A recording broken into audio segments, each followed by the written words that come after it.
I didn't win the lawsuit, but everybody knows I wrote that song. Flo? Gosh, it's been forever.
Okay.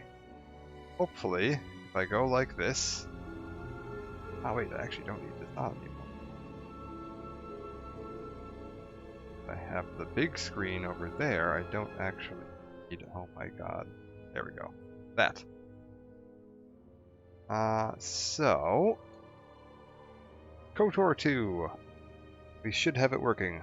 I haven't checked all the sound levels here, I just switched them to the same value that they were in Knights of the Old Republic 1, because I assume that will probably be fine. Like, they're both made using the same engine, so I'm just gonna guess what worked in 1 will work in 2. But yeah, this one, we finished KOTOR 1, end of last week there. That was BioWare, making their little tie-in Star Wars game. I believe that was technically billed as a tie-in game to Episode 2? But, like, they were given the option of either making, like, a direct, like, Attack of the Clones tie-in, or they could do something completely unique and then set it 4,000 years in the past, which is what they chose to do. And then sequels. BioWare didn't want to make a sequel, but they were fine with licensing one. So they licensed the Knights of the Old Republic brand to Obsidian, who picked this up and made this, unfortunately, very similar to what happened when Obsidian picked up the rights to Fallout, to make Fallout New Vegas. They were given a deadline. They had until holiday season to get this game out. So this was another game very similar to New Vegas that was started by one company, then handed over to Obsidian, and slapped together in like under a year to get out the door. So when this launched back in, I think 2005-ish, it was in a bit of a state. There were a lot of a lot of bugs and a lot of missing content, and there were like lines that would be hinting at like, oh, we need to follow the main plot to this planet that doesn't exist anymore. It wasn't like unplayable by any means. It was certainly a very good game. I enjoyed it quite a bit, but it didn't really get the recognition that Knights of the Old Republic 1 got, due to lots of bugs and missing content and such. But over the years, fans kind of dug around in the game's files and interviewed developers and looked at what they had available to them and were able to more or less piece together what was all missing. And when they were digging around in the files, they found a bunch of like unused voice lines. And so there's a ton of content in this game that was cut, but like you can tell based on like the unused voice lines and stuff was pretty much done when they cut it. And fans were able to get most of that put back together and worked back in, which is this Sith Lords Restored Content modification right down here. This is available on the Steam version, just through Workshop. You just have to go into Workshop, click subscribe on this one, and ta-da, you get it and you're all good to go. This is the same modification that is being released as free DLC. I believe they are aiming for Q3 2022 for the Switch release. So if you're someone that picked up the Switch release and are interested in what you're going to be getting, that's going to be in this. I have all of that on here. We're playing the PC version because I have that all installed and ready to go already. Also using a couple of other mods just to fix some like clipping issues on a couple of like, I think there's one or two of the robes where your hair can clip through them, and they've fixed some of that. And I think the lightsabers, the color balance got screwed up a little bit from KOTOR 1, so they don't look quite right. So there's a mod that fixes the color balance and gets that all back into line. But we're gonna start out new game. I think initially here, yeah, my cursor is probably going to be just a tiny bit off. Right now it looks like I should be highlighting this. I think once we get into game, that fixes itself.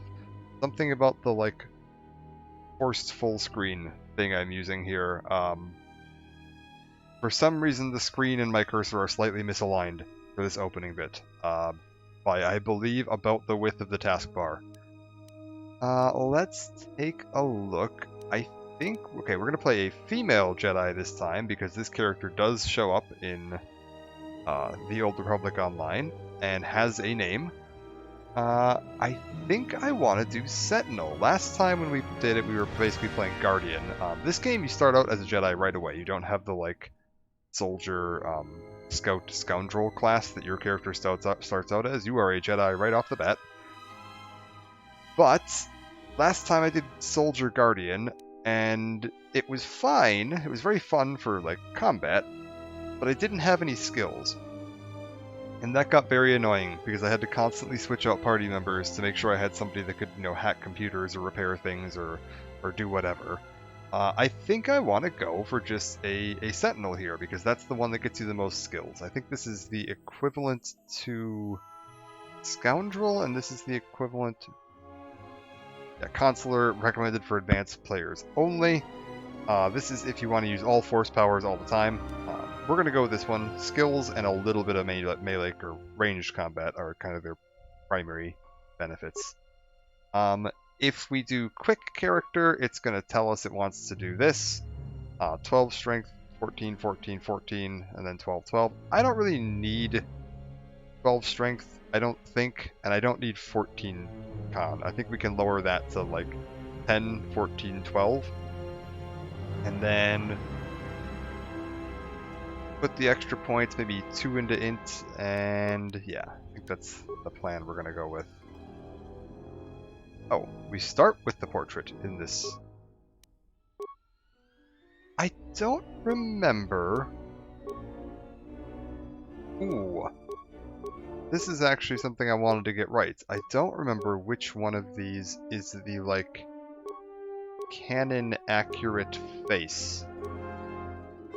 I remember her name. I think it's this one? Granted, the hair on this one is absolutely awful, and I hate it.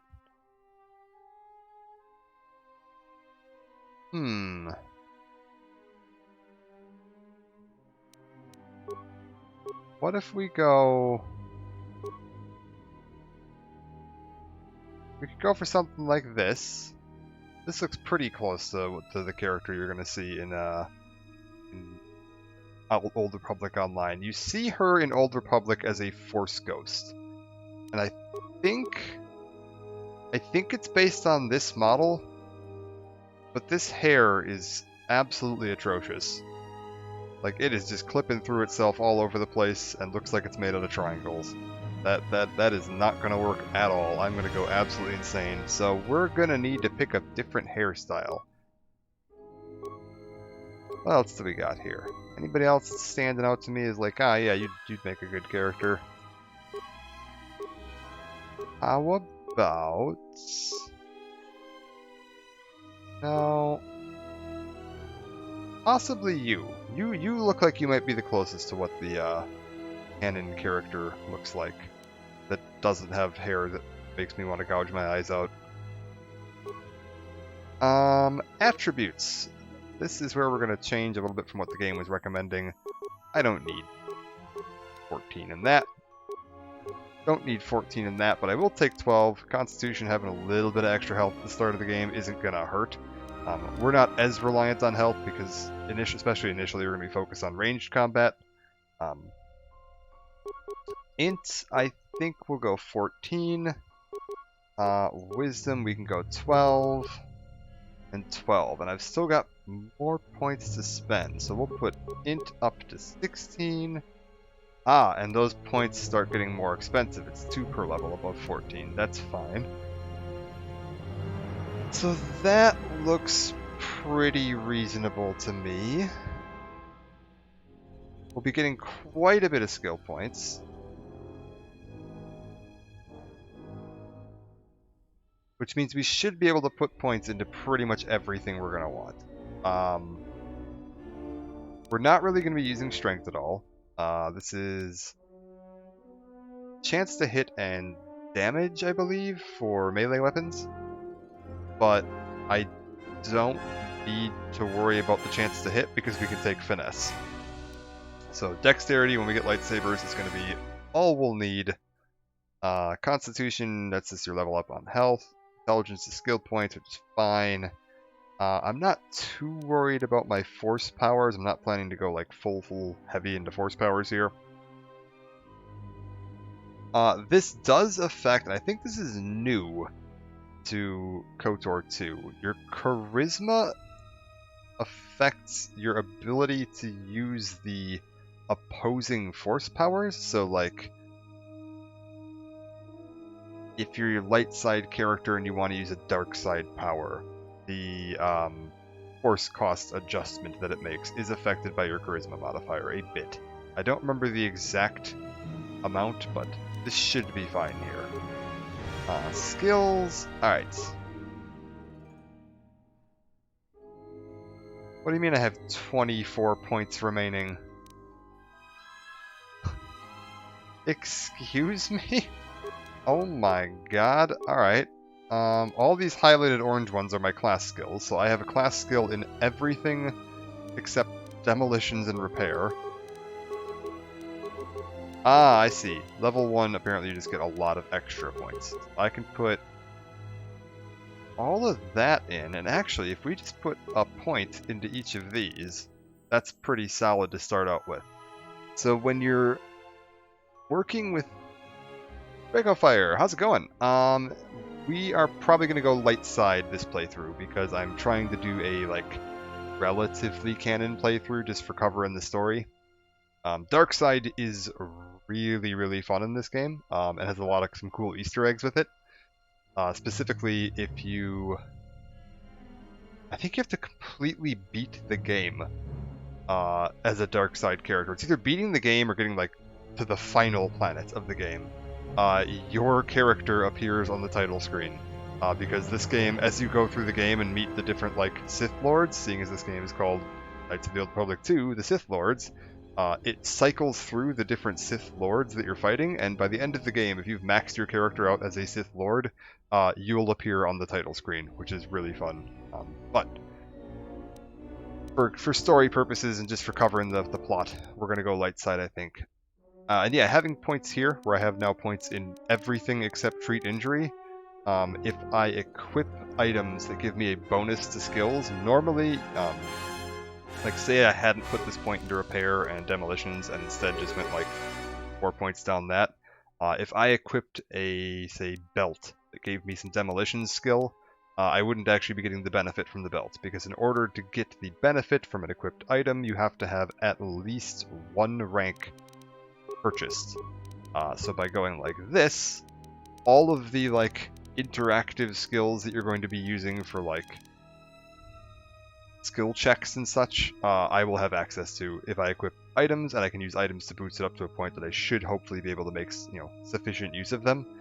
Treat injury doesn't come up terribly often outside of how much it affects your med pack healing, so I'm not too worried about not having that on my character. I will have force heal. That should all be fine. Feats. What do we want to do with feats? Looks like I am starting out with light armor, all the basic special attacks, basic weapon proficiencies, Jedi defense, force immunity fear, which is really nice, and Jedi sense.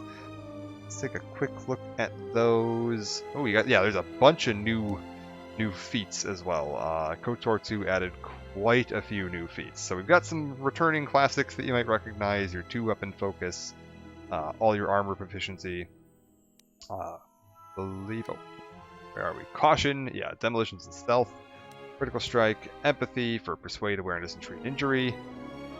These all pretty much the same as what we saw last time. Conditioning provides +1 to all saving throws. All your basic weapon skills, same as we had last time. We've got Jedi defense. This is blaster bolt deflection. Useful. We've got force immunity fear, which apparently prerequisites Jedi Sentinel. Grants understanding of the shield that cannot breach. Feat is always active. What are the next ranks of this? Sentinel is force immunity stun and force immunity paralysis. So that's apparently one of the benefits of Sentinel, is I just get a bunch of automatic immunities, which is real nice. Jedi sense. Connection to the Force allows them to better sense incoming attacks. Always active and grants bonuses dependent on the Consular, Sentinel, or Guardian level, +2 at level 1 and increases by 2 every 6 levels. So 7, 13, 19, etc. Useful.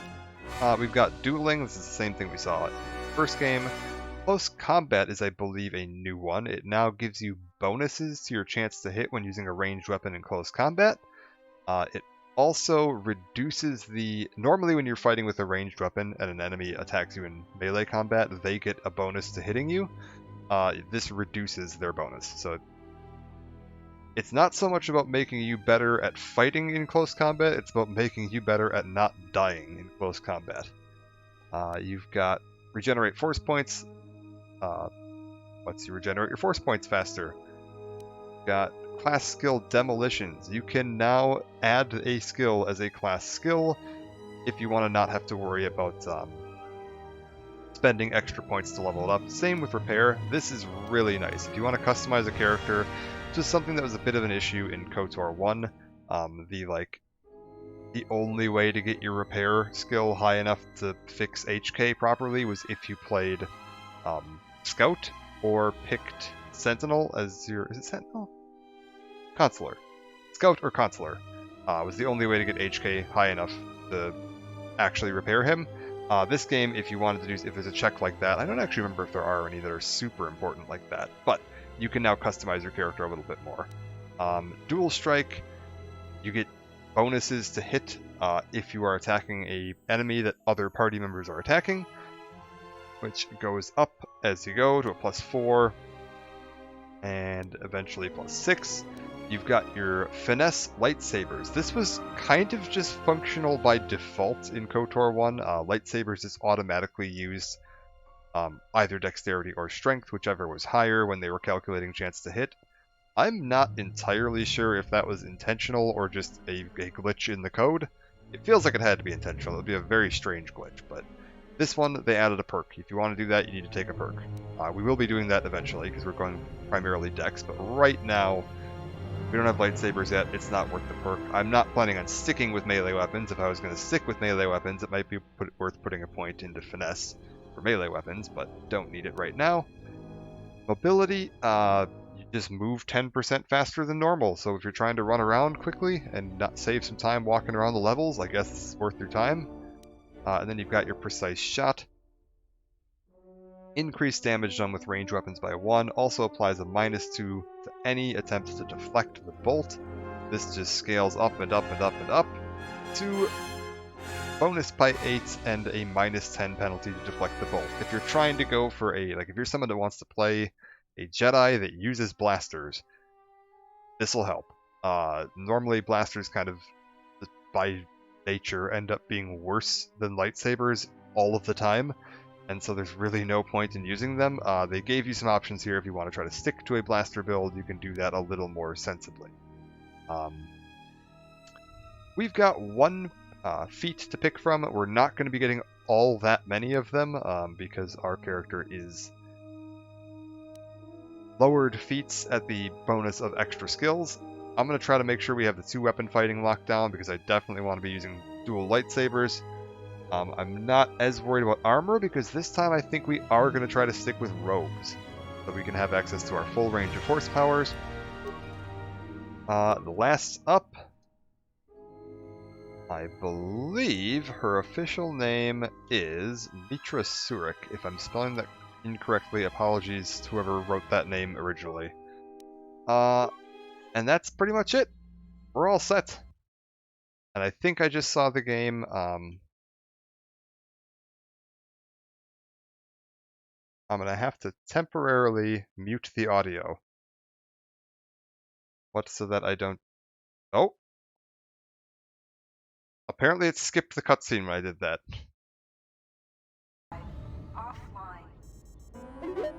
I was trying to avoid the audio of the Star Wars theme there, but apparently pressing a button skipped it.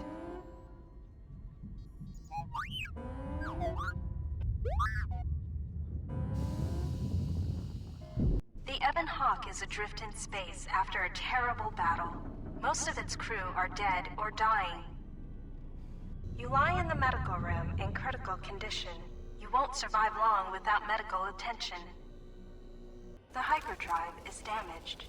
Main power must be restored in order to bring the engines online and dock with the nearby Peragus mining station for much-needed repairs. Your fate and that of the Ebon Hawk depend upon T3M4, a lone astromech droid. Return to this location at any time to skip the prologue. Okay, well we're going to continue the prologue. So, why is my 1 button not selecting that? Very strange. Alright, that's fine.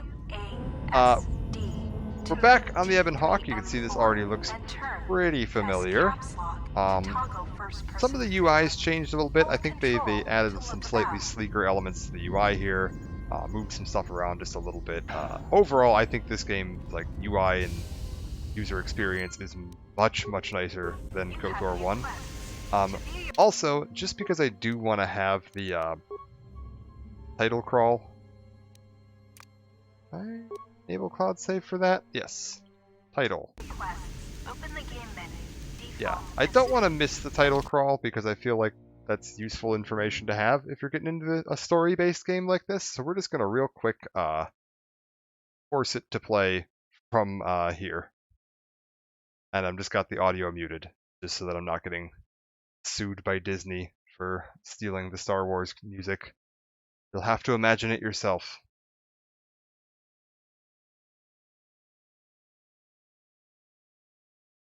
Or just like hum the Indiana Jones theme over it. Either one, that's fine. We've got, it's a perilous time for the galaxy. A brutal civil war has all but destroyed the Jedi Order, leaving the ailing Republic on the verge of collapse. So I believe that's referring to the events of Knights of the Old Republic 1. Amid the turmoil, the evil Sith have spread across the galaxy, hunting down and destroying the remaining Jedi Knights. Narrowly escaping a deadly Sith ambush, the last known Jedi clings to life aboard a battered freighter near the ravaged world of Paragus.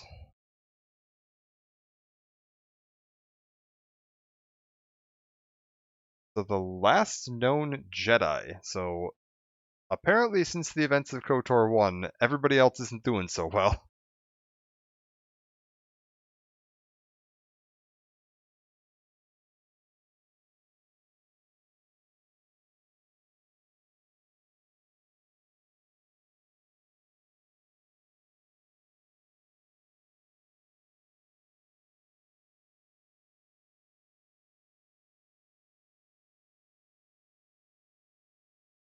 And there's our classic ship, the Ebon Hawk, not looking so great.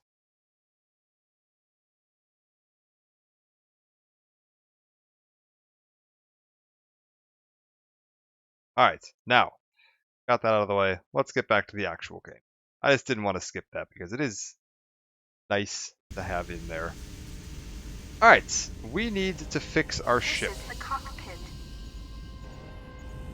So let's take a look around. What if we try to use the galaxy map? This is the galaxy map. It shows you are near Paragus, a mining colony. When the hyperdrive is fixed, you can use the galaxy map to choose a destination planet. Also, if anybody wants, if there's any audio issues, like if anything's too loud, too quiet, you can't hear the sound effects, you can't hear the voices, you can hear way too much of the voices, let me know so I can adjust them. To target one of these objects, move close to it, left-click on it, or press Q or E to cycle through its available targets. To interact with an object, Let's take a look around a little bit here. I don't need to worry too much about the tutorial stuff. So Ebon Hawk communications console, damage, minimal functionality, primary functions offline. In order to use this console, we'll need a computer spike. We've got one, so in we go. Open the main hold door. And log out. Nothing else we can really do here for now, so let's go take a look around and see what we've got. Got a little rougher than we left it. Can we... Okay, yeah, this is Your new. security skill is too low to open this footlocker. However, you can use your weapon to bash it open. We still have our security and bash options like before, but we're eventually going to be able to find a way to use security tunnelers. They basically added lockpicks into the game that you can use to bypass a lock on an object if you don't have the security skill to bypass it manually. We've got... You can hear a banging noise coming from the other side of the door to this storage compartment, but the door is sealed shut and cannot be opened from the outside. Also, T3 is looking a little rough here. He seems a little wobbly. This old woman appears to be dead. There is a key card on the body that looks like it opens a locker somewhere. Go around to start scavenging This glass everything. door is magnetically See what we sealed can all and pick up. cannot be opened. I can try to bash that crate open if we need to, but for now... Yeah, we can just security check our way through, see what else we've got around here. You need help exploring the Ebon Hawk. Well, This that's glass door sealed. is magnetically Alright, sealed anything in and the cannot be cargo opened. hold? Also, some very nice Steam effects, honestly, for a game this old. This is the cargo hold. Talking to other characters is much like using the computer console. in the Alright, cockpit. let's get a very in-depth conversation between these two droids. Note that some Furthermore, certain Yep, skills, just let me know that different powers, skills, and attributes, and may powers can modify affect what your choices. you Pretty have, standard stuff or for how RPG of this successful style. So 3CFD. What have you got for me? 3CFD is malfunctioning. You can fix him by using a part. Luckily, you have already found one. If you repair 3CFD, he can join your party and assist you in repairing the ship. Alright, well, let's get him up and going. Success! You have fixed 3CFD. Now he will join your party.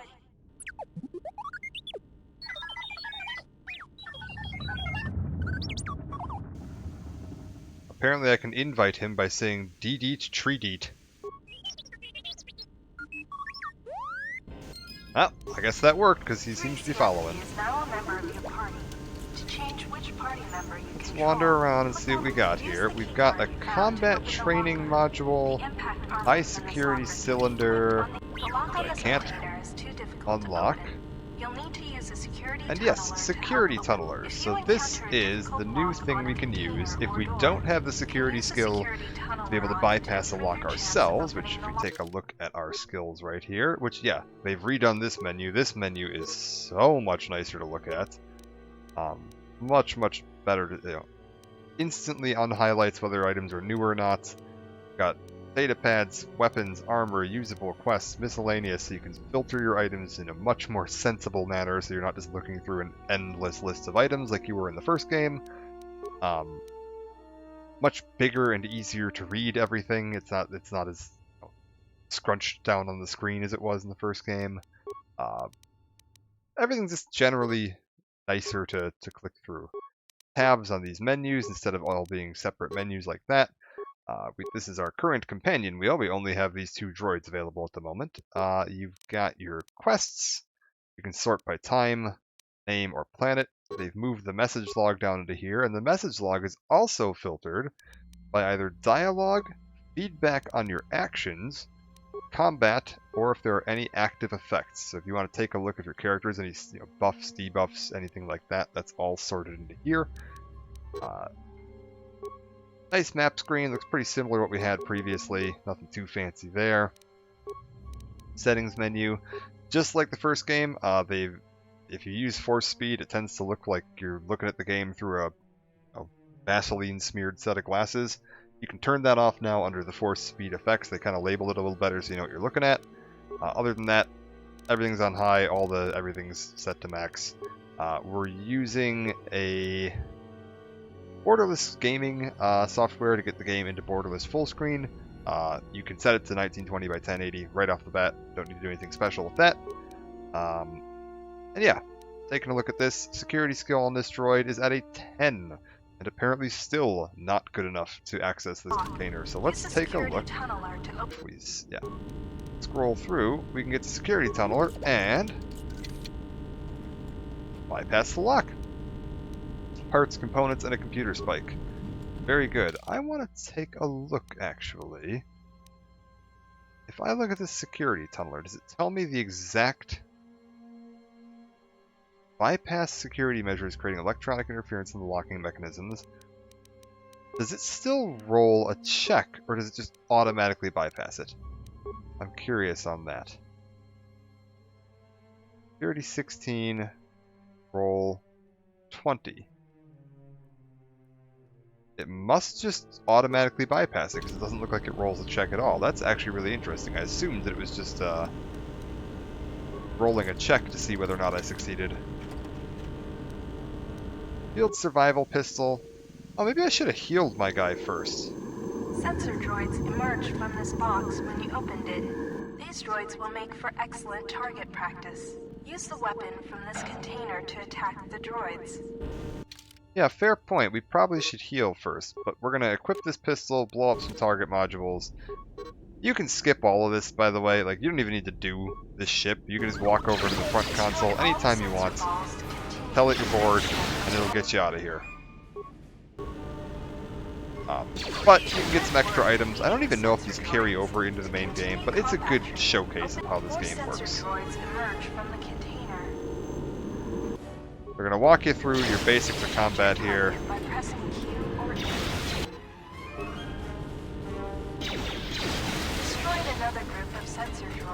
I think you can go through this whole thing.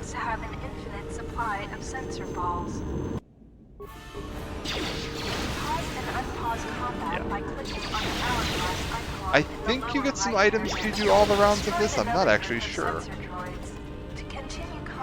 Yeah, sonic detonator.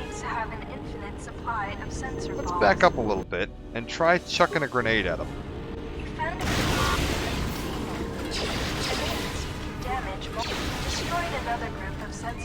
Alright. This box seems to have an infinite supply of sensor balls. Sensor balls don't leave behind any useful items to kill them, but many enemies do. You destroyed another group of sensor droids. Okay, what do we get here? Do I just get to keep going? Have an infinite supply of sensor balls. Like, I'll keep going until they stop giving me new tutorials. Oh yeah. This is useful to switch between range and melee weapons. To switch or unequip weapons, click the two swords icon in the lower right area. Why am I missing so much? Good lord. You have completed combat training. You may still continue to use okay. the metal box. Well, that's everything we displaying needed the for combat training. messages That's fine. from the beginning. Hyperdrive core. This door is damaged and cannot be opened with your security skill or by bashing it. You will have to find and use an explosive trap to open this door. Alright. I think this is new to... This lift will take you to hello. the outer... Yeah, new to KOTOR 2, that you can use explosives to blow open doors. I don't think that was a thing in the first game. I don't remember it being a thing. You could bash some doors open, but I don't remember there being This is grenades. the medical room. Yeah. You are in critical condition. You will need a med pack to be stabilized. Alright, go ahead and pick this up. I feel like we probably shouldn't let our character You have die. found med packs. You can use one to stabilize the condition of the human lying on the bed. Yeah, that's fine. We'll go ahead and stabilize our condition. The med pack can stabilize your condition. Very good. Success! You are stabilized. To recover fully, you will require the medical facilities at the Paragus mining station. But you are not in any danger of dying from your wounds right now. Alright. Sorry, disconnecting the cable from my mouse here for a second. It was charging, and I was a little annoyed at how short it was making my movement. Let's go ahead. Can I now bypass the lock on this? Your security skill is too low Really? to open this footlocker. However, you can use your weapon to Oh, it bash didn't use up open. the tunneler, though, so we do get to keep that. I'm assuming they're going to show me the other new change to bashing things open. Yeah, now in this game, if you bash open a lock or use a grenade on a container, it can break the items inside. So instead of getting whatever I would have normally gotten, I instead got 2 broken items. Sometimes bashing or blowing open a container. Let's take a look here. Got enough spikes to slice our way in. Access the cameras. Let's take a look around a little bit. That's the door to the outer garage. Inner garage, looking like that's where Canderous used to hang out. Canderous and HK. Engine room. Yeah, that's a little blowed up. Utility lift. Yep, that's the way up to the outer hull. And we can go ahead and cycle through these different doors. So I think you can use this like an airlock to get into the garage. First up though, let's head on up top. And then we'll send somebody exploring off into the garage to see what we've got going on out there.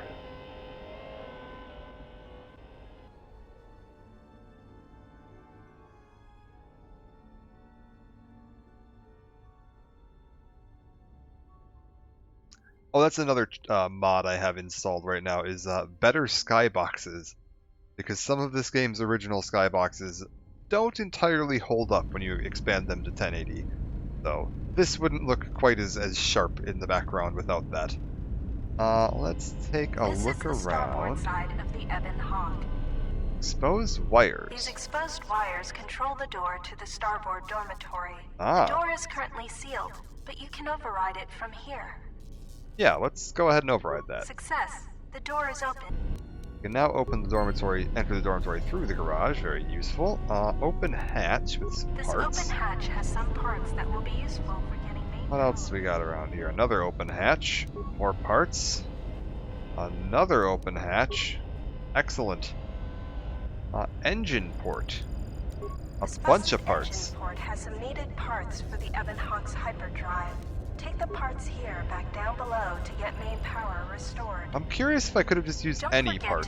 explore the other. This is the port side. The bubbles ahead indicate mines. This that is your you've detected standard thing we saw from the automatically first with your game. awareness awareness skill. You've got landmines. Some mines require higher awareness to detect. The higher your awareness, the better you're able to see them, the better your demolition skill, the better you're able to interact with them. So we should have, I believe, enough demolition skill. 6 is a little low. Are we going to be able to recover this? Yes, perfect. Okay. Yeah. With a lower skill modifier, you can disable them. With a higher skill modifier, you can recover them. So we were actually able to recover them, which means we can go use them somewhere else if we want. Quad lasers, go ahead and grab some parts. They're not going to be terribly useful. Laser turrets. They are damaged, but you can scavenge some parts. Let's from go them to check repair. out this proton missile, a frag mine, and some parts. You can use the explosive device in this missile to blow open the engine room door inside the Ebon Hawk. This will give you access to the hyperdrive. After you plant a mine, back away quickly so that you do not take damage. That makes good sense. So, head on up here, back down into the ship. I think You we've can use this salvaged lift everything to we take can you off back the in. surface. Go back inside, and I think we'll go ahead and split our party up. And we're going to have one of the droids wait over here in the airlock, and the other one is going to carry on about their day and open the door for us. So T3, you wait here. Switch on solo mode. I think now that we switched solo mode on, yes, we can move around. T3 will stay right where we left him. Go ahead and access the security door control. We'll close up the inner or outer airlock and then open the inner. Now, switch back over to T3. And yeah, there's a bit of a hole in the ship. I mean, I hope Canderous likes the extra view he's got now. We've got, workbench, which you can go ahead and use to upgrade stuff, build items. Create or break down items if you need to make any parts, repair kits, anything like that. It's probably worth creating at least one repair kit. And then fixing ourselves up just a tiny bit. Ah, right. That's another new feature. You can now choose who you want to use a medkit on. So I could have T3 use the repair kit on F3, or 3C, 3CFD. In the first game, you could only use medkits on yourself. This game, you can now do it on whoever you want. It does mean you have to click a target each time, though. There's no more just double tapping it to, like, heal yourself. Ramps shut down, that's fine. This is the starboard dormitory. What do we got in the dormitory? Some more parts. A droid flamethrower. So we'll go ahead and get that working. I buzzed again. Oh.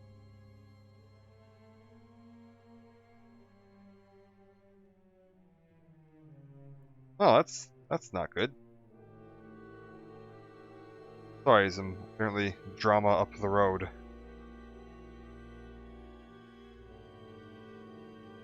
You know what time? Okay. Apologies, sorry. Local news stories up the road from us. Impact armor, get that on here. That's all good. This is one of the special weapons the droids can use to equip it. This is Alright. the garage. Back into the airlock and let's get me out of there. Open the security doors. We'll go ahead and close up the inside. Open up the outside. And I think we can now get them back off of solo mode. Go ahead and plant our landmine here. I'm sure that's fine. And blow open the door. This is the engine room. Starboard engine. The starboard engine is badly damaged. Fixing it won't be possible until after docking with the Paragus mining station. The hyperdrive is suffering badly. You won't be able to make the jump to lightspeed until it is fully repaired, and you do not have the needed equipment here on the Ebon Hawk. However, you should be able to rig the hyperdrive to restore primary power and bring the port engine online. This will allow you to dock with the Paragus mining station for full repairs. Fair enough. We need 5 parts for that. I'm curious We got the one set of parts off the engine up top, and they said they would be needed in order to fix the hyperdrive. I wonder if I just got 5 parts from somewhere else, if you could just come down here and do this anyway. Success. The hyperdrive is online. Primary power is restored. Only one step remains. Return to the galaxy map in the cockpit and travel to Paragus. Alright. We're all set to go. Ship is fixed as we're going to be able to fix it, and now we just need to go and land at the Paragus mining station. And then hopefully they can figure out what the heck happened to everybody here. You can now plot a course to the Paragus mining station. To dock with Paragus, left-click on the Paragus planet to select it, and then left-click on the travel button. Alright. Click on Paragus, click on travel. Oh man, nice chunk missing out of the planet there, very healthy.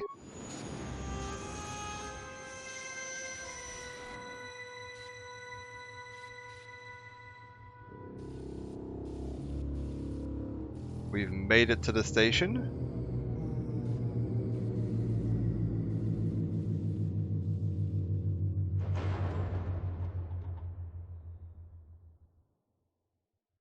The sensors show the door to the storage compartment is being sliced. There is someone, or something, else alive on the Ebon Hawk. Alright. What's going on there?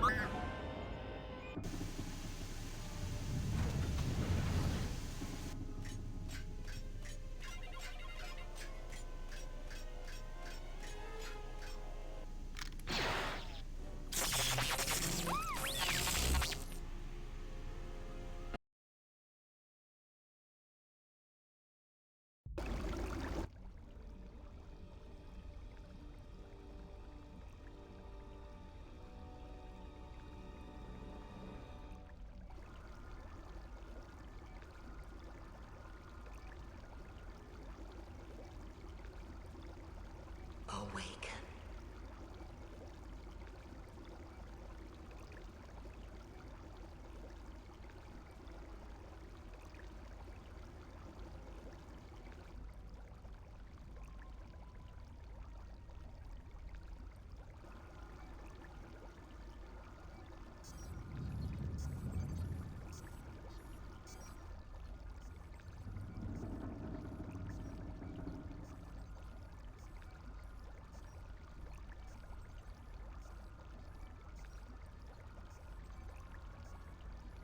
Okay, and we're up.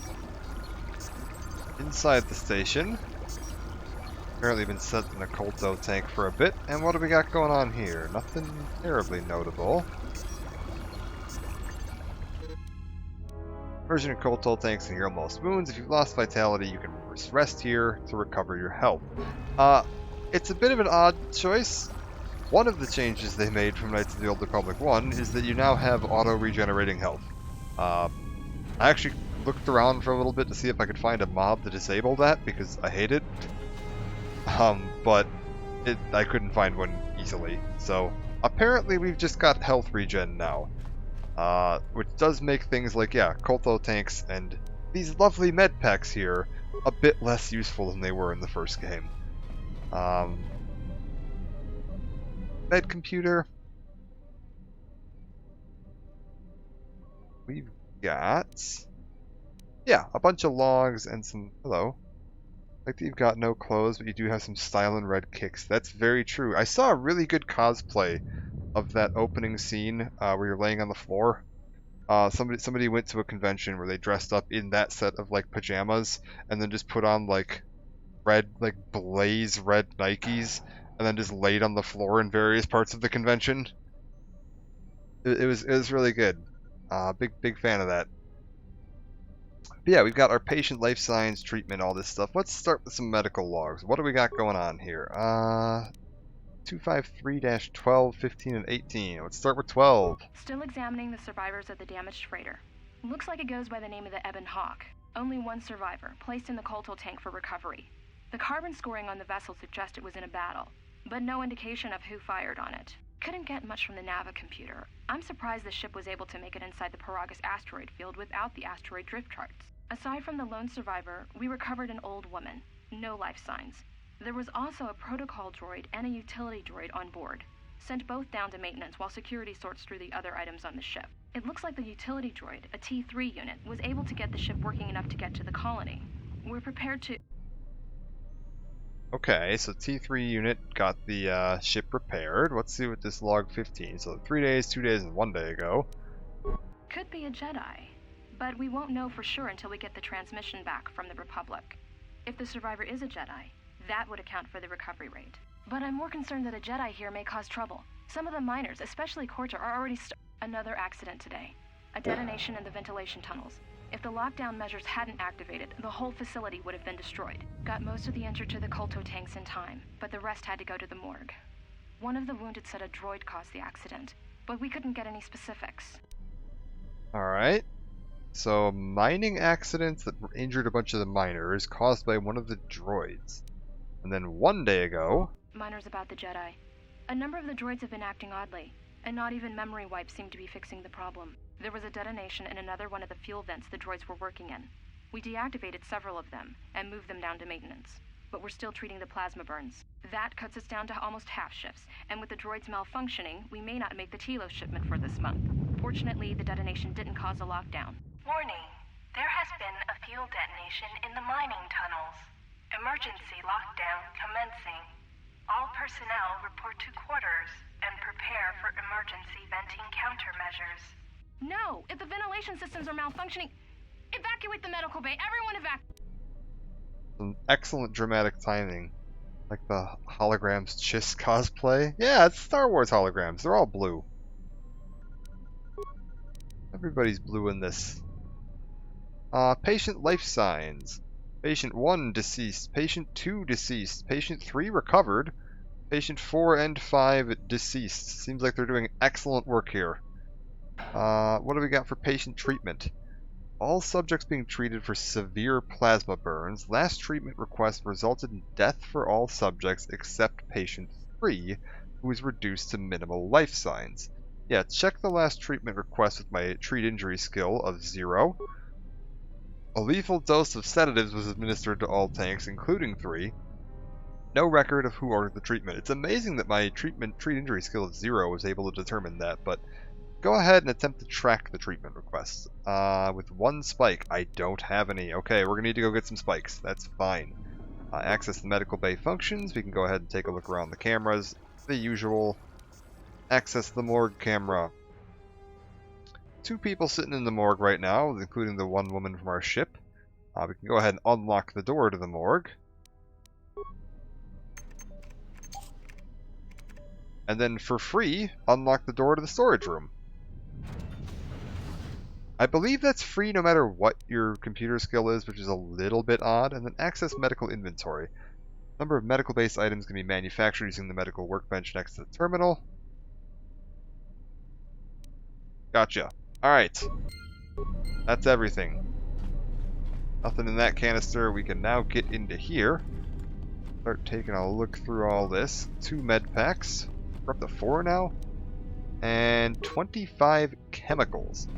So, another new thing they've changed with this is you can now break down items into chemicals. So like this med pack here would give me 1 chemical. And then you can go back over and create items. So I can actually build myself new things. Better check those med packs, make sure there's no lethal doses of sedatives in them. I suppose I probably, if I were a smart person, would do that. But instead, with my treat injury skill of 0, if I had a treat injury skill of even 1, I would be able to start creating these. Although, skill required to create 5, 8, never mind. Oh, apparently I do have a treat injury of 1. I'm not entirely certain how. Hold up, that doesn't seem right. I shouldn't have a treat injury skill of 1. Oh! Why do I have a bonus of 1? Is it because of my wisdom? Is that my wisdom modifier of 1? Odd, I didn't think that would actually count. So, yeah, we're actually looking pretty good skills-wise then. I actually have access to everything. Use the station. I could make more med packs. I could, if I had the treat injury skill to do it, make some stims here if we needed to give myself some random stat bonuses. You can make yourself some landmines at the medical facility, you know, typical standard medical treatment devices. Commonly used in the treatment of plasma burns. We can make some grenades. So again, just standard medical equipment here. Apparently they cost 35 chemicals to make. They're quite expensive from the look of it. Concussion grenades, frag grenades. If you get a little bit more advanced, start making some ion grenades and some adhesive grenades to cover things in a gooey bioadhesive. But we don't need any of this stuff for right now. I think we'll be fine. I've got plenty of med packs. I've got plenty of stuff. Let's go take a look around the morgue. Old woman looks dead, but no sign of what killed her. Fair enough. What do we got here? A dead guy with a plasma torch. Oh. Awfully lively for a corpse.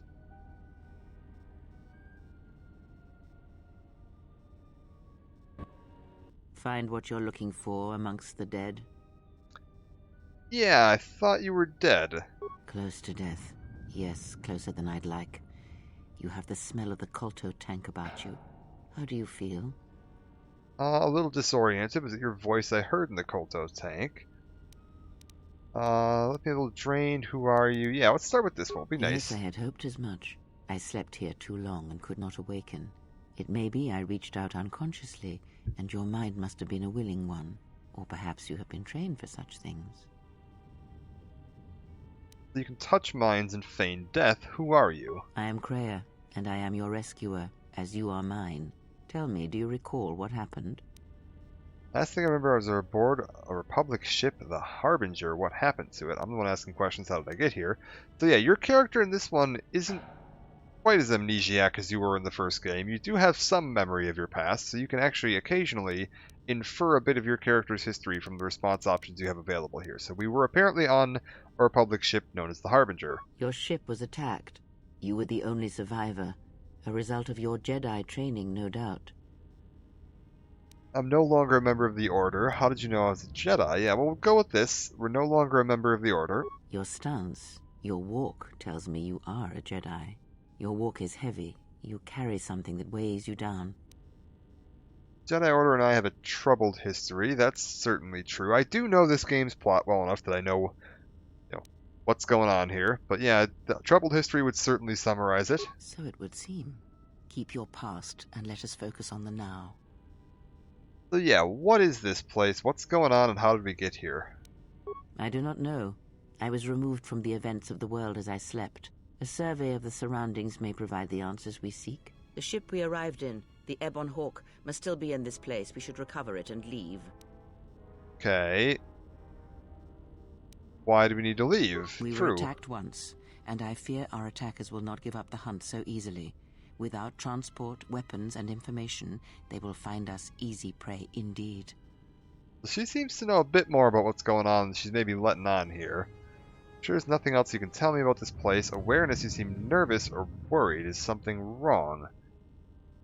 Yeah, let's start with that. She does seem nervous. Even as I slept, I felt much unrest here. I saw strange visions, minds colored with fear. Now, everything here feels terribly silent. A last word of caution. I would find out as much as you can about this place quickly. I fear we will need to depart as suddenly as we arrived. Alright. Gotta be someone left alive around here. I'll go look for a ship and some weapons. Is there anything else I should keep an eye out for? You may wish to extend your search to some clothes, if only for proper first impressions. Fair enough. Patients in the med bay were killed by a lethal dose of sedatives. Any idea how it happened? Or you can choose to try to intimidate her. The miners in the med bay were murdered. Do you know why? So this is another thing they kind of expanded on a little bit. You get a little bit more choice when you're picking your persuade checks, what tone you want to take with people and how you kind of want to press things, which can lead to different results. You well enough to travel. I discovered the patients in the med bay were killed by a lethal dose of sedatives. Let's see if, yeah, we'll start a persuade check to see if she knows anything about it. I do not know. Why did they spare you? They didn't. I got the same dose but survived. I'm trained to resist poisons of the body. Indeed, a Jedi trance could protect one from such poisons.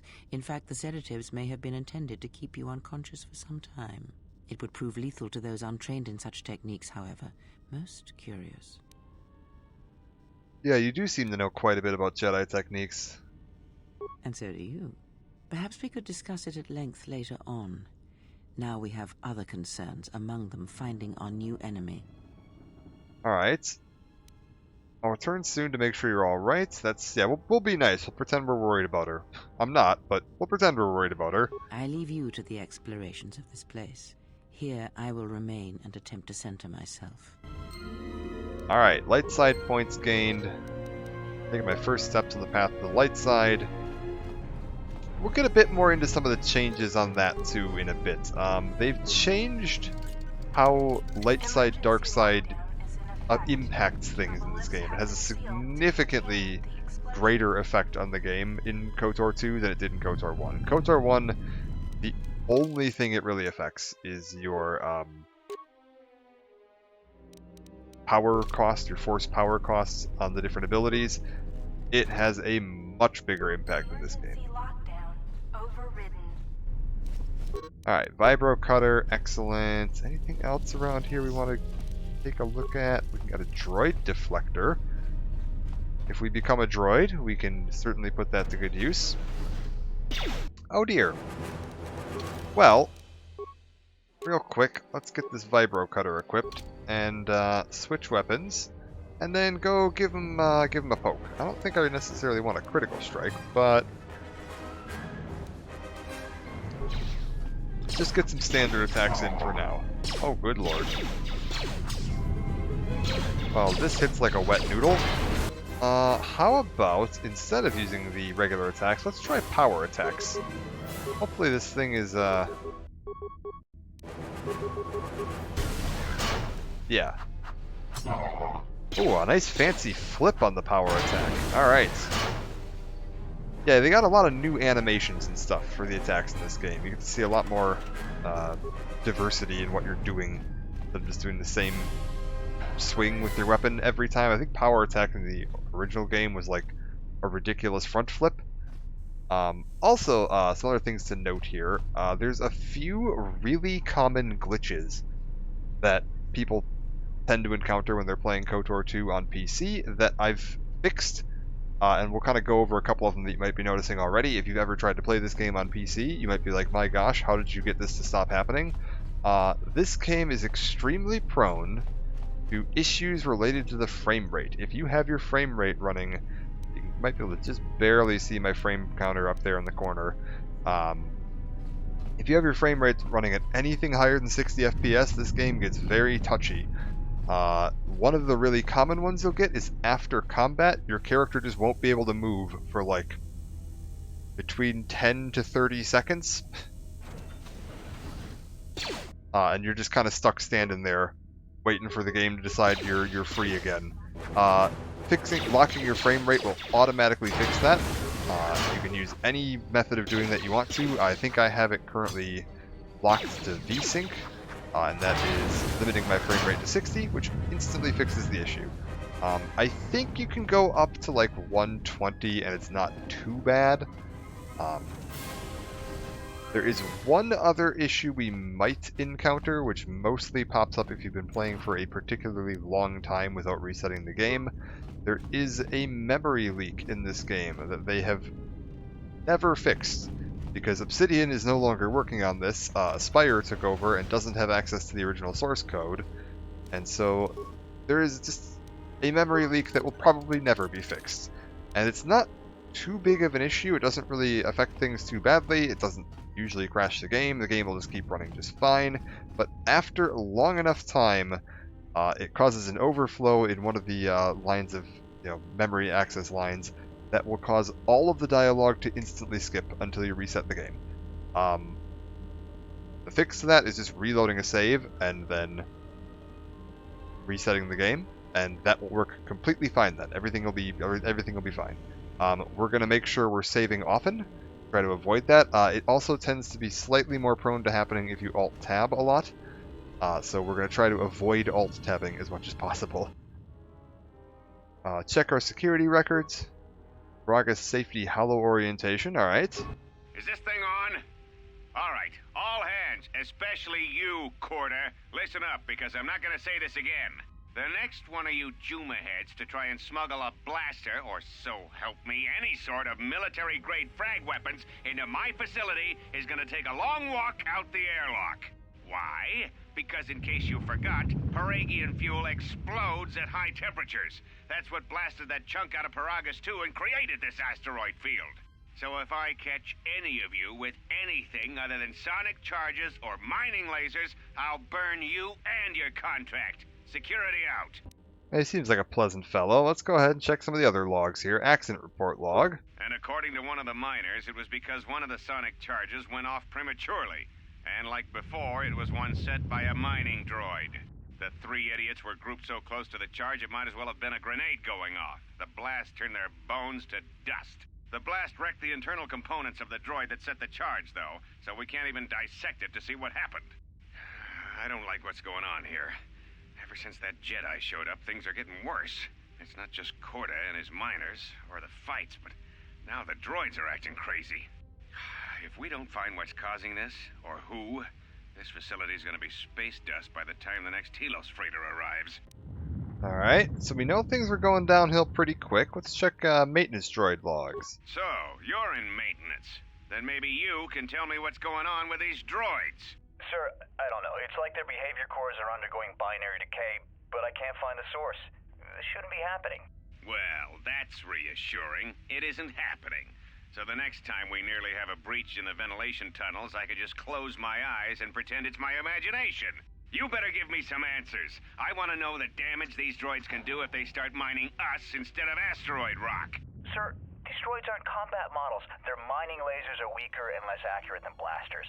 I doubt those droids could even hit one of us. Are you blind?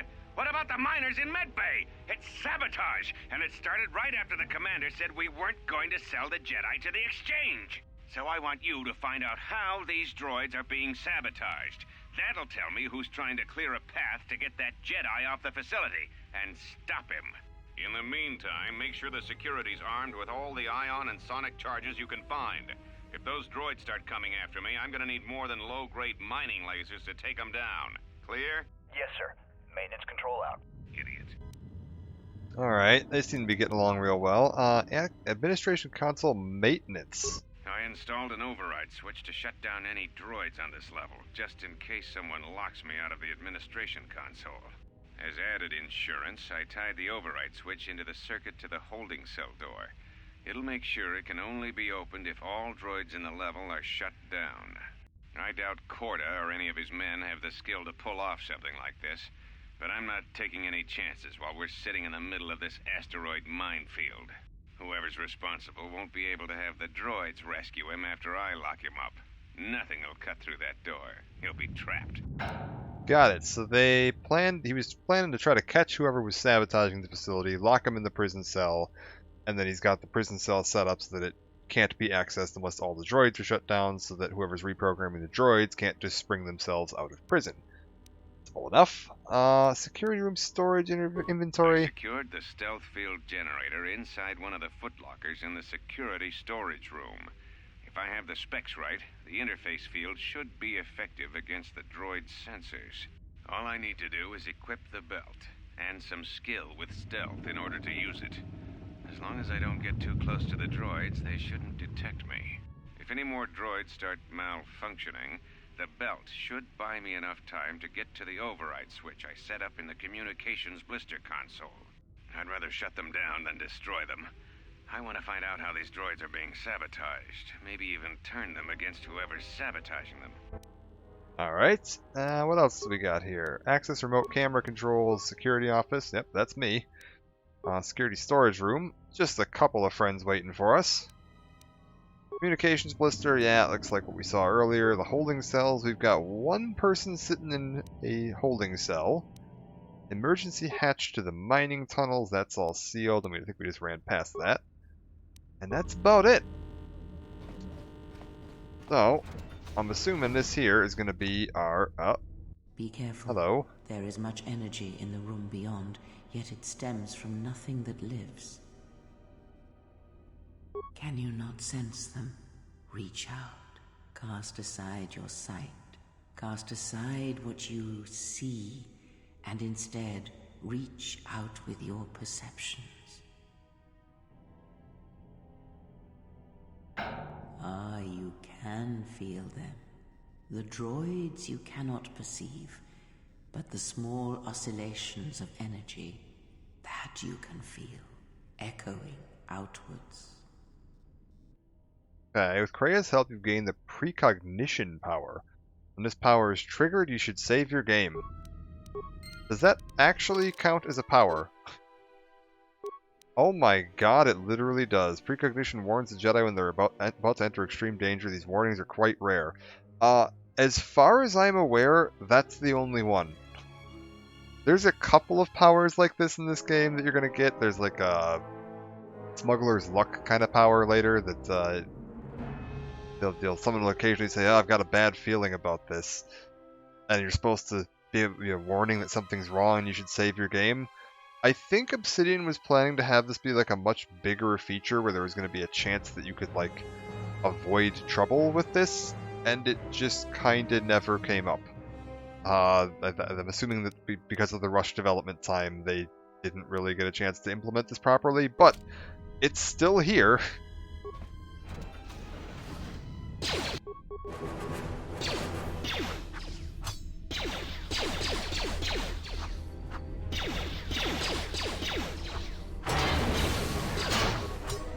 Oh, did I get a mining laser yet? 'Cause if I... Hello? You hear it. It is fate, but it is there. Yeah, I haven't killed all of them It is yet. the Force. You feel it has not been so long as for you to forget. Yeah, there's literally a droid standing right behind me, Krat. I'm very grateful this droid has decided to stop attacking me while I talk to the lady in my head. I feel like it did. It feels like it's coming from across a great distance. Do not turn away from it. Listen. Feel it echoing within you. Come. I shall guide you down the familiar paths. You will need it if we are to survive and escape this place. Gaining experience will slowly reestablish your connection to the Force. Go to the level up screen to choose your Force abilities. Basically, I've hit level 2. And thankfully this droid was patient enough to wait while the game tutorialized what a level is. Alright.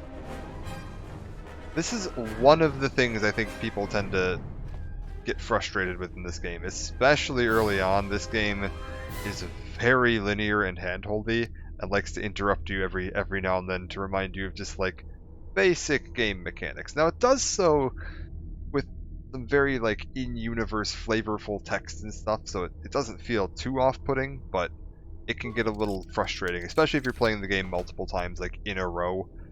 You're gonna get real tired of seeing this stuff. If you're not playing it like back to back, it's not as bad, but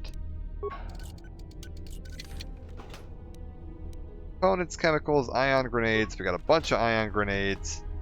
Did I get a blaster? I did. We're switching to that because I've got a bunch of dex and not that much strength, though.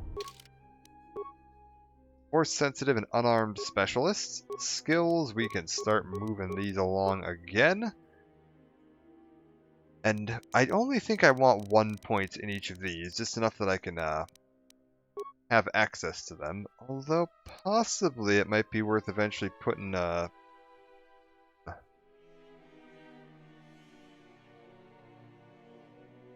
I think we're going to save our point here, and I might go for the perk or feat that makes this a class skill at some point. Yeah, we'll hold on to that for now. Powers, first option we got are probably going to go into Persuade. Affect Mind, which is basically just bringing up different dialogue options so you can try to persuade people. There's a handful of new powers. See if there's anything that's standing out right now. Mind Trick, non-droid target, making it easier to sneak by them. So if you want to try to sneak through an area, you can distract the guards now. Force Scream creates a wave of sound, does 3 to 18 points of sonic damage, and it reduces attributes by 2 points to all enemies within 10 meters in front of the attacking character. Successful will save DC plus the attacker's level plus Wisdom Charisma modifiers, reduces damage by half, and negates the attribute penalty. This gets powered up quite a bit, up to 7 to 42 points of damage, and reduce attribute points by 6, which is real nuts. Drain Force. You can drain the Force energy from a single opponent. So you had Drain Life in the first game. You could trade Force points for life. In this one, you can just go ahead and drain Force points out of them. You cannot draw more Force points than they have in total. So if they don't have any Force points and they're depleted, you're not going to be able to use this. It's mostly good for knocking down opponent Jedi, so they aren't as capable of, putting status debuffs and such on you. Throw Lightsaber is pretty much the same. Force Suppression is pretty much the same. Drain Life, Force Push, Shock into Force Lightning, all that. Fear, Flow, this was all in the original game. None of this is too different. Force Deflection allows you to deflect ranged attacks without a lightsaber. You can't deflect blaster bolts back at enemies. Is always in effect. This one here can also reflect these attacks back at enemies. Power is always in effect and provides an extra +3 to all deflection rolls. This, I believe, allows you to gain a bonus on top of what you would normally get with your lightsaber deflection if you're doing it. So even if you're using a lightsaber, you really want to make sure you're good at deflecting blaster bolts. This can be worthwhile doing. This is pretty much the same thing. Revitalize. Rekindle the life energies of any non-droid fallen ally. Brings the closest fallen ally back to consciousness with 5% of their total vitality points. Brings all allies back to consciousness with 5% of their total vitality points. And bring them back with 10%. So we've got a revive. You didn't have this in the first game. Once somebody went down in combat, they were down. There was no getting them back up. This game, you do actually have an option for doing that. Useful. Force Body. You can use your own health to fuel force powers. They now take 50% of their cost from vitality and 50% from force points. You can then go up to 40% of their cost from vitality and 40% from force points, which actually reduces the cost. You're only using 80% of the cost to cast the ability, at the cost of 40% of that coming from your health. And then at the very end, you can get it down to 60% of the cost. Again, 30% of that is coming from your health. Basically blood magic from Dragon Age. You've got Battle Meditation, which is Bastille's ability from the first game, but now you can learn it yourself if you wanted to. You've got Force Barrier, absorb damage from slashing, bludgeoning, or piercing attacks. This is basically just the energy resistibility, except for physical attacks. So if you just want to be able to avoid physical attacks, you can do that now. You've got Force Resistance. This is the same thing you had last time. Direct force power attacks of opponents is just resisted. Force Valor, a bonus to all of your attributes. You may notice a couple of these have like extra ranks that you didn't have in the first game. Like you've got Master Heal, which wasn't there in the first game. So we can get a little bit higher up on some of these, but overall, pretty similar. Start off with, I want to make sure I have Effect Mind, and then we'll be going down. Jedi Speed, Healing, and probably reviving my party members would be a good idea. I'm not too worried about the offensive abilities on this character. We're not going to get as many force powers, and we're definitely not going to have as many feats, so definitely more of a utility character here. Let's continue heading along. We've got our blaster equipped now. It should do a slightly better job than the melee weapon was. And we're getting out to the main communications blister area. At this point, if we wanted to, it would potentially be worthwhile equipping our stealth field generator, at which point we could go ahead and cloak up if we want to. And we should, as long as we're moving slowly, be able to just sneak our way around nice and quiet. At this point, you can absolutely just sneak your way over to this communications blister, and there is a little switch on that console up there that will deactivate every single droid in this level. We're trying to get to the prison, find out what's going on there, and that is right back here, but locked until all of these droids are deactivated. I'm not too worried about the droids killing me right now, so we're gonna go ahead and just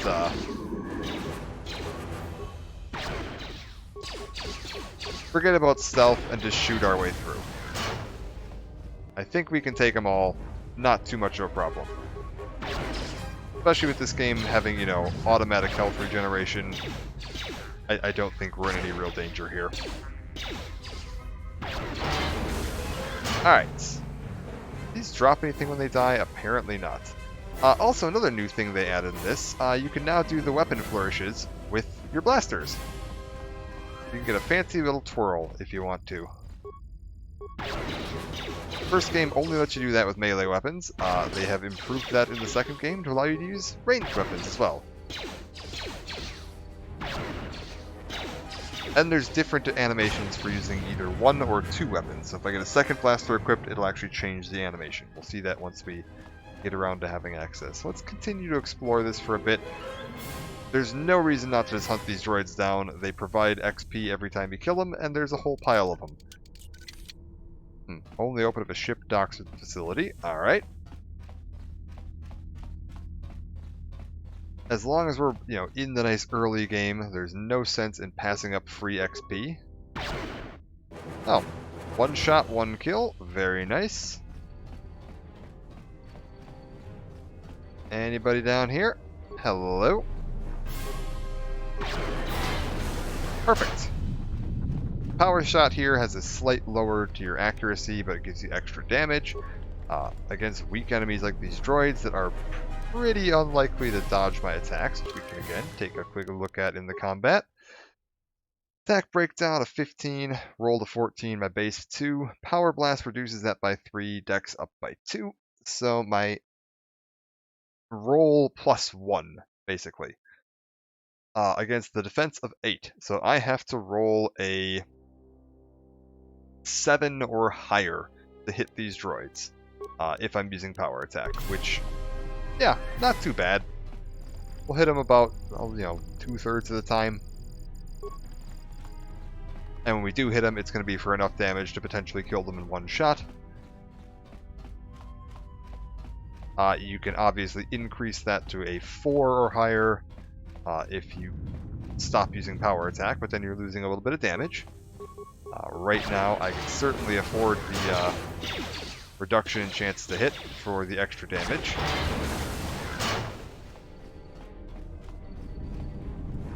Take a look around here, see if we got anything else. Some components. It looks like we've cleared out all the droids. I don't see anybody else wandering around on this floor. I don't remember. Does that open the door automatically, or do I have to go do something else? Emergency blast door. Emergency lockdown is Nothing. in effect. Turbolifts have been sealed to contain the explosion. Okay. Apparently we're not getting through that.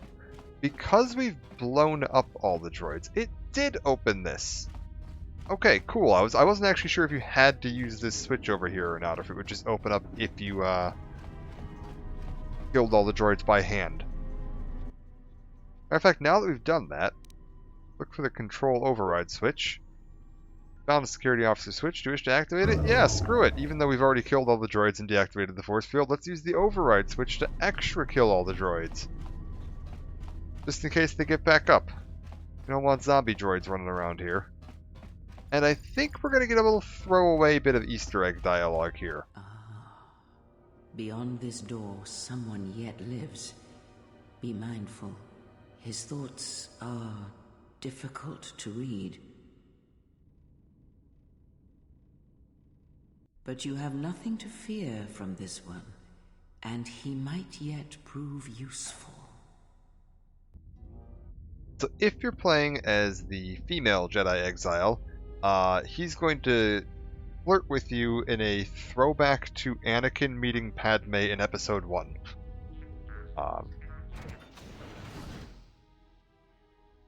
Nice outfit. What, you miners change regulation uniforms while I've been in here? Yeah, let's see here. Oh, did I not get the dialogue? I should be getting it. Who are you? Atten. Atten Rand. Excuse me if I don't shake hands. The field only causes mild electrical burns. Or do I have to pick a specific option? Maybe I missed the chance. Oh, that would be a shame. I could have sworn all you had to do was just walk in here and he would have done it. Odd. Care to explain why you're locked up? What is this place? Facility's deserted. What happened? Yeah, why are you locked up? Security claimed I violated some trumped-up regulation or another. Take it up with them if you want. But they stopped listening to me shortly before they stopped feeding me. Now that's criminal. Okay, yeah, the facility's deserted. What happened? You mean before or after that Jedi showed up? Either way, it's a real short story. You see, this Jedi shows up, and you know what that means. Where there's one Jedi, the Republic will soon be crawling up your ion engine in no time. But the story gets better. See, some of the miners get it into their ferrocrete skulls that since the Jedi's unconscious, they can collect the bounty the exchange has posted for live Jedi. Well, what passes for the law here didn't like that idea. So the two groups started fighting. Then there was some big explosion. I was sitting here for a long time. Then you showed up in your underwear and things got a lot better. Okay, so there's a bounty. Why? Don't know much about it. Maybe the exchange wants one as a trophy, or somebody's got something against Jedi and is looking to collect. Not many Jedi left. Wouldn't surprise me if the bounty's pretty high. Yeah, not many Jedi left. What happened to them? The ones that weren't killed in the Jedi Civil War ended up switching off the lightsabers long ago. Word is there's not even a Jedi Council anymore, but who knows? Yeah, I heard rumors of a war, but a war between Jedi, and the stories I heard were the Sith, not the Jedi. What's that? Let's check this. Was it caused by the Mandalorian Wars? Are they talking about what we saw in KOTOR 1 with Revan and Malak? Yeah, Revan, Malak, and the Jedi that went to join them in the Mandalorian Wars. They turned against the other Jedi and had a scrap that almost laid waste to the galaxy. Where have you been? Okay, so that's, yeah, just recapping the history of Knights of the Old Republic 1. I've been away since the Mandalorian Wars. Tell me what happened next. Well, I wasn't there, but like all Sith, Revan and Malak turned on each other. After they turned on the Jedi, of course. Yeah, the rumors I heard said Revan defeated Malak, then went to Korriban to unite the Sith against the Republic. Well, that's not the ending we got in Knights of the Old Republic 1, so...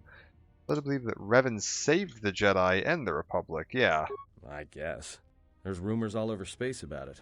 All I heard was Revan returned to pay Malak back for trying to kill her in the first place. You know women. How long have you been in that cage? Revan was a man, not a woman.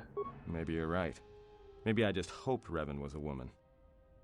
Okay, so that's just a check they use there. It's very similar to the dialogue you get at the beginning of Mass Effect 2, when they're asking you who was the human ambassador to the Council. Because this game didn't have a save state import, they just ask you a couple of questions about galactic history at the beginning of the game here, so that if you've played the first game and want to make sure that your save file matches, they know what to fill in for anything in the future. So now they will refer to Revan by as he, and they will refer to Revan as someone that saved the Jedi, not someone that joined Malak to try to stop them. So there's a couple other spots in there where they're going to touch base on a couple things to figure out what the backstory is supposed to be. Discussion about Revan is pointless. I have some more questions for you. Not like your half-naked interrogation isn't a personal fantasy of mine, but... Hey, wait a minute. You're that Jedi the miners were talking about. Where is everybody? I don't know. The facility seems abandoned. The miners can't all be gone. But if they are... Look, hey, let me out and I can help you. I can. I've gotten out of trouble countless times. Okay, tell me your plan and we'll go from there. This facility isn't a military installation, which means we may have a chance. You shut down this self-security field and I can reroute the emergency system so we can get to the hangars. We grab a ship and then we fly out of here. Alright, one thing's first. Patients in the medical bay were killed with a lethal dose of sedatives. Know anything about that? Huh? What are you talking about? Wanted to check if you knew anything and you don't. Never mind, just checking. Trust you, let me get you out of that cage and we can work together to get out of this mess. Yeah, let's start with that. Great. Now to business. Let's get to the command console. Alright, let's go.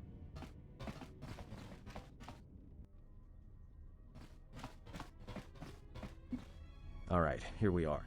Now, this console is set on automatic hail. You may have heard it when you came in. The asteroid drift charts are constantly being updated, so it sends out a transmission to incoming vessels so they don't get crushed into space dust. The hail warns them to keep their distance until orbital drift charts are transmitted, and then provides docking instructions to incoming ships, usually freighters. Thing is, you can bounce that same transmission back to the comm here, and suddenly you've got access to the communication system from the inside. Pure Pazak. The console's ours. Now, all we need to do is reactivate the turbo lifts, cancel the emergency lockdown. Hey! Yeah, what's wrong? This system's been severed from the main hub, after it was locked down from remote. You can't even reroute the system, it's been cut clean. Okay, yeah, using my repair knowledge, I can tell that wouldn't be standard procedure in emergency lockdown. No. Someone tried to lock down this whole level tight, and leave us here. Trapped. Okay, is there anything else we can do with this console? I doubt it. All we have is communications back. For all the good trying to shout in a vacuum will do us. We contact the miners. Yeah, let's see if we can do that. We could try. But if the miners were trying to trap you up here and probably kill you, why not call them and chat? I don't think a friendly call is going to wake them up. Yeah, let's see if we can reach someone. Yeah, maybe there's someone... Maybe there's something logged in the terminal that can give us some answers. Be my guest. Not much else we can do. The comm's all yours. Alright. Check administration logs. Yeah, here we go. We got some logs here. Tracked the freighter in. Was lucky it wasn't destroyed when it drifted into the asteroid field. Not much on board. One damaged droid, one annoying protocol droid, and a lot of bodies. Sent the survivor to medical and the others to the morgue. Didn't recognize the ship's ID code, so we transmitted it to the Republic for some answers. Questioned the protocol droid about what happened. Says his master, the survivor, I guess, was on the Republic ship the Harbinger when it suffered an engine failure. He says the survivor was a passenger on the vessel and a Jedi. If so, that's gonna mean true. Alright, next up, we got, 3, 2, and 1 days ago, so 2 days ago. Inventoried the bodies and cargo. Everything matches the protocol droid's story. The T3 droid had seized up, so we left it in storage in standby mode.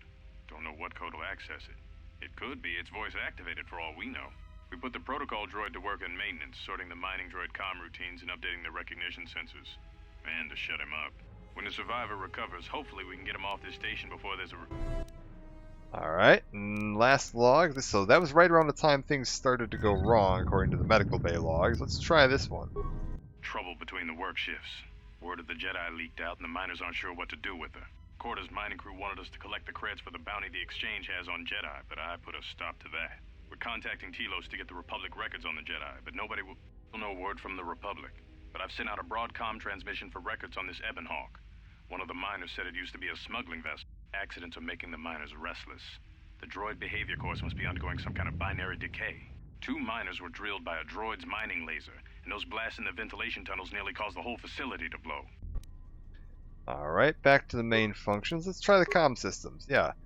Go to dormitories. No response. Hangar 25. Low-pitched whistles and beeps. Sounds of a utility droid on the other end. Yeah, can you read me?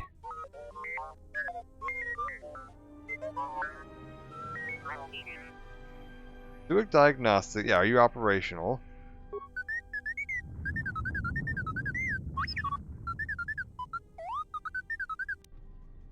Oh, good. Yeah, we're trapped on the administration level. Can you unlock the turbo lifts?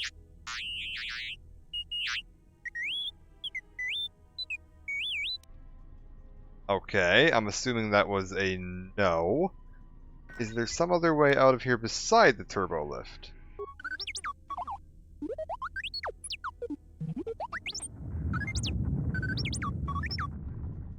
Okay, that sounded excited. I'd rather risk it than be trapped up here. Don't question my orders, just follow them.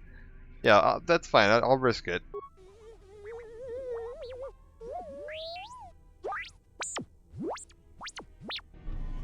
Doesn't sound too pleased about it, but I guess we'll be fine. And we're back. It is with T3. So he's survived the Ebon Hawk getting dragged in. It seems to be repaired back up. And he's currently sitting in a cargo bay of some sort. What else we got around here? Anything we can utilize? Go ahead and start scrounging for parts. We're going to want anything we can get our hands on. We've got a blaster equipped. Droid Deflector Mark 1, very good. And a droid optimized interface for extra computer skills. This is all pretty similar to the layout you see in KOTOR 1, just scaled up a little bit and bigger so you don't have to squint at it as much. Broken droid. Grab some repair kits. Make sure we're lockpicking everything we can lockpick. Get our way into all this stuff. Get some energy shields. And just start exploring around to see what we can get. Also, we've got this fancy droid shock arm. P3 got a very nice little bit of kit to start him off at the beginning of this game. This droid shock arm, unlimited uses, electrical damage, does 1 to 6 points of damage for each of the attacking droid's levels to a maximum of 10 levels for 10 to 60 points. Successful fortitude save at a DC of 5 plus the attacking character's level reduces damage by half. So to start off with, DC 5 plus the attacking character's level is not the hardest thing for them to manage to pull off. Damage, fortitude save success, 15 plus base 6. Basically they're always DC 8, yeah. If they roll a 2 or higher, they're having the damage. But we are level, 2 right now, so we can... Level 2? Or level 3? What are we? 3. So we're dealing 3 to 18 damage, and it's likely going to be getting halved. But 3 to 18 damage, figure 1.5 to 9 damage, is better than my blaster. And it's, I believe, 100% accurate. I don't think it can miss. So, pretty much always use that at the start of the game. It's just going to be doing more damage than anything else you have available. If they have energy resistance, they're going to resist your blasters anyway. So it's, yeah, you're always better off with this stun arm at the beginning of the game. Not to say that blasters are, like, completely useless, but your little droid shock arm is going to do better.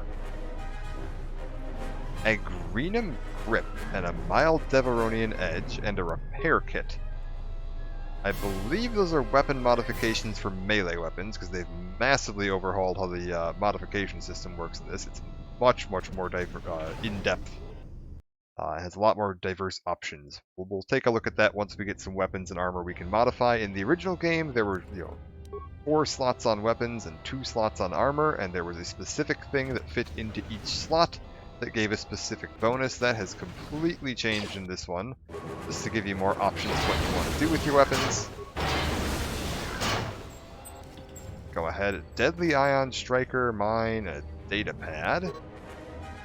Purged the fuel lines and I found 3 sonic charges attached inside. I checked the work logs and only droids have been in the area. I tried to contact security as soon as I found the explosives, but I can't seem to get a signal through. I've removed the remote detonators and I'll keep the explosives on me until I can put them in a secure hold in the hangar. Well, that seemed to work out well for him. Is there anything on this droid? Yeah, Ion Blast Mark 1 and some components. Special droid-based item allows droid to perform special attacks against opponents. Ion Blaster, extremely effective against droid opponents and energy shields. Has a limited number of charges, after which it is destroyed. We've got an Ion Striker, which is 20 points of ion damage, which is, I believe, just automatic bonus damage against droids and shields.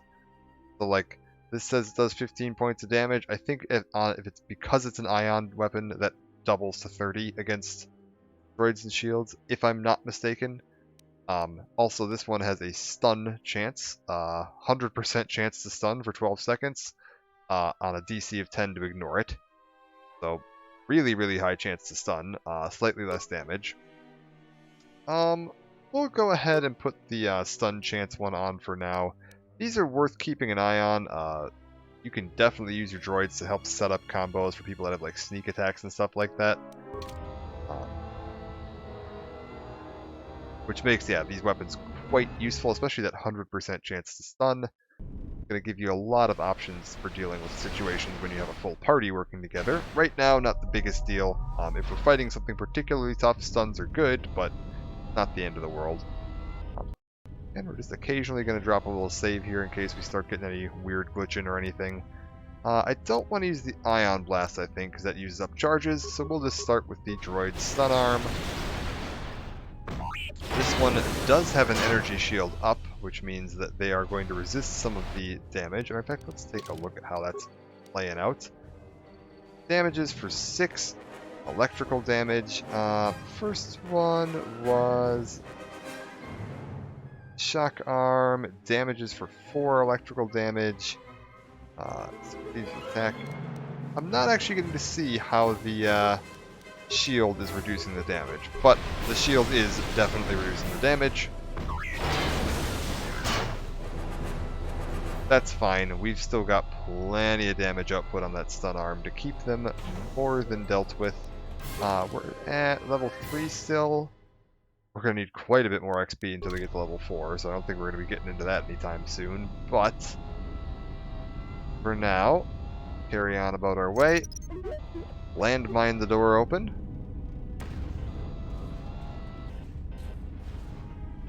And it's 3 CFD. Suffered irreparable damage. Oh well, sorry friend. A droid flamethrower, short sword, components, and credits. Go ahead and hack into this. Computer spike and a Durasteel underlay Mark 1. There's some armor upgrades, and as you can already see, it's got a Mark 1, which is already way more depth than they had in the original game. Grab the adrenal strength and all that stuff. And head on through the security door.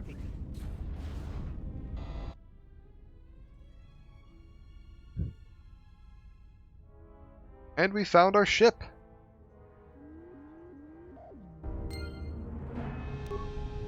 Let's go take a look at her. I'm not sure if they still have the caps lock. Yeah. And look, oh, interesting. Because I'm a droid, my first-person view gets the little blue tint to it. That's kind of cute. Yeah, ship's looking like it's been repaired at least somewhat. I don't see any of the hull plates missing on the hull. Go ahead and pop this open. Make sure we're looting everything.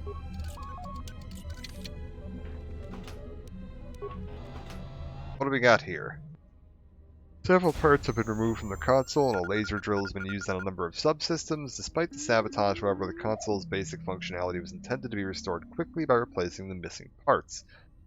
Okay, so somebody damaged this, but intentionally damaged it in such a way as it could be repaired if need be. Go ahead and replace them. Main console's online, emergency console. Let's check the logs, yeah. Access docking and takeoff procedures. All incoming and outbound freighters need orbital drift charts in order to navigate the asteroid field surrounding the mining colony. Without it, any vessel entering or leaving is in danger of being destroyed.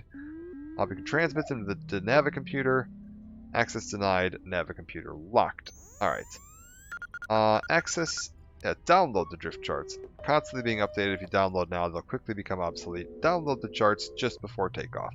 So yeah, because we don't know where the asteroids are going to be too far out, like a weather forecast, you want to make sure you're getting a recent one before you head into the ship.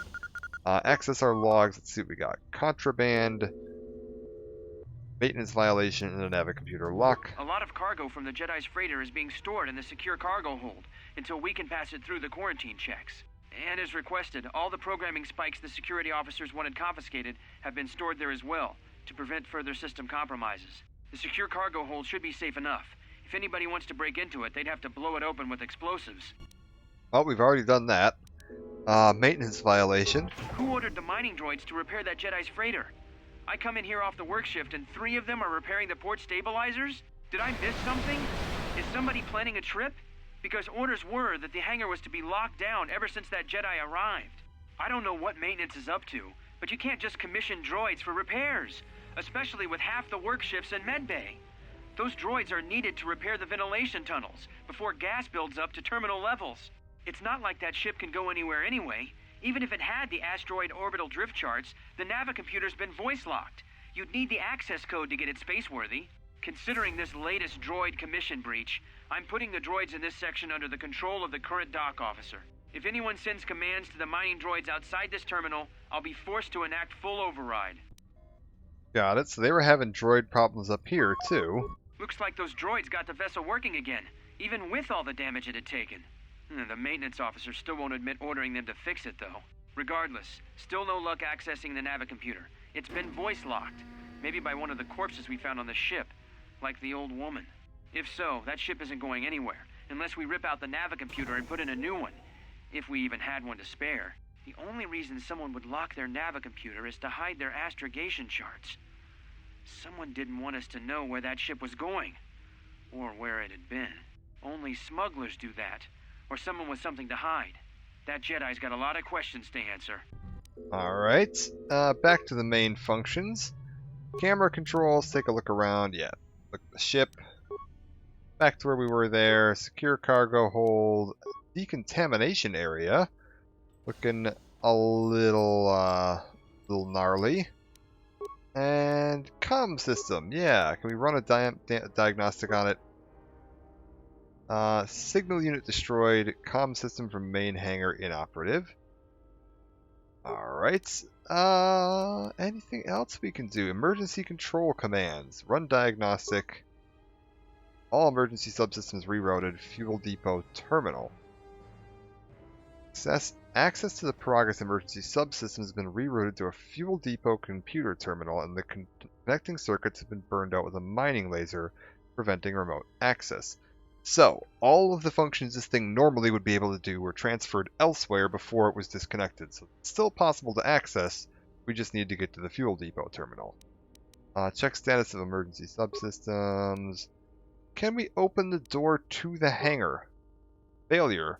Conduit removed. Okay, apparently not. Can we open the door to the fuel depot? Yes. Alright. Down we go into the fuel depot, and we'll look for that terminal while we're down there. A handful more droids. Go ahead and get your shock arm going. Take care of these things quite nicely. And as we level up, if we level up at this point, that'll just increase the damage even more, making it even more useful. Honestly, that shock arm stays pretty darn useful throughout most of the game as a backup weapon. You can absolutely get better if you're just, really maximizing your pistol usage and stuff, but it's still pretty darn nice. A droid neural pacifier. What on earth are you? Stun chance 100% for 9 seconds. DC 15. Neural pathways of biological creatures. I'm curious if this would work on a droid or not. But it's similar to what we've got on this Ion Blast. It's just no damage, but much, much higher DC on the stun. The harder for them to avoid the stun.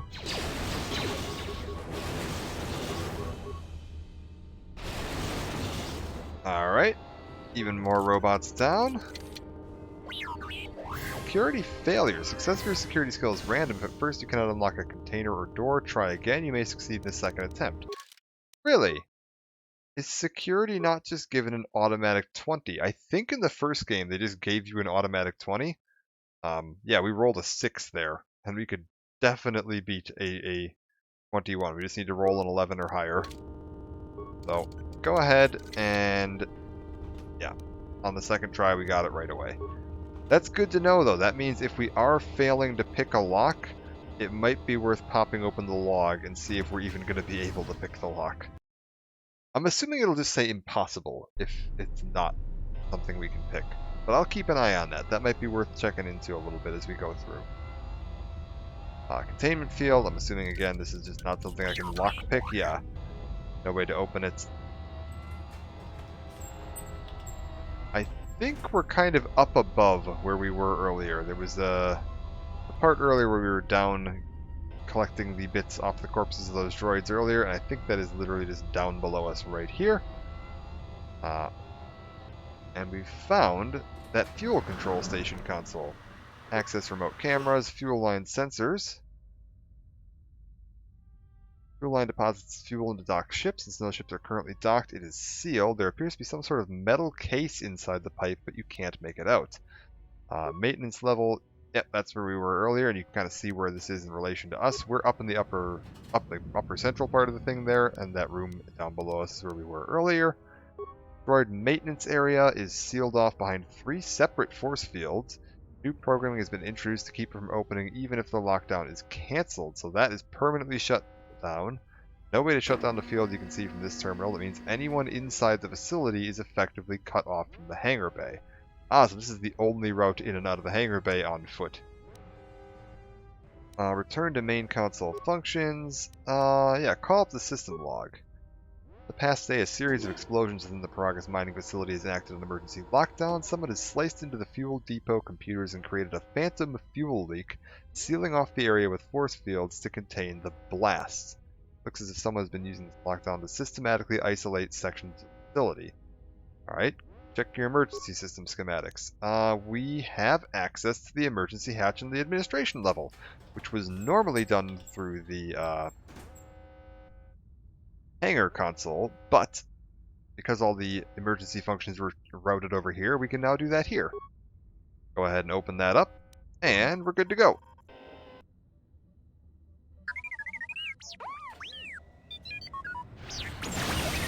Oh!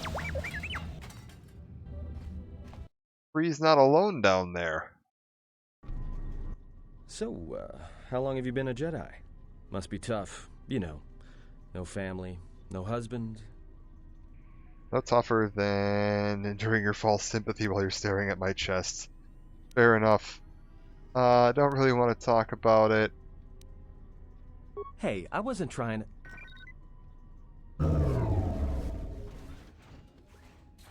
Hey, what do you know? A little cargo cylinder came through. Looks like it, but it's strange you didn't contact us on the comm. If he got the turbo lifts working, then we should have a clear run to the hangar. Yeah, he didn't. He did something else. We had him open the emergency hatch. Wait. Don't tell me you're taking that hatch down into the mining tunnels. Are you? That explosion I heard came from below. There's probably nothing down there except superheated rock and collapsed blast tunnels. You'd be an idiot to go down there. Okay, maybe, but it's the only way out, and it's better I risk my life than yours. You're either really brave or really crazy. Or both. Alright, I'll try to monitor things from up here. And be careful. The only thing moving down there is likely to be mining droids, so don't be playing hero too hard. Not that I care what happens to you or anything. I just don't want to be trying to get off this rock by myself. Alright, see you soon. I'll keep the comlink open. I may be able to guide you through the tunnels from up here. Don't know if the signal will hold if you get too deep, though. Received a comlink. Party members may use it to contact you or provide information. Item received, comlink. Alright. Let's head on back towards the entry hatch. We saw that on our way here, past the security office. And actually, we should have, oh my lord, 1,000,000 new items. Oh no, our inventory is flooded with garbage. What do we have? An energy shield, that could be useful. Neural band, will saves +2. Republic troops called it Little Shocky. Developed for the XR Kun War item bolsters the willpower of the user by electrically reinforcing established mental patterns. Oh, that sounds lovely. And...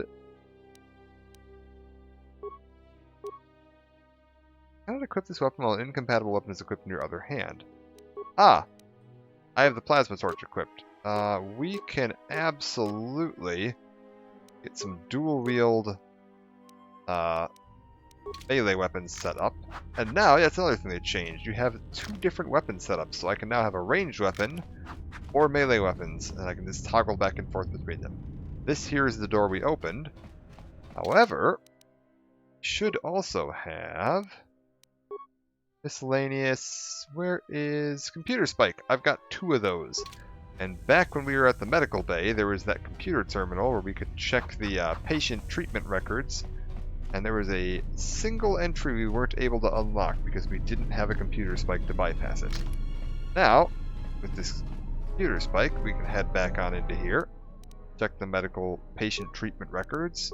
check the last one, and attempt to track where this treatment request came from. Treatment was administered by remote from another console within the facility, 34-103. You cannot determine its location, but you would recognize the ID signature if you access the console. Alright, we can look around at any of the consoles we come across to see if we can find where this signal came from. Yes? What have you found? Patients in medbay were killed. Now we already know about that. Just checking to make sure you're alright. And I keep hearing your voice as I explore the place. Ah, yes, I noticed that as well. It may be that our proximity during our long slumber may have had unforeseen consequences. Got it. What do you mean by that? We seem to be able to speak without speaking. Perhaps this effect will pass with time. And if it doesn't? Then hope that we have little to say to each other, lest it prove distracting. Okay. I'll be back, I guess. Nothing else she has to say. I guess we can't tell her about our plan to dive down into the tunnels and go fight some droids in a mining tunnel, but I'm sure it'll be fine. Should be able to head on down through the hatch and into the mining tunnels below. Yep, there we go.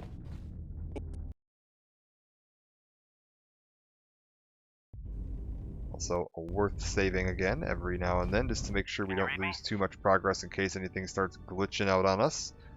Can I read you? Yes, but there's a lot of static. There's a lot of interference down there, probably caused by that explosion. Still, it looks like there's a route down to the Paragus fuel depot, if the passages haven't collapsed. That explosion knocked out most of the sensors. There should be an emergency crate in the next room.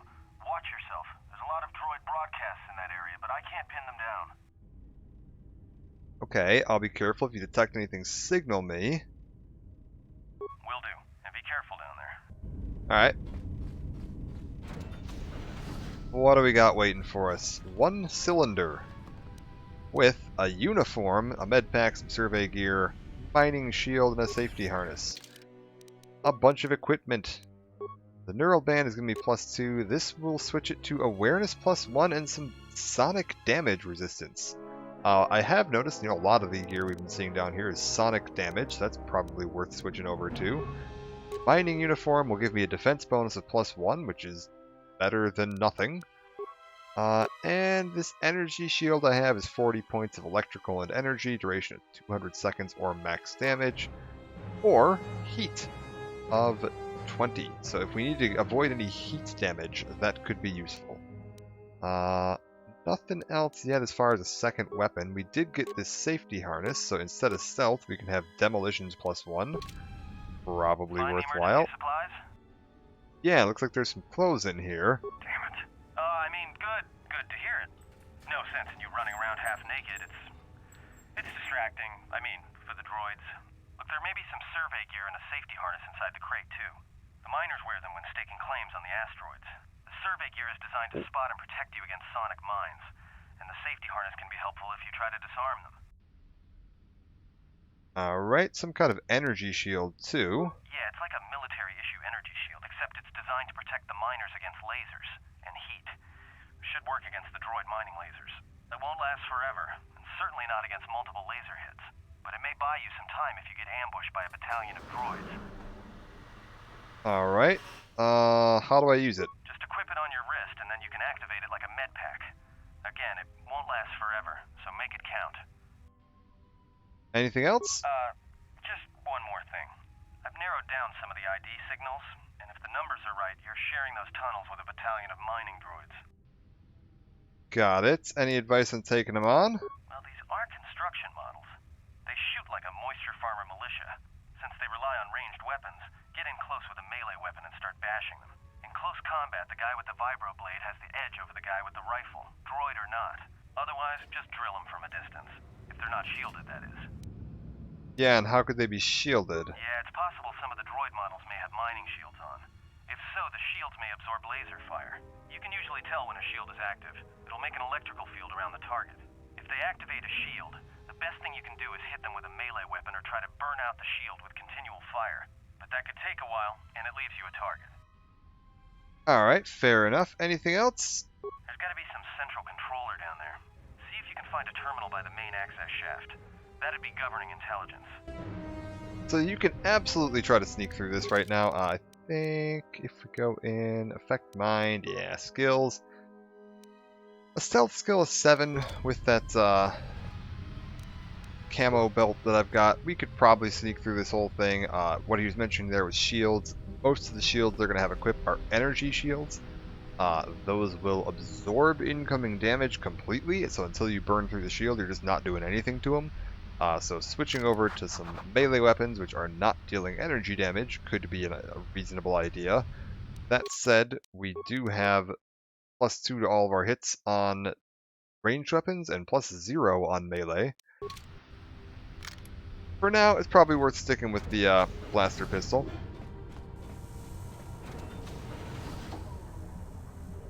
See what we run into, though. Alright, we got a damaged droid over here.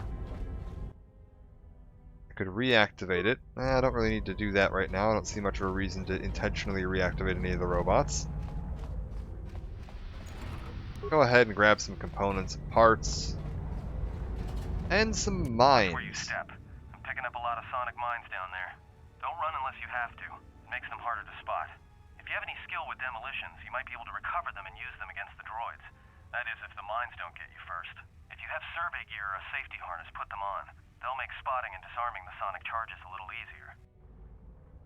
Yeah, why so many charges? Those mining droids, especially the excavator models, are designed to arm and set sonic charges for mining. Chances are if they still had charges after they went rogue, then they may have set them to try and kill the miners. And you. If you see one of those excavators, watch out. They may use their undeployed charges as projectiles. Got it. So the excavators can basically chuck their mines like grenades. Makes sense. Understand, and I'll do that. Can we pick up this mine? Our demolition skill isn't terribly good, but we were successful. These must not have a very high DC to be unequipped, which is excellent. That means we get to grab some sonic mines for later. This is one of the reasons I wanted to put those early points, even though I don't have them as class skill, into demolitions. By putting 1 point into both of these, I'm sitting at a 4 and a 5 right now, which is going to give me quite an edge over what I would have had otherwise. If I didn't have those points in there, I would be sitting at a, I think, a 1 and a 1. Yeah. Wouldn't be terribly helpful. Don't need to reactivate the droid. Those ones look significantly less dead. Let's see what we can do. 1 down. 2 down. 3 down. Not too bad. Ballistic Shielding Mark 1. Armor upgrade, so once we get the ability to start slotting some stuff into our armor and weapons, that'll give us a nice little edge. Oh, and a really phenomenal miss.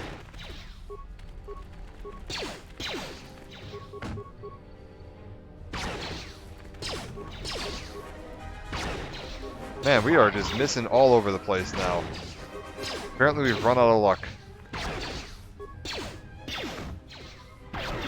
The exciting turn-based combat of one character at a time. The game's a lot more interesting when you have, you know, multiple people in your party. At the beginning of the game, when you're just sitting there with one person, they only have like 1 or 2 abilities. It is just a lot of just sitting here and taking turns smacking each other. Alright, we're good. Thankfully, Power Shot means we can get through this pretty darn quickly. More or less one-shotting the basic enemies, and a maintenance droid. Nice. Those little energy ball droids that you're seeing around, like the sensor probes, will heal other droids, so a real pain if you leave them alive. Definitely worth prioritizing taking them out first.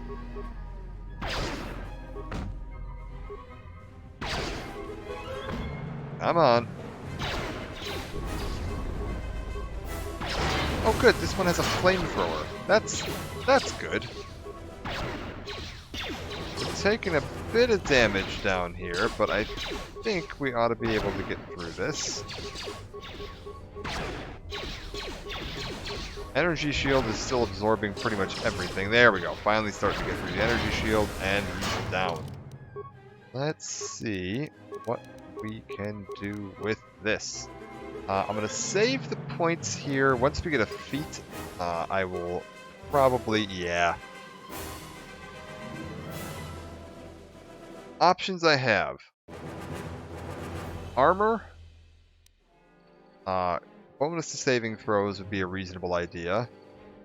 Toughness for an extra vitality point every time they level up. It's gained retroactively, so you don't need to rush to get it, so we might hold off on that for a little bit. I think we're going to go ahead and add repair as a cross-class skill. That does mean I have to wait until the next level to really make use of those skill points, but it's fine. We will be making use of them eventually.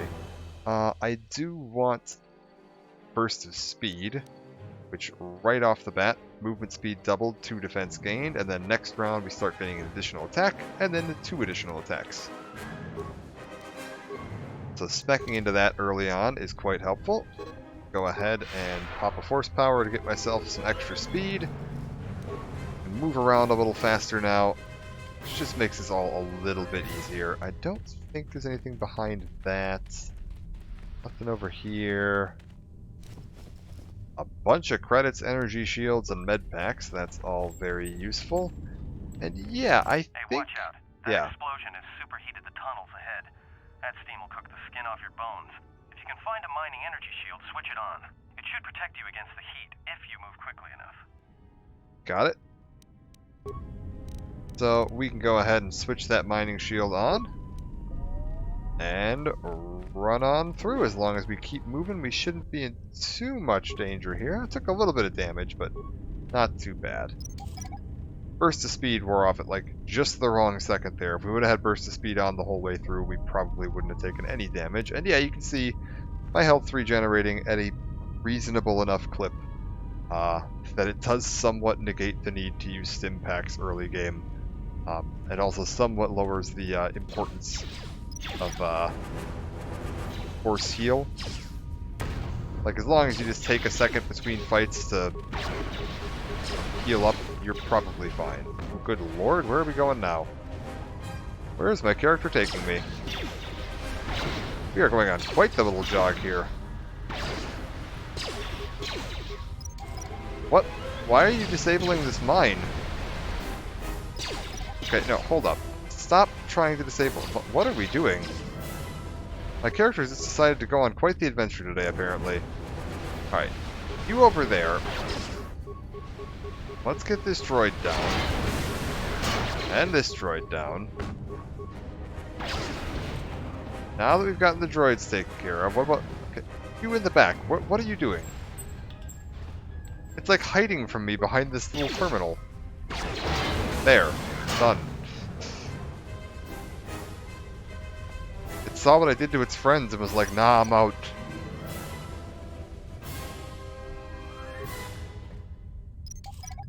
Also, I saw one of those landmines exploded when we tried to get it. I'm assuming that means that there are critical fails in here. So I'm assuming if you roll a 1 on a disarm check, you just detonate the mine, which I, again, don't think was a thing in the first game. Pretty sure the first game auto-rolled you a 20 on disarming mines.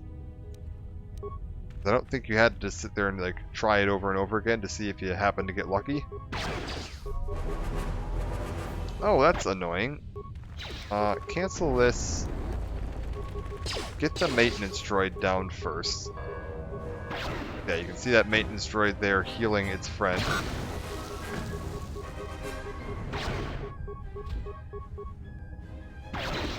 Oh, unlucky misses.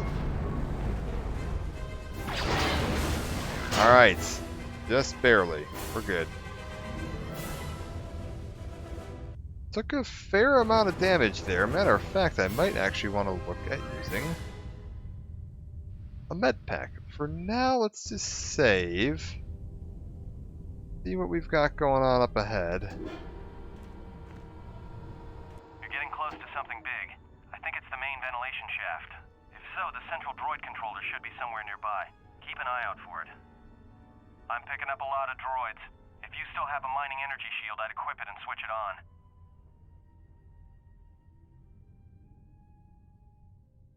Can I sneak by them? There aren't just mining droids down here, there's sensor balls too. Sensor? It must be maintenance drones. Yeah, watch out. Those little pests will try to repair the mining droids if you don't gun them down first. Still, it's odd they're still active after the explosion. They don't have the same shielding as the mining droids. Be careful of those droids. I don't like this. Alright, yeah, any chance of sneaking by? Sure. If you have a stealth field generator, it'd make it an easy walk to the central droid controller. Got it. Well, let's head on out. We're already back up to about half health, which is pretty darn nice. Let's see if we can take out these droids on the side from here without having to bother with all the sneaking around and such. Ooh. Unlucky so far, but... Come on. One down, and only took, I think, 3 damage. Let's try the other one. Nice!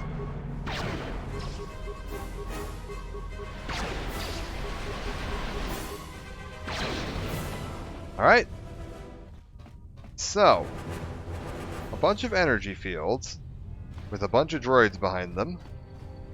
Looks like 2 behind each of these at least, so 8 total or more. Definitely just a couple.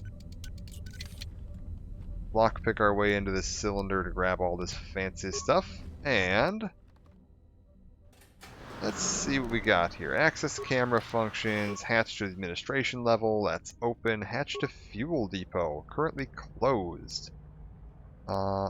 Unidentified holo record camera, work claim 12-34. Everybody here? What's up, Kurta? We're supposed to be sinking fuel siphons into the 3218 asteroid shelf right now. Forget the siphons. You know that survivor they pulled from the freighter? One of the miners said they served with her on Malachor 5. Malachor 5? So she's one of the survivors? Or worse, a Mandalorian. So what? Not a survivor, idiot. She's one of the Jedi from Malachor 5. If she's one of the Jedi, hell, we can't have her walking around here. She'll... well, I don't know what she'll do. I thought all the Jedi were wiped out in the Civil War, weren't they? Guess they missed one. But it gets better. I did some checking, and that bounty on Nar Shaddaa is still live. What? You want to sell the Jedi to the Exchange? Kurta, have you been chewing spice? Look, you know how big that bounty is? That Jedi's our ticket off this rock. Gorda, there's no way the officers will go for that. They'll lock us up for sure. Then we'll improvise. Alright, someone has taken care to delete the record of this camera being placed. It's not listed on any of the work records. Okay, so Kurta seems to have been leading the efforts to try to kidnap me. But who recorded that? Because I don't think Kurta would be like, ah yes, I better keep a record of my illegal activities. Call up droid command, access fuel contamination functions. Yeah, let's start with droid commands. Check their schematics. Intelligence, judging from the droid schematic displays, the droids rely on thermal sensors to detect fuel deposits. You could easily blind them by raising the temperature. Raise the temperature to blind the droid thermal sensors. Sure. Also prevent droids from being able to shoot each other if reprogrammed to mine each other. Do you want to continue? Yes, I do, thank you. Temperature rising, droid sensors disabled. So we've just blinded every droid on this level. We can just walk around here completely free now. You can also use add droid to droid mining protocols, cancel all mining protocols on organics, and reassign droids to mine sealed doors. If you want to have them break through the doors for you, or stop shooting you, or start shooting each other, you can use your computer skill and some spikes. Do that. I've only got 1 spike, so I didn't really want to waste it. So you can also just turn the temperature up if you have a high enough intelligence, and they're all blind now. Go ahead and access the fuel contamination functions and shut down the fields. If you didn't do any of that, you've now got 8 droids loose in the room with you. Probably not going to be a very fun time. Because we did that, I've got 8 blind droids loose in the room with me that can't do pretty much anything. You can also, if you remove organics from their targeting list, they are no longer hostile and you can't shoot them. Because I didn't do that, they are technically still hostile, and I can sit here and,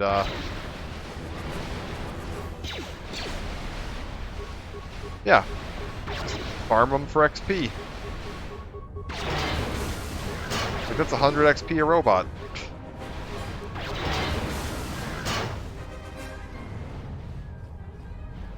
We're gonna go ahead and clear house.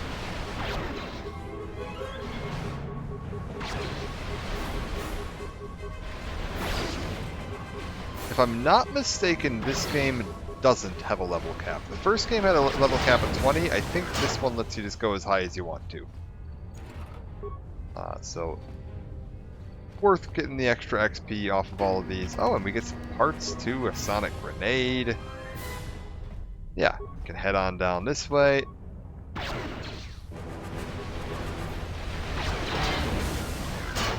see another one hiding back behind this, and yeah, we'll just go around corner by corner, clearing them all out.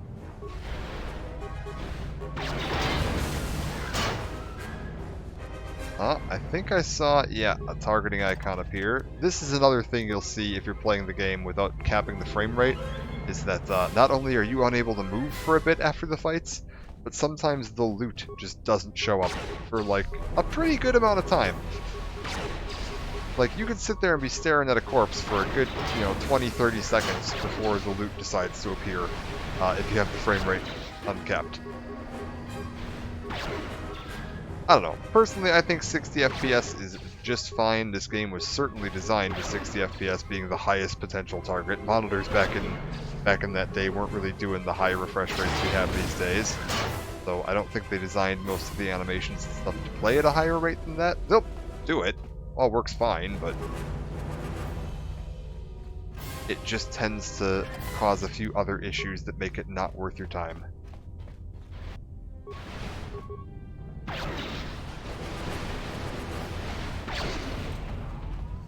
Anything on you? Nope. Alright.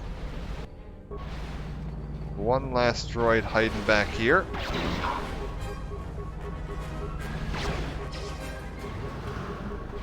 I'm assuming the ricocheting shots is because of the energy shield.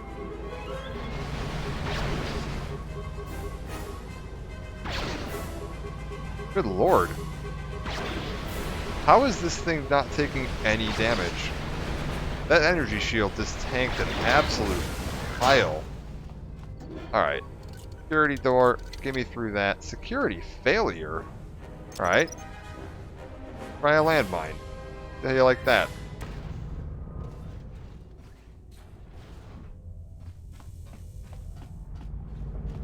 What do we got hiding back here? Broken droid. I'm assuming that's the door you could have told the droids to mine if you had the computer reprogrammed for having droids mining doors.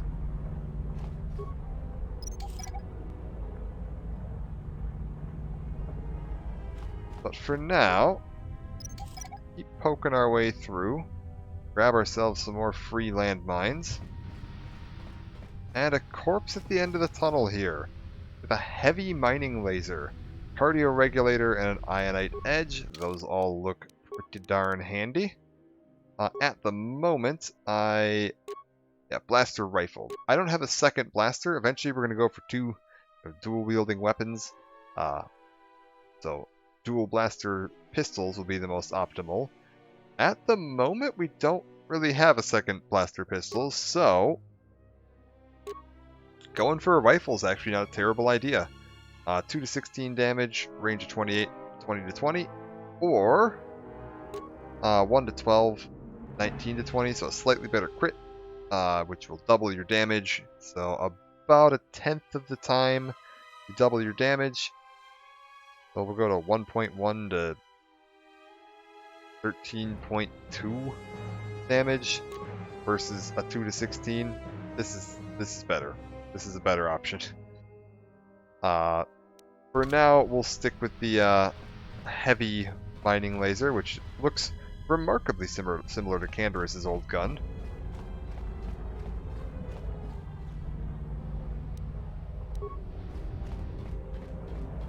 And also, like, this is a mining laser?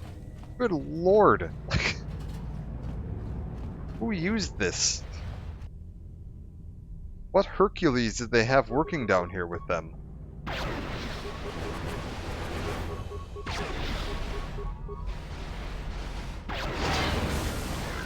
I'm picking up some strange readings. What are you doing down there?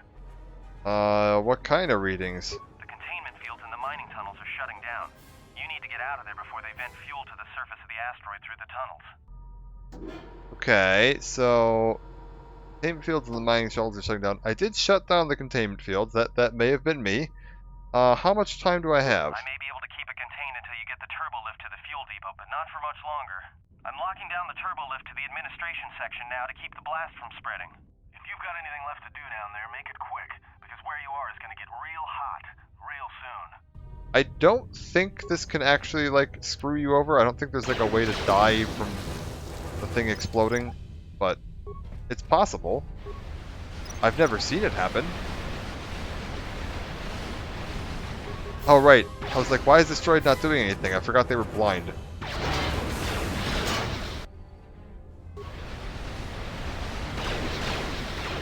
Actually, that's a good point. Power Shot isn't really worth it with this weapon, because this weapon does so much damage to begin with that the accuracy penalty just isn't worth the extra damage. So yeah, stick with regular shots for now.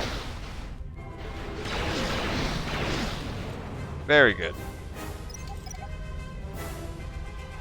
We do have something on... Oh. I'm assuming, and I actually want to check this, was that a critical fail? A roll of 12 plus that, you triggered a mine. Really? So if you fail, you have a chance to trigger the mines. Interesting. That was definitely not the case in the first game. First game, if you failed to recover the mines, you just didn't get the mine. Damaged cylinder, may be able to open it with a sonic charge. Alright. Deadly sonic mine, minor sonic mine. Yeah, don't use a deadly sonic mine. One minor sonic mine will do just fine. Very good. What do we get out of this thing? Thankfully, no broken items. Some credits and some impacts and stuff. That's all fine.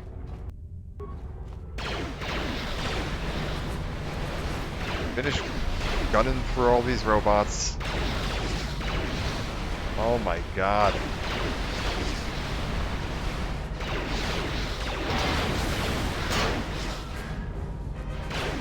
Come on.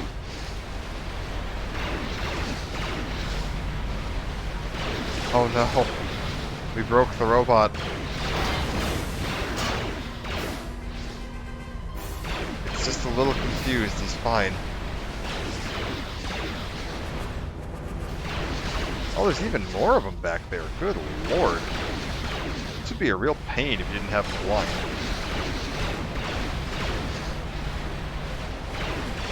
Oh no, we broke another robot.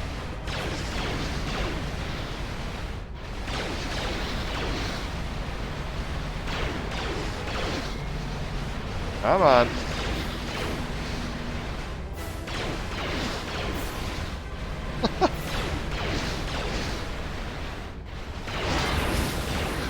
Okay, and another level. Perfect. Up to Jedi Sentinel 3. So T3 was actually a higher level than us. Interesting. Level up again. We'll keep moving Dex up. Dex is going to be kind of a primary combat attribute, and we definitely want to keep that moving along. Now, we've got our skill up high enough that we can start putting some points. I'm going to keep all of these moving, and then all of our spare points we will put into repair. So repair is going to be 3 points lower than the rest of our skills, pretty much permanently. That's fine. It may have been a slight mistake putting the initial point we put in there before we took the perk. Could have instead used that to spend... oh god, I'm dying. 2 points and treat injury. But it'll be fine. I don't think 2 points and treat injury is going to make or break us in the long run. Powers... what do we want to do next? Energy resist, probably a good idea. Actually, you know what? Forget energy resist. Force Valor is definitely a better idea. I said Force Valor is a better idea. Bonus of all the 2 points to all of your attributes to all of your party members for 30 seconds.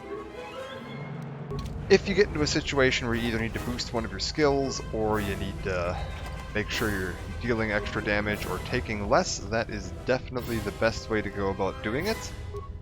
I grab some stimulants and all of that. Take care of the maintenance droid.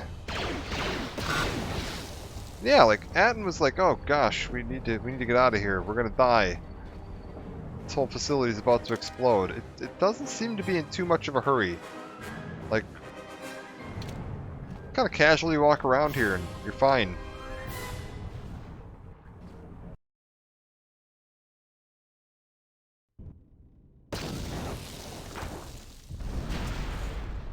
Nice action roll out of the door there.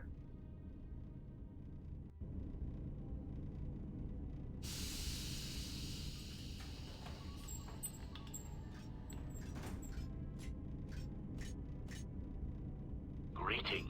It is a pleasure to see you alive, Master, provided my receptors are not off focus. How may I be of assistance? Okay, how do you know me? I'm not your master. Answer. I am a survivor of the Harbinger, just as you were, Master. With the unexpected termination of my previous master, you are the only organic which I may now serve. Okay, who was your previous master? Answer. The captain of the Harbinger, Master. I was in transit to Telos to facilitate communications and terminate hostilities. However, we did not arrive at our intended destination. Okay, what happened? Irritated answer. Oh, Master, it is such a long, dull story, and not terribly relevant to our current situation. Yeah, go ahead and tell me anyway. Hesitant explanation. That has been the subject of considerable discussion since our arrival here, Master. Many have attempted to claim you and this unit as salvage. I was crudely interrogated concerning our brief history together on board the Harbinger, before its communications, weapons, and engines suffered the cascade failure that disabled the ship. Yeah, I don't seem to remember any of that. Where was I? Actually, let's start with that. Why don't I remember it? Speculation. It is possible you were incapacitated and locked in the well-shielded cargo compartment as the Harbinger was being systematically crippled, Master. That is some remarkably specific speculation there, sir. Incapacitated how? Clarification. Yes, Master. No doubt the flurry of destruction on board the Harbinger somehow drugged you into a stupor from which you could not awaken. Most curious. What do you mean, drugged? Placation. Merely a turn of phrase, Master. The implication that your state was due to the result of ingesting large quantities of Juma juice was unintentional. I meant to communicate only that you were somehow rendered unconscious before you were locked securely in the cargo hold. Yeah, define locked. Clarification. By locked, I meant sealed, Master. My vocabulator seems to be malfunctioning. Alright, fine. What happened next? Recitation. Following the unusual set of coincidences that led to the cascade failure in the Harbinger's systems, we were boarded by a small freighter with unknown ID codes. It appeared that this freighter had been attacked, and the captain wanted to study it. This freighter appeared to be still spaceworthy. Your cargo compartment was breached, and you were taken on board the freighter shortly before the Harbinger's systems began to go critical. I, too, managed to board the freighter before the Harbinger's destruction. We were most fortunate to have survived, Master. Got it. So what attacked the small freighter? Evaluation. Master, I do not know. Judging from the damage, it had been attacked by a much larger vessel. And when it attempted to escape the Harbinger with you on board, it was fired on again. Addendum. It does seem odd that such a small vessel has a high probability of attracting the attention of much larger vessels. Not a welcome trait in a freighter, to be sure. Okay. What was the freighter that the Harbinger brought on board? I'm assuming that's the Ebon Hawk. Explanation? I believe it was a smuggler's vessel by the name of the Ebon Hawk. Speculation. As to its purpose, I do not know. Perhaps it was always its intention to play dead, then kidnap you off the Harbinger and rob me of my bounty. Yeah, bounty? Clarification. By bounty, I refer to your life, Master. It would pain me to see you damaged in any way. That is why the arrival of this Ebon Hawk caused me considerable distress. And the Ebon Hawk came here. Apology. My memory core cannot provide a clear answer on that point, Master. Suffice to say that once we arrived at this floating rock, our situation became much clearer. And how so? Explanation. Despite my market value, Master, the miners were far more interested in you. It did not take long for me to ascertain the reason for this. While an HK protocol droid is a valuable piece of property, Jedi are worth much more in certain exclusive markets across the galaxy. Painful admission. I must confess to feelings of inferiority at the speculated difference between my value and the price for your capture. I was forced to remind myself it was not due to a failing of my model or function, but because you were a Jedi. Yeah, how did they find out I was a Jedi? Surprised answer. Why, I told them, Master. You are the exiled Jedi who served with Revan in the Mandalorian Wars, are you not? I hope all that has happened has not been the result of a miscommunication. If so, then the problem lies with the core word databases, which are notoriously spotty. Unpleasantness? What do you mean by that? Answer. All that has happened has been because they believe you to be a Jedi, Master. They debated what to do with you as you lay unconscious in the medical bay. One group seemed intent on selling you as property. The other group opposed this. Okay, so two opposing groups. What happened next? 3 standard hours after the division between the miners became apparent, accidents began to occur throughout the facility. A result of improper maintenance, I believe. These accidents coincided with the degradation of the mining droid behavioral cores. Crude models are prone to such failures, resulting in murderous rampages.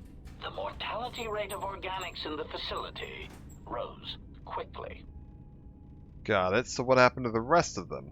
Many miners began to join you in the medical bay as a cascade of flawlessly timed detonations occurred in isolated gas pockets in the lower levels of the facility. The explosions herded the miners into emergency sections of the station, quickly and efficiently cutting them off from communications and facility control. But sadly enough, not the ventilation systems. What do you mean by sadly enough? You see, the explosions had damaged specific sections of this facility's ventilation systems, causing a slow, lethal buildup of toxic fumes in the dormitory level. Okay. Are there any left? Answer. I do not know, Master. Ironically enough, any miner that fled to the dormitory level to protect themselves from the droids and the explosions would find themselves in a gas-filled death trap. Okay, then I need to get in there and rescue them. It is unlikely any miners remain alive. As I said, the dormitory has been cut off from the rest of the facility, as has the hangar bay. There is no escape. Can we try to contact them using a comlink? Apology. Unfortunately, communication with the dormitory section is severed, Master. It is perhaps for the best, especially if any other accidents had occurred in that section. If that were the case, the severed comlink would have spared us the satisfaction of hearing the miners' screams as they lived out their last moments in fear and terror. Satisfaction? Rapid retraction. Why, yes, satisfaction in knowing their fate, Master. It would be unfortunate if they had been slaughtered, but there would be a calm, comforting certainty that there is nothing we can do to escape until a ship arrives. Alright, well we don't know what happens, we need to find out. Theory. You could walk across the surface of the asteroid to the dormitory airlock, but such a route would be extremely hazardous, and I do not wish to see you damaged. Yeah, they could be hurt or in danger. We need to make sure they're alright. Warning. Master, continued exploration of this facility may place you in unnecessary danger. I encourage you to return to the medical bay and wait for retrieval from a vessel that is no doubt on the way, even as we continue this pointless conversation. Yeah, I'm gonna find those miners and you're gonna help me. Weary resignation. Very well, Master, but there is very little that I can do. You see, the airlock is sealed by a code. Okay, how do I get the code? Correction. Oh, I already possess the code, Master, but I am afraid that it will do you no good. And what do you mean by that? Condescending explanation. Master, the console governing the droid maintenance area and the airlock is voice-printed, musing. In the last days of his life, the maintenance officer was quite careful about voice protocols, bordering on paranoid obsession. Conjecture. I suspect once he realized something was wrong in the facility, he voice-locked the droid bay functions. A prudent measure, but in the end, he met the same fate as the rest of the organics. And yeah, voice printed? Explanation. Yes, Master. Many consoles have voice recognition sensors built into their systems so that only selected individuals can unlock them. But you do know the code. Condescending explanation. Oh, yes, Master. The code is Maintenance Control Voice Print ID R1B5. But unless the maintenance officer speaks the code, it is useless. Leave condescending out of your speech conditionals from now on or else. That's fine. Well, I like him using condescending. It makes him far funnier. How can I bypass the voice print? If he's dead, how can I get him to speak the code? Answer. Master, you cannot. You are trapped here just as I am. There is nothing to do, except patiently wait for whatever the future has in store for us. Alright, well I guess I'll be looking around for a minute. HK Protocol Droid, yes. The famous hunter-killer model of Protocol Droid. Alright. Take a look around the droid repair bay. See what we can find. Quite a few droids in damaged condition. That makes sense based on what we know about what's happening on the station. Plasteel cylinder. Very nice. Sonic imprint sensor. With the protocol droid's help, I've finished work on the sonic imprint sensors. I've installed them in the mining droids, but I'm locking up the original here to prevent the other miners from using its ability to record and playback voices to override the droid's voice print protocols. Ah, so he's trying to make all the droids voice activated only, so it'll only respond to his voice. That makes sense. Yeah, this is the workbench. This is similar to what the other bench we saw earlier at the med bay, where you can use medical items, except here we can make all kinds of armor plating and stuff. Earlier when I mentioned that they had changed the way the upgrade system worked in this game from in the first game, each type of item had one specific thing that would fit into each slot. You had underlays and overlays on the armor, or plating and overlays on the armor. Here we have all kinds of different ones, so we can get like heat shielding for fire immunity, better heat shielding, armor plating of armor plating? Skills stealth +2. Reflex and stealth up. Dampening fields against Sonic. We've got immunity to energy and a defense bonus at the cost of dexterity. We've got energy shielding. We got ballistic shielding. We got bonded plates, which requires medium or heavy armor, but gives you a defense bonus. Heavy bonded plates. We've got all kinds of stuff. Biorestorative, armor weave underlay. I mean, this is just absolutely nutty. the amount of stuff you can make here. Flexible underlay for a dex bonus, max dex bonus up. You can use this on heavy armor to increase the maximum dex bonus that you're getting, which can be extremely useful. Durasteel underlay, just damage resistance versus bludgeoning, piercing, and slashing. So again, just one less damage from any of these types of attacks. Ranged weapons, we've got pinpoint scopes for Keen, which is, I believe, doubles the critical hit range on a weapon. Attack modifier up. We can do on-hit stun. These are all just scopes. Crippling scope for even more chance to stun. We've got targeting scope for a damage bonus and a slight slow. We've got ion chargers for damage bonus types. We've got power pulsator for massive criticals, which just adds damage to your critical hits. You got Rylith power cells, which is apparently just adding 2 damage to all of your attacks. Massive crits. So you can really, again, just super customize any of your weapons at this point now. Instead of just having the whatever base option it was, you can really go in and pick out what you want them to be. These are all constructed with components, which are the other type of thing we've been picking up, and you can break down items that you're not using into components. So if you were like, hey, this data pad that I've already read that I don't need anymore, that's a component. These mining shields, that's a component. Is there anything here that breaks down into more than one? Yeah, these computer spikes. We can break down spikes and parts into a bunch of components. Flamethrower, that's a pile of components. Yeah, tons and tons of stuff you can do with this. Back to view creatable. Lightsabers. We've got lenses. We've got emitters. We've got energy cells. None of these were there in the first game. The only thing you could modify in your lightsabers was the crystals. Now you can go in and modify all kinds of stuff. And you do still have crystals on top of that. And then other things, you can just make computer spikes and parts if you need them. You can make security tunnelers if you need them. Repair kits, energy shields, melee shields.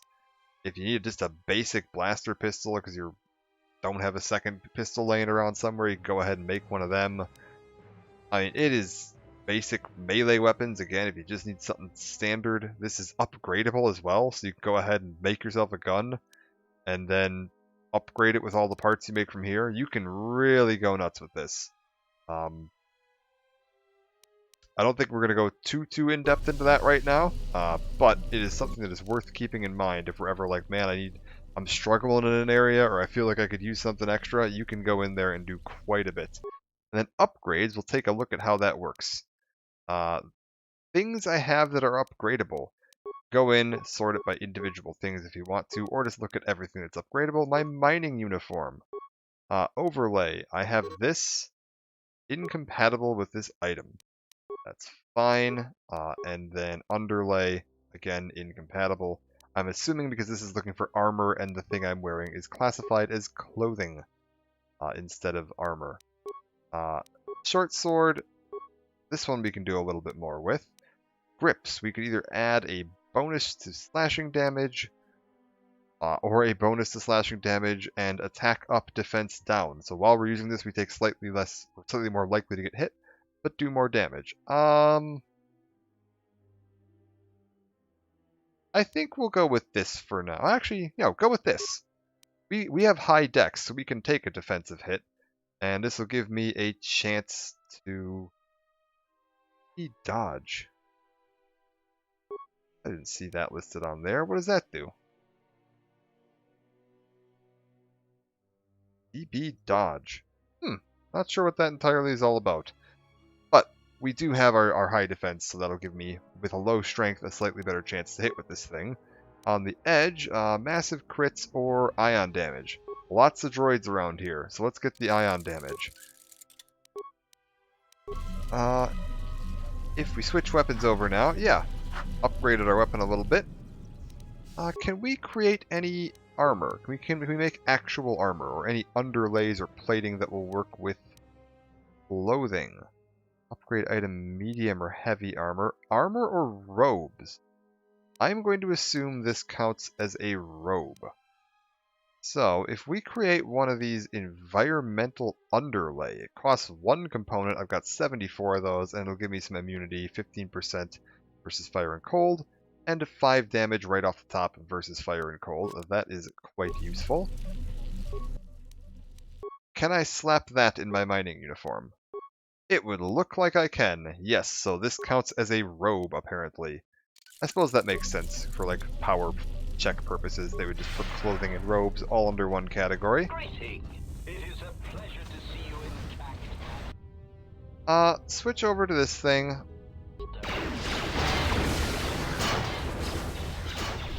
Start gunning our way through all these robots. Why am I not actually firing my gun? Come on. We're missing quite a bit here, which is a bit concerning.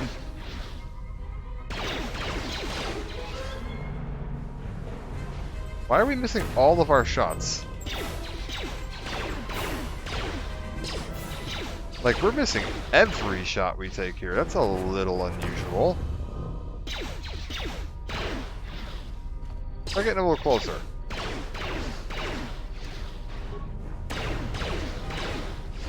Okay. Game, are you feeling okay? There we go. Just took it a second. Also, what is this debuff we've got on us? There was a spot we could see that. It is a stun grenade, so I'm assuming that that is the stun effect, or can I just see what a stun grenade does here? Grenades. Weapons? Usable? Miscellaneous? Here we go. Stun grenades? I don't have them. I don't know what they do. Interesting.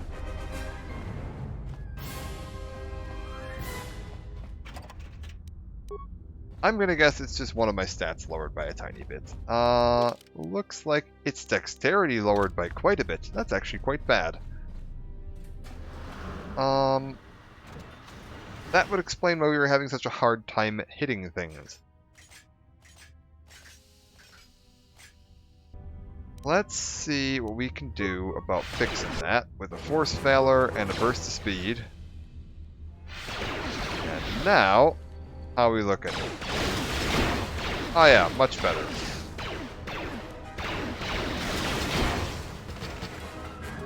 Pick the door open.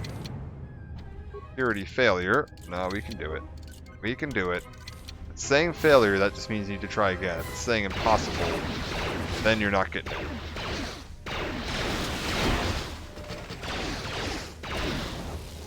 Alright, another one down.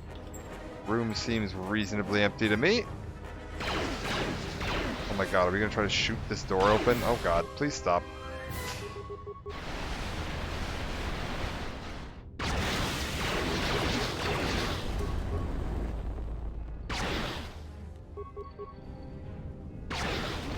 Alright, we're good. Took a fair whack of damage there, but we're fine. We do still have some med packs and stuff if we need them. We are going to regain our health as we walk around though, so it's not an urgent concern. Nothing in here. See if we can pick this chest open. Yes. Parts, components, all that fun stuff, which we again can use for crafting. As you saw there, we had all kinds of stuff available to craft. Oh, hello, floating mines.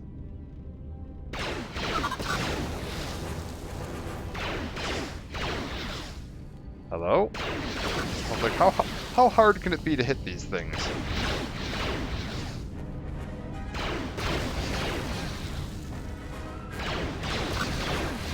Alright, room's all cleared out. Security door locked, unable to be opened. No way to open those lockers. We've got the turbo lift to... I believe that takes us back up to the administration level. Let's see where it puts us out. I think this is like right across the hall from where Atton's hanging out. Yeah. We saw this door earlier and it could only be opened from the other side, so... There he is, hanging out over there. We're going to keep heading back down. We need to find a way down to the dormitories, which means we need to find a way to get past the voice print lock. You can head out and find...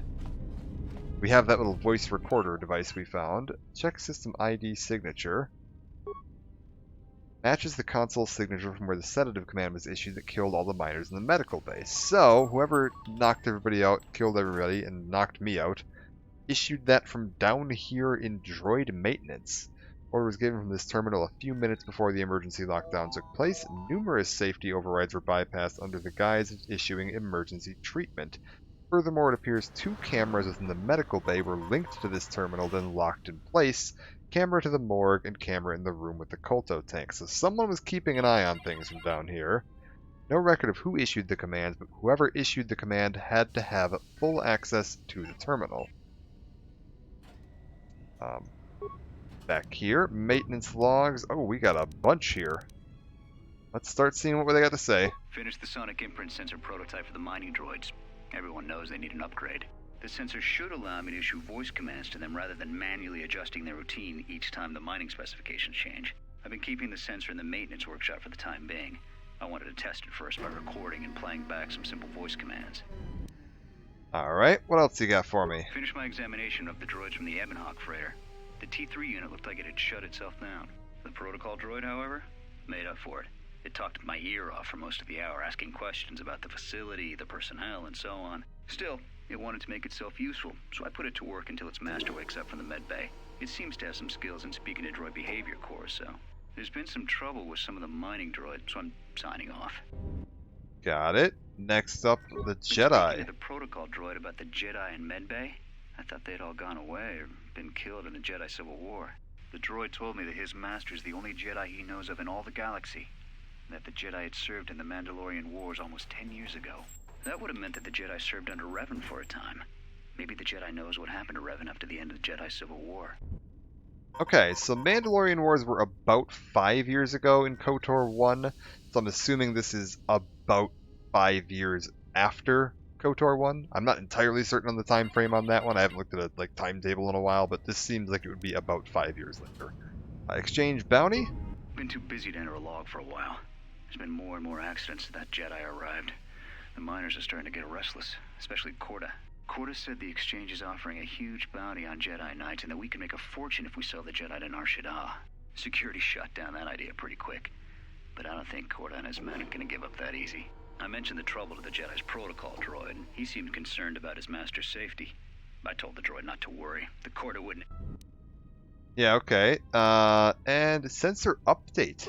With the protocol droid's help, I made some upgrades to the sonic imprint sensor, using some of the droid's vocabulator subroutines. In addition to its ability to store and record voices, it now has the droid's full array of alien languages, including Basic. Should prove useful as a portable translator. I tried to make sure the protocol unit got some credit for helping fashion it, but the droid refused, saying the work was reward enough. I was thinking of installing the prototype in one of the mining droids as a test, and see what happens. Ah! Okay, is that this game's explanation for how I can understand every alien in the universe, is that I just have a portable translator? Access... Voice print ID. When the dock officer reported the droids repairing the Ebonhawk, I installed a voice print ID on the droid console system. Someone ordered them to repair that freighter, but I can't find a trace of the order anywhere. If anyone tries that again, they won't be able to do it from this terminal unless I let them. The voice print should cut any user off from the central functions unless I give the code. Got it. Security problems. The maintenance check on the droids didn't help. If anything, the accidents have increased. Security interrogated me about the droids and they weren't too happy with my answers. I don't understand it, though.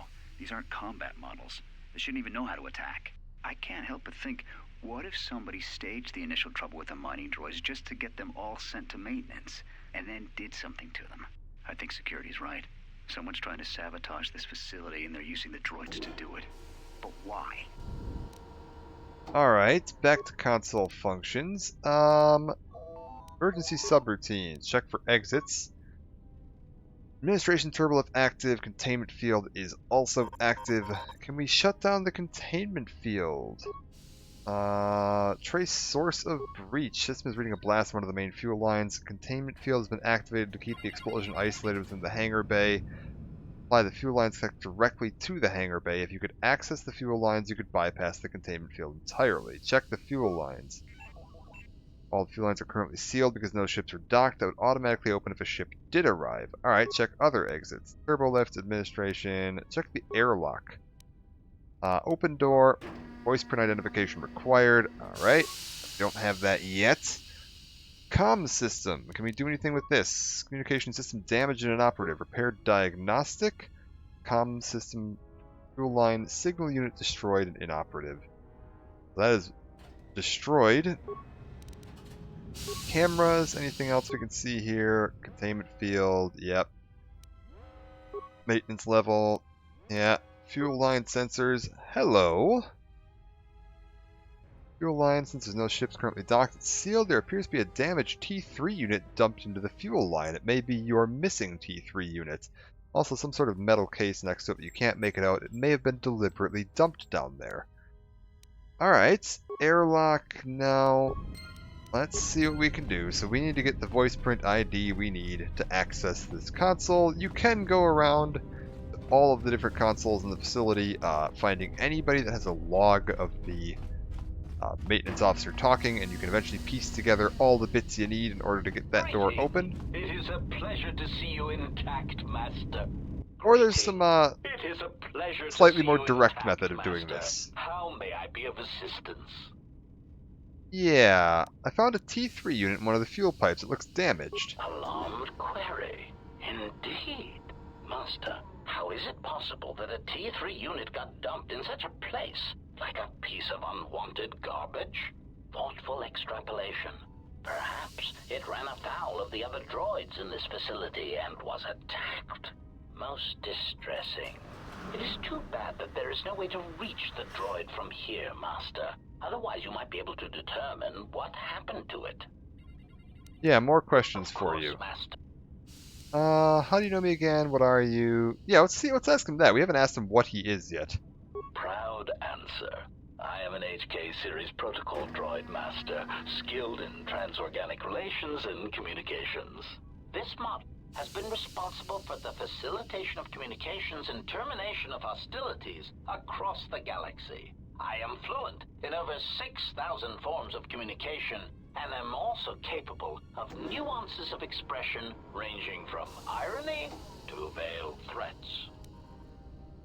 Veiled threats. Clarification. Oh, yes, Master. Sometimes the facilitation of communications and termination of hostilities requires the use of every weapon in one's verbal arsenal. The unspoken threat of violence to a listener's loved ones, or if possible, their entire planet, can effectively break the deadlock in the most stubborn of negotiations. HK is just the best. What are you doing on Peragus? Irritated explanation.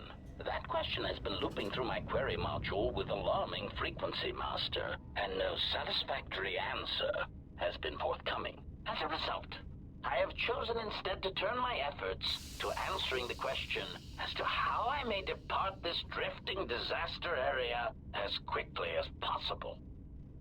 And what have you determined? Answer. It is only a matter of time before a ship or freighter docks with the Peragus facility.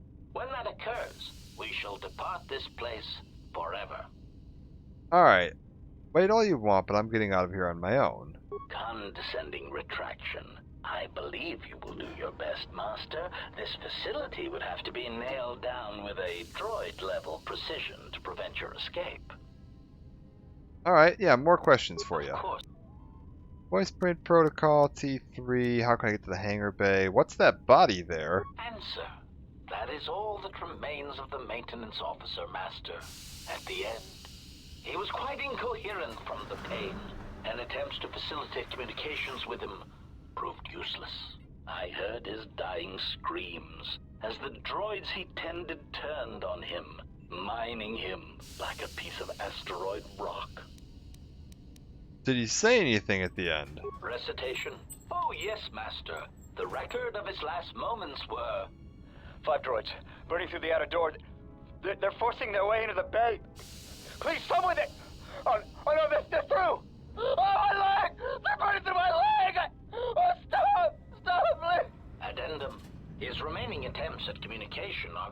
variations in decibel, Master, ranging from frenzied screams to gibbering inarticulate attempts to beg for his life. Uh-huh. Yeah, if you can play back his voice, couldn't you speak the code? Objection. Master, to commit such an act would be in violation of the ethics programming most droids are believed How's it going? to possess. I am afraid there is nothing that can be done. Isn't HK just great? Believed to possess. Yeah, in violation of ethics programming that they are believed to possess. Irritated statement. Master, if you insist on echoing everything I say, this already tedious conversation is in danger of becoming even longer. Clarification. But yes, most droids are believed to possess ethics programming. Such programming would prevent me from using my incredible talents to break Hey, Poss, how's it going? print code. Alright. Such programming would prevent him. Not does prevent him. Would prevent him. I just love that he's like so transparent, but just doesn't care. Persuade. The fact that you can mimic voices is pretty impressive. What would it sound like if you did speak the voice code? Understand if your limited functionality prevents you from mimicking the maintenance officer's voice accurately. That's fair. It's fine.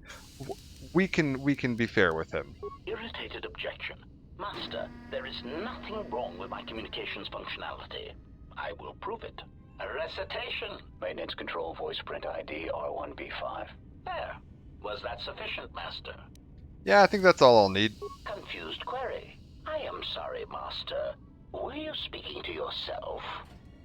No, I think I'm good. Bye.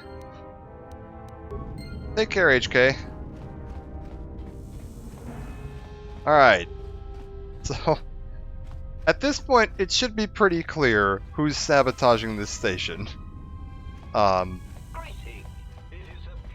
who, you know, seeing as that's sedative dosage that was administered that killed all the miners in the med bay and knocked me unconscious was administered from this console right over here. Who it is that's behind all of this. But we do have the voice code we need.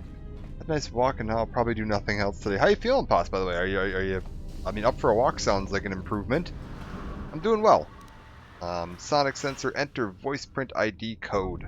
Maintenance control, voice print ID, R1B5.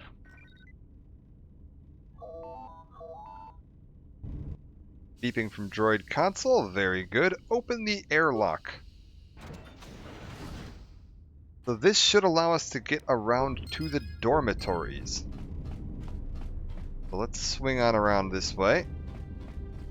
Better, but tired. It'll pass, yeah. Yeah. Hopefully passes soon. None of these are open. Interesting. Ah, here we go. I was like, I need a spacesuit of some variety at some point here. Yes, spacesuit. That'll do nicely. And now, remember when I was playing KOTOR 1 and we were in Manaan, and I mentioned the underwater section when you're in the little, like, spacesuit and you walk ridiculously slowly and it looks absolutely silly as hell? And I said they fixed that in the second game by speeding up the animation speed? We're about to get a look at that. Alright. Our good old underwater suit here, out on the surface of this asteroid mining facility. And away we go!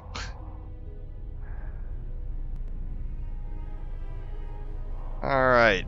Try not to burn to death in front of the beam. We're good.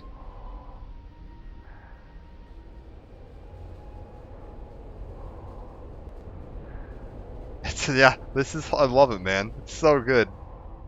Everybody's always like, oh, it's a glitch. And I was like, no, this is intentional. They just didn't want this section to take like 45 minutes like it did in the first game. I lost your signal after you left the mining tunnels. Now you're coming in clear. Except I'm picking you up on the exterior of the facility. On the asteroid's surface. That can't be right. Maybe you should look up. Huh? What are you doing out there? Hey, Zan, how's it going? Yeah, heads up, I'm only going to be playing for probably another hour at the most, maybe hour and a half. I want to finish up Paragus here, and then we're done for today, because I do have Dragon Age later that I want to do. So, getting this started, we're going to try to finish up Paragus in one stream. I'll reach the miners in the dormitory section. It's the only way to get there. You're crazy, even for a Jedi. Look, you need to get out of there, quick. Why? Is something wrong? What little is left of the facility's venting systems have gone active, most likely from the explosions in the mining tunnels. They're venting Paragus fuel deposits into space through the exterior vents, right in your path.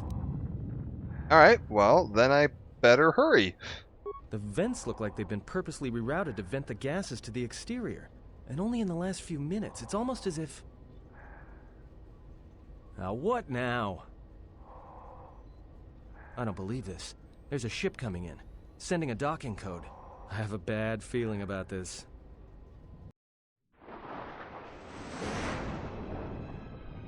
Alright, Republic cruiser of some type.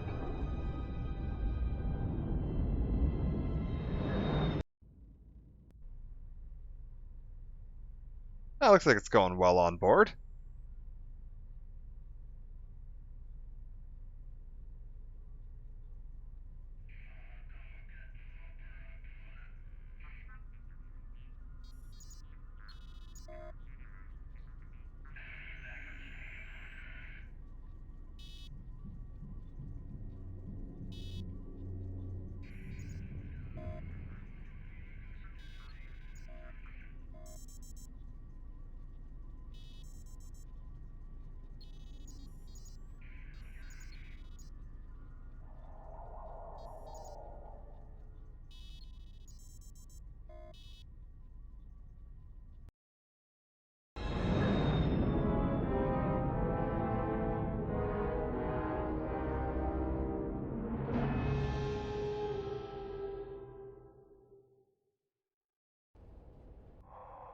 Alright. Looks like we've got a friend coming to say hello. I'm sure this is perfectly fine. I also like that we're just standing here watching this, like we are in no rush.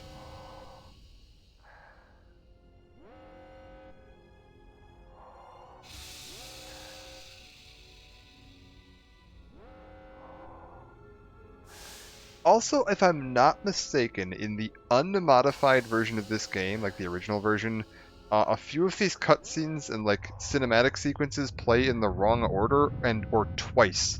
So you would see the ship docked, and then where does this game take place compared to the movies? This game takes place about 4,000 years before the movies. I think Knights of the Old Republic 1 is something like 3,900 some odd years BBY. And KOTOR 2 is 5 years later.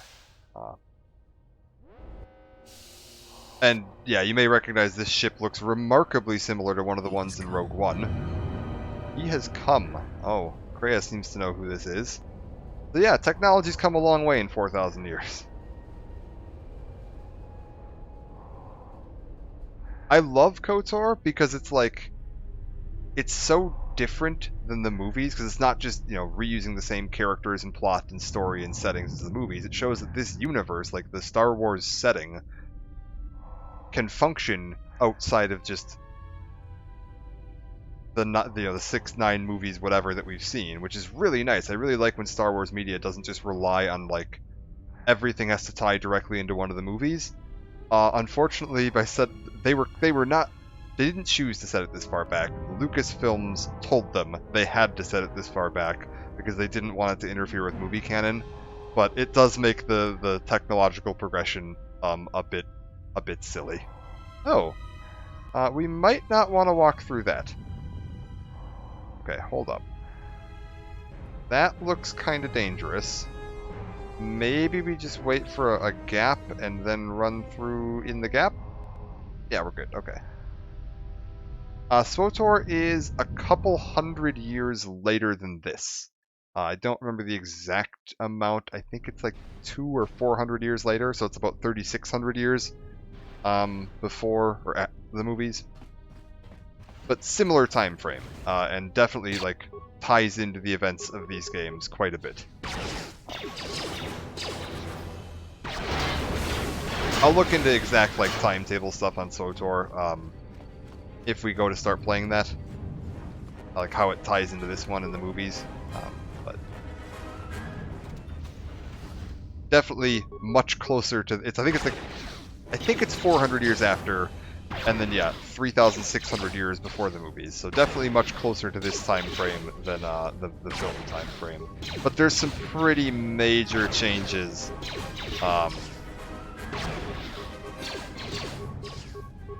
As far as like events in the galaxy between these games and SWTOR, like there's a few factions in SWTOR that just aren't even a thing.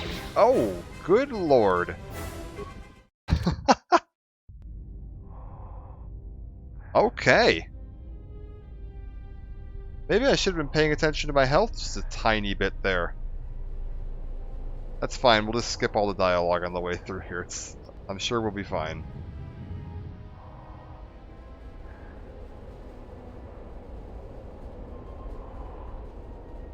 Other things you may notice here, I don't have access to any of my abilities. There's a, in the original game, your characters had different like stances they could be in. Time.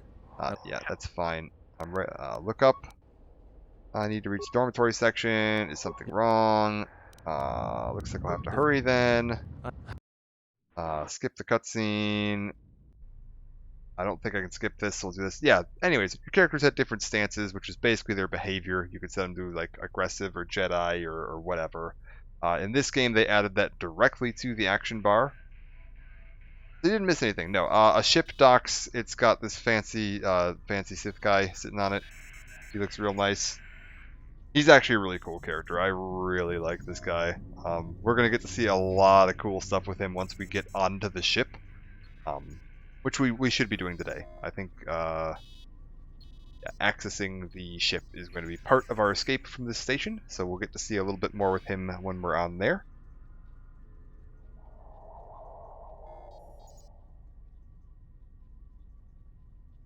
And yeah, to catch people up. Hello, Thomas. Man, everybody's piling in now. Republic Commando is during episodes 2 and 3, so I guess some games are related. Yeah, there are quite a few games that are related to the movies. The original game, Knights of the Old Republic, BioWare was given an option to either tie it directly into a movie. I can't skip this either, so I'm just going to let this play. Was given the option to either tie it directly into a movie or set it 4,000 years in the past so that they weren't messing around with movie timeline.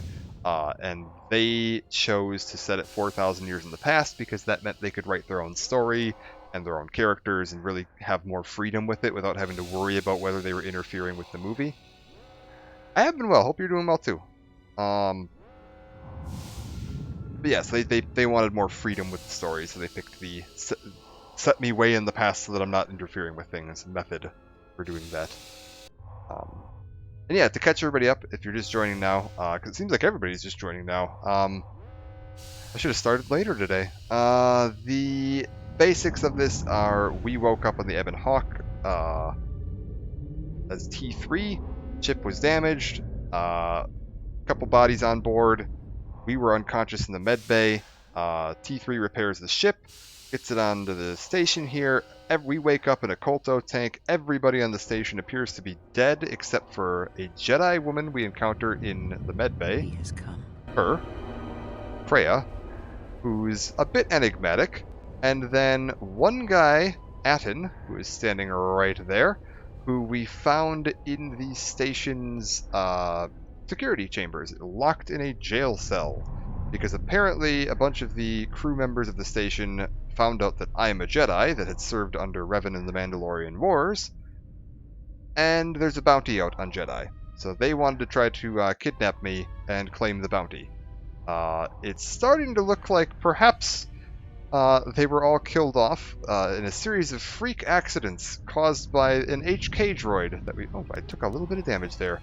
That we found down in the lower levels. And now we're trying to find a way to get down to the hangar, which has been sealed off from the rest of the station, so that we can get back to our ship and get the hell out of here.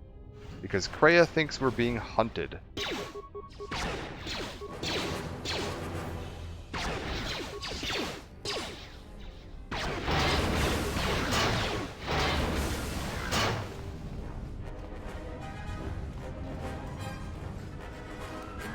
We also have mentioned to Kreia that our connection to the Force has been, like, severed or damaged. We're going to save before we open this door, seeing as this guy absolutely wrecked me last time. Oh, and this time we're just going to tear right through him, although he is doing quite a bit of damage to me. Good lord. We're playing Sentinel this time because I wanted more skills, so I don't have quite the same, like, ridiculous piles of health. Exchange, Negotiator, and a storage log. Now the fire suppression systems have gone active and I can't even make it to the dormitory section. I watched the turrets turn their carbonite freeze rays on Mabin before he even got halfway across the rooms. Fortunately, their range doesn't seem to go beyond the room itself, so I was able to remain safe in the corridor. But I don't have any ranged weapons to take them out from a distance, and I don't have a stealth field generator to sneak across the room either. I tried unlocking the storage room door to see if there were any cold-resistant items or grenades I could use, but the door was sealed from the lockdown. I don't know enough about security systems to open it, and I don't have a sonic charge to blow the door open. Still, as long as the droids don't make it into this section, I should be alright. Yeah, and this is again just showing off all the different options you have here. Shoot the turrets from outside the room, use grenades, use a stealth field to sneak past. You can get into the storage room by security skills or by mines. You can, there's tons of options of what you want to do here.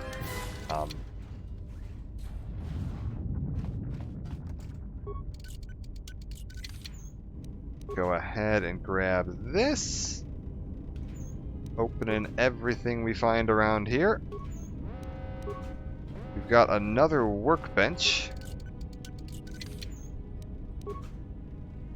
Alright. I don't think there's anything terribly important to do right now. Nah.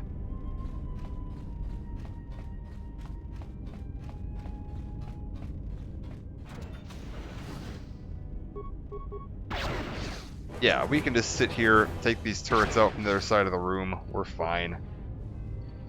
Blaster has more than enough range to take care of this. If we hadn't picked up this longer range blaster rifle, I think the pistols are just short enough that you actually have to get within range of them.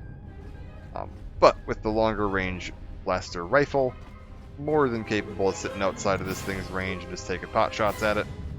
Which actually makes blaster rifles useful for once, which is rare in this game. Blaster rifles are normally a terrible choice. I'm only using this one right now because I only have one blaster pistol. Pistols are typically best if you're able to dual wield them. Oh, I got enough XP from that mine to level up. And yeah, we went Sentinel because I wanted skill points, and dear lord do I have them.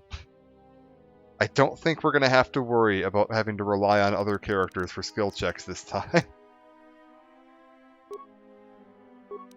Powers. Oh, we still can't get heal. That's frustrating. I could really use that. Force Aura. 2 bonus to defense and saving throws. It's okay. Let's start going up Force Push. Yeah, we'll go up Force Push so we can start getting the spin cycle unlocked. I enjoyed that last time.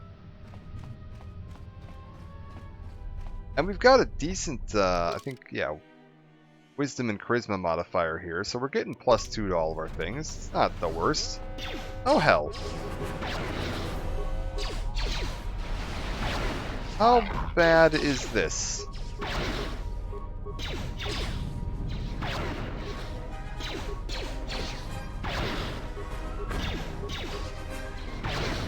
Okay. One droid down. These mining droids are a bit more dangerous because they seem to do quite a bit of damage. Alright, good.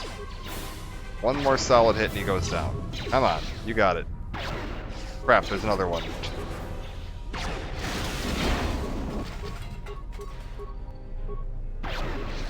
Alright, come on. Okay, was that 39 damage also? Holy crap, 1 second. Combat. Damage bonus. Ah, critical. ×3. Nice. Okay, so this rifle can hit like an absolute truck if it manages to land a critical. Good to know. Emergency blast door. Possible, must be accessed by the console. Shift assignment. Computer, we can either slice it or use repair. Looks like I've got more parts, so we'll go with the repair option. Check the duty shift logs, nothing more than a list of work assignments, but the number's decreasing over the days, citing several medbay logs. Remote camera, check the mess hall, full of droids, dormitory, full of poison. Shut down the ventilation system is probably a smart idea. Okay, poison gas removed from the room. That's definitely useful. Dormitory hall east. Good. Camera functions. Check the turbo lift at the administration level. Bunch of dead bodies, and that seems to be locked. Comm systems. No sound from the dormitories. End the lockdown. Alright. We're in. Let's see what we got in here. Oh, more droids. Good, good.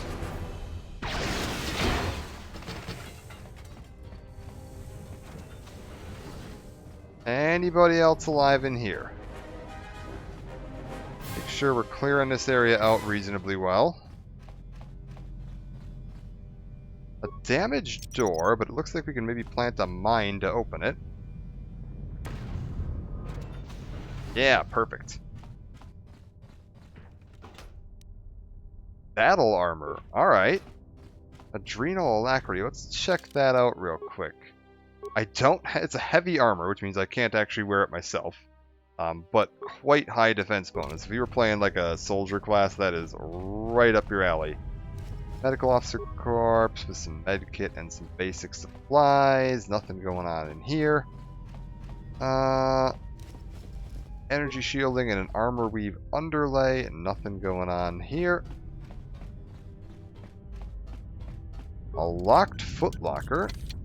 Able to pick my way into that for some infiltrator gloves. That's probably useful. We can either get computer use and security +4 and dex +2. Never mind. Don't even need to ask that. That's real good. Reflex save up. All of this is looking quite good. Fortitude save +2. Yeah, go with that. Looking much more survivable now. Corpse with a precision chamber for a rifle.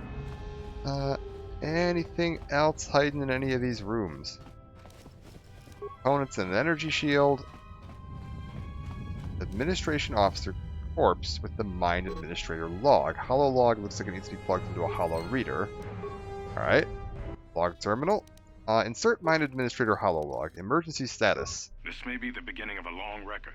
It's about an hour after the facility suffered the explosion that triggered the emergency lockdown. Just finished helping the dock officer set up the transmission relay. Not much signal strength, but it's better than nothing. The transmission gives the code to open the turbo lift when or if help arrives. Code is a simple group of 5 numbers. 3, 17, 13, then the next 2 numbers are... Sir, couldn't we contact the medbay? Maybe the Jedi's awake. If so, she could help us. No good. The link to the medical computer was severed from the hub, just like the administration console. Even if the Jedi wakes up, how would we get the dormitory turbo lift code to her? Without it, the turbo lift to the administration level is locked down. Okay, 3, 17, 13. That's the first 3 numbers. We just took an inventory of our supplies. We've got enough emergency rations in the dormitories to last almost a month. But with all the problems in the facility, I don't know how long we'll last. I wish we could contact the Jedi. Maybe she could... No.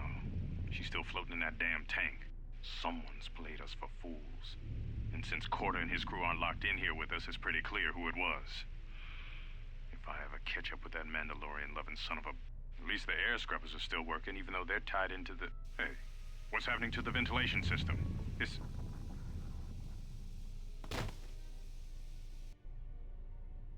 Oh, he got back up there for a second at the end. I guess he was alright.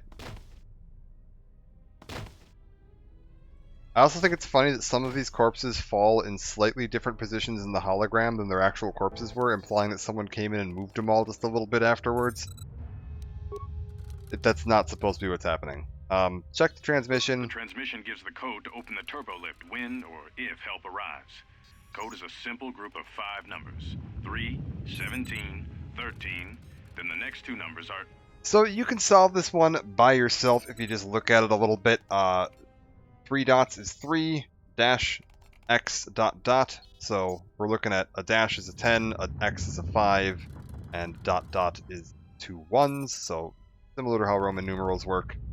10, so 13. So this would be 5 and 7. If you have the intelligence, it'll just fill that out for you. Common. Yep, everything's good. Let's check the other side, see if we got anything over there, and we can loot these remains for a nice free med pack.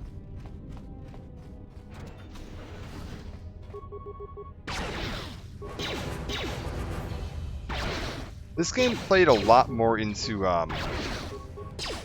it let you have a bit more input on the puzzles. In the first game, almost all of the puzzles were just solved with skill checks and dice rolls, which is very similar to how, like, a lot of D&D works. But this game let itself a bit more into, like, if you had the smarts yourself to figure something out, even if your character might not have known it, you could go ahead and do it. Repair, scavenge the console for components. Alright.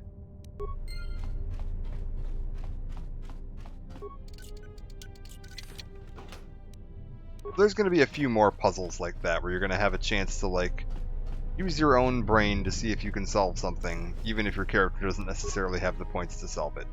Some people really like that, some people really don't like that. Mine foreman log. Alright, that's potentially worth looking at. Like, this is definitely a very, like, polarizing game in public opinion. There's a lot of people that really don't care for this one. I love it. I think this is, in my opinion, the more enjoyable game to play between KOTOR 1 and 2. I'm not going to say it's the better game. I don't know which one's better. They're both so good, it's hard for me to say which is the better game, but I definitely find this one the more enjoyable game. I think a lot of the refinements and improvements they made to stuff like the user interface and some of the extra perks and some of the way the puzzles are handled and stuff like that just makes it for a bit more fun to play. Some of the complaints you'll see a lot are that this opening section here is way too long. I know a lot of people that really hate the Peragus Mine because, I mean, like, we're 3.5 hours in and we're still in what's effectively the tutorial level. Like, this isn't even the equivalent to, like, I think a lot of people feel that this isn't the equivalent to, like, Terrace. This feels more like the equivalent to the ship you're on in the beginning of the first game. The Crash Lands. I can't remember the name of that thing. But I think people compare it to this. I think the little section with T3 on the Ebon Hawk is closer to that, and this is basically your Terrace section. Administrator, let's try the Mine Foreman. We got 2 more logs here we haven't seen. Much trouble. 2 days since the broken Jedi came to the facility, work efficiency is down and fuel is backing up in vents waiting for processing. The fight frequency increases. Corder and his crew think we should take the Jedi and split the many credits by selling Jedi to exchange. Tried to convince me to join them. I want nothing to do with exchange. They're big, violent families that do terrible things to outsiders who deal with them, but Corder does not care. My mind is better letting a Jedi go wherever a Jedi wants to go. When Jedi get mad, they start big wars, set galaxy on fire. Fair enough. Talk with Court to failure. Had a careful, inoffensive talk with Corder and asked him not to make trouble with the Jedi. I reminded him we were ordered to leave the Jedi alone and we should follow orders or facility fall apart. My word had much sense, but Corder got all angry and human-faced and said facility is going to fall apart anyway. After talk, I listened to him talking to the maintenance officer on comm, then going to smuggle the Jedi off to Peragus. Why do this? I'm thinking of reporting this to administration officer that will cause more trouble, cause more inefficiency. What am I to do? Alright, entry must take action, entry incomplete. I heard last comm talk from Corder to maintenance officer. Maintenance officer said he had a big plan for disabling station, leaving us all trapped here while he and Corder escaped with the Jedi. I'm still afraid of Corder, who's big, loud, and unreasonable, so I went to the maintenance officer, who's smaller, more sensible, more Celestin. I asked him why he made trouble with Corder. The maintenance officer cracked eyebrow hair at me, pretending not to know what talking about, saying he not speak to Corder at all. Why all human lie? Can't wait any longer, must... Oh. ears always were too big, CN. Come on, if the maintenance officer comes through on the explosions, these dorms are gonna be filling up soon. And shut that damn data pad off and throw it down the refresher. Got it. Alright, so Corda ambushed him. Dock officer, what do we got? We managed to get to the dormitories. We should be safe here. We've been trying to use the holo-transmitter to beam a transmission to the administration level to end the lockdown. But the administration console's been severed from the main hub. Everyone thinks we should try to evacuate on our own as soon as possible. But there's no way to break the dormitory seals from the inside. I'm going to keep sending distress calls in the meantime. We've been trying to find a way to circumvent the lockdown and get to our hangar bay, but so far, no luck. Alright. The situation's worse than we thought. Even if we get out of here, we can't shut down the fuel depot force fields if a fuel leak was detected. If so, the only way off this asteroid is if a ship docks with us. But the only connection to the docking platform is on the administration level, and we can't get up to the docking bay while we're trapped here. I only hope someone survived the explosion in the mining tunnels. If not, then we're stranded here. Unless our transmission reaches a passing ship, or a Telos freighter. Alright, distress transmission. Managed to use the holo-transmitter here as a crude relay to beam short-burst transmissions outside the Paragas facility. With any luck, the transmission will carry beyond the asteroid field. We've set the emergency transmission on automatic playback. We're using a simple military flash code to transmit the code to the turbolift's, so maybe our rescuers can get down to the dormitory when they reach the station. Without those turbolift codes, our rescuers wouldn't be able to get here from the administration level. And without those codes, we wouldn't be able to get to the administration level if we found a way out on our own. The messages are short distress calls only, since we can't get much signal strength. It's pretty weak, so unless a ship is actively searching the area, it might be a long time before a ship picks up the message. After all, who would be scouring frequencies way out here looking for trouble? Alright, well we know that transmission only started yesterday because we saw in some of the other logs. GPU prices are finally near MSRP just in time for the next gen to come out in a few months. Yeah, we'll see. I'm curious to see what the next gen release is going to do to prices, if it's going to drive them up or if it's going to drive prices on like the 3000 series down. With how volatile prices have been, I am not even going to speculate on which direction that's going to go. It would seem sane to me that the new generation would lower the prices of the 3000 series, but it's entirely possible it's going to spike a whole new wave of interest in idiots trying to mine cryptocurrency, and it's going to drive the prices through the roof again.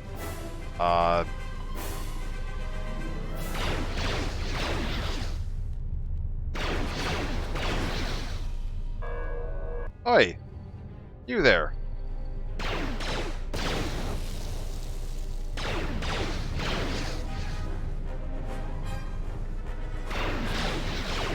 Granted, I mean, like, cryptocurrency's not doing so hot right now, so maybe there won't be as much interest in, you know, mass panic buying all of the 4000 series cards the day they release, and we'll actually be able to get a hold of some of them at a, you know, it'll drive the price of the 3000 series cards down as people are, you know, looking to move forward.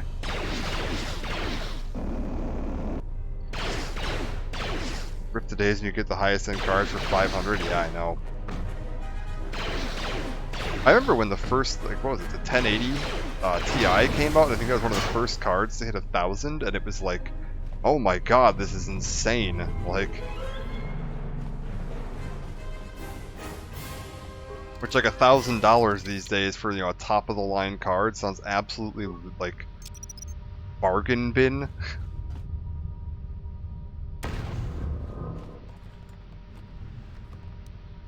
Alright, Biorestorative Underlay Mark 1, excellent. Purity Door. Maybe I should be a little careful opening all these doors. I'm a little low on health, come to think of it. But we're probably fine, right? Uh-oh. I don't like this. Uh-oh. Come on. Come on.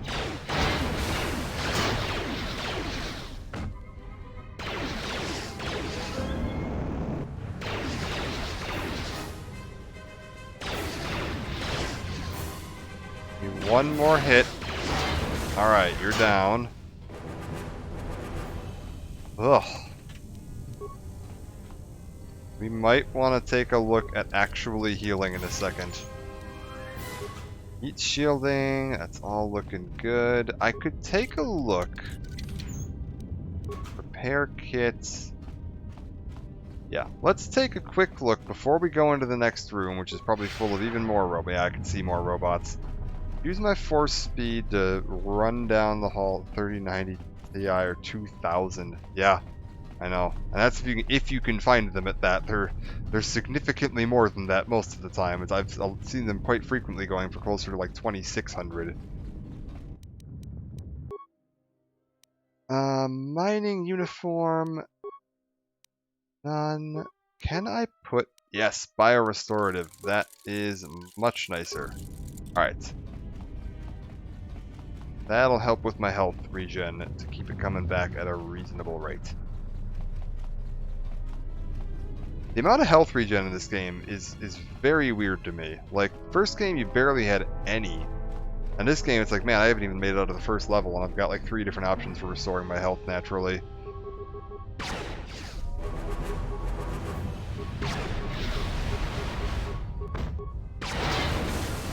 Yeah, I'm hoping that the 4000 series will just mean the 3000 series comes down in price a little bit, or at least closer to MSRP. And then by like holiday season-ish, I might be able to actually snag a 3070 Ti or something for a reasonable price. Why am I not firing?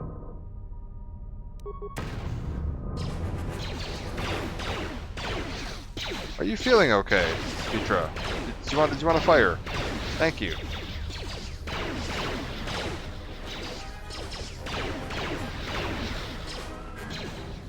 Cause like, I don't know, my computer's doing reasonably well.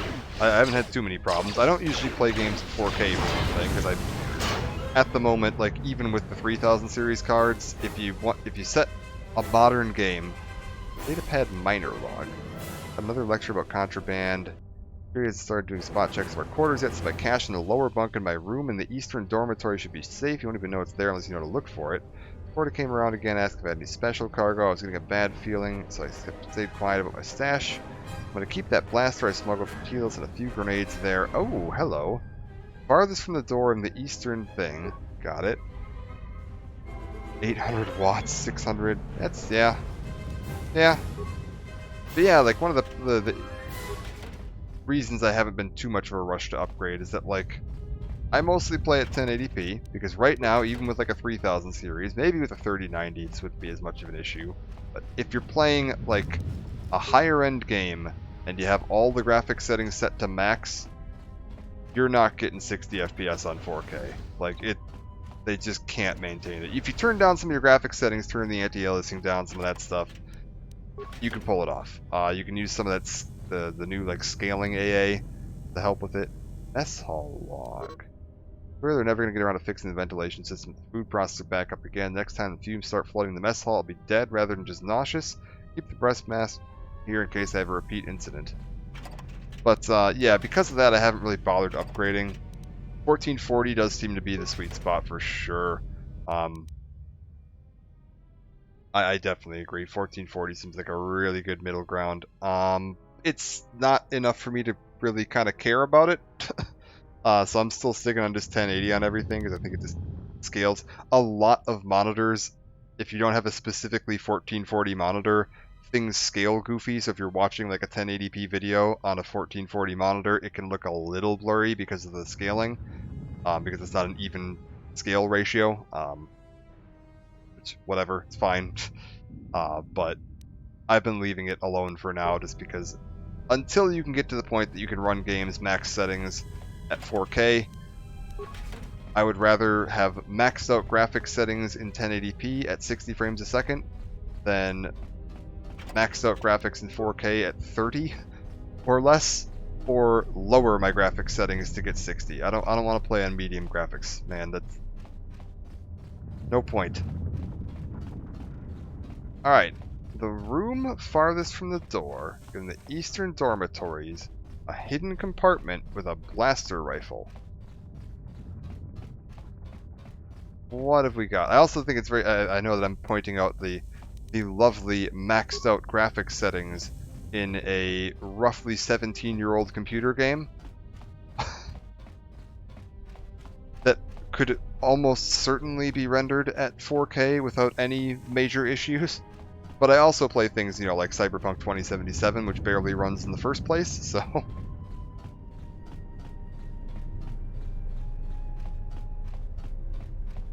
I still definitely prioritize having high graphics settings and a stable frame rate over a higher resolution. If we ever get to the point that 8K is even remotely feasible, looks great for being 17 years old. It does. I mean, I am using a couple mods. It didn't look this good when it came out. Obviously, it didn't run in 1080p when it first came out. They've Aspire ported some of this stuff, and I do have a couple little texture packs and stuff. Not much. All the modding I did in this game was done entirely through Steam Workshop. If you buy this game on Steam, you can just go into Steam Workshop, sort by, most popular of all time, and find all the good stuff. Oh, Corta! Hello. Minor log. Holo looks like it needs to be plugged into a Holo reader in order to play back the contents. Can we do that here, or do I need to go back down to the, thing? I need to go back down to the thing. Hold up. I want to see Corta's Holo log. That sounds like it could be interesting. It said 8K is here. Did you see the ad? Yeah, I know, right? 8K is such a joke at the moment. Like, there is no way. Maybe you're playing Doom, like the original Doom in 8K, but nothing else is running in that. Alright, insert minor hololog. Decode encryption. Access private comlink message. What did you want to talk to me about? I have to suit up and drill the 3219K asteroid claim within the hour, so talk quick. I heard you had plans for the Jedi, about selling her to the Exchange. Yeah, but security already set their piece on that, didn't they? Nobody's getting sold to anyone. Are they? I've seen the logs you've been accessing. Maybe the two of us could work something out. It doesn't matter what we work out. We wouldn't make one hyperspace jump before what's left of the Republic was on us. If you have a way off this station, I can cover our tracks, and ensure the Republic is not alerted to our presence. Well, I may know someone.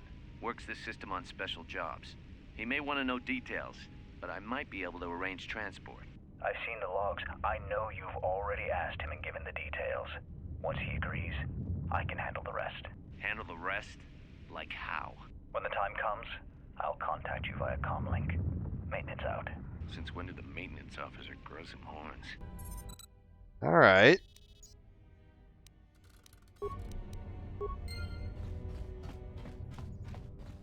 Doom Eternal. Yeah, Doom Eternal running at 8K. I would believe that. Honestly, Doom Eternal is absolutely insanely well optimized. I picked that up and, I'm running a 1070 Ti and an 8700K processor. And I can run that 1080p, maxed out everything, absolutely the highest graphics settings that are available in-game, at 240 frames a second, stable.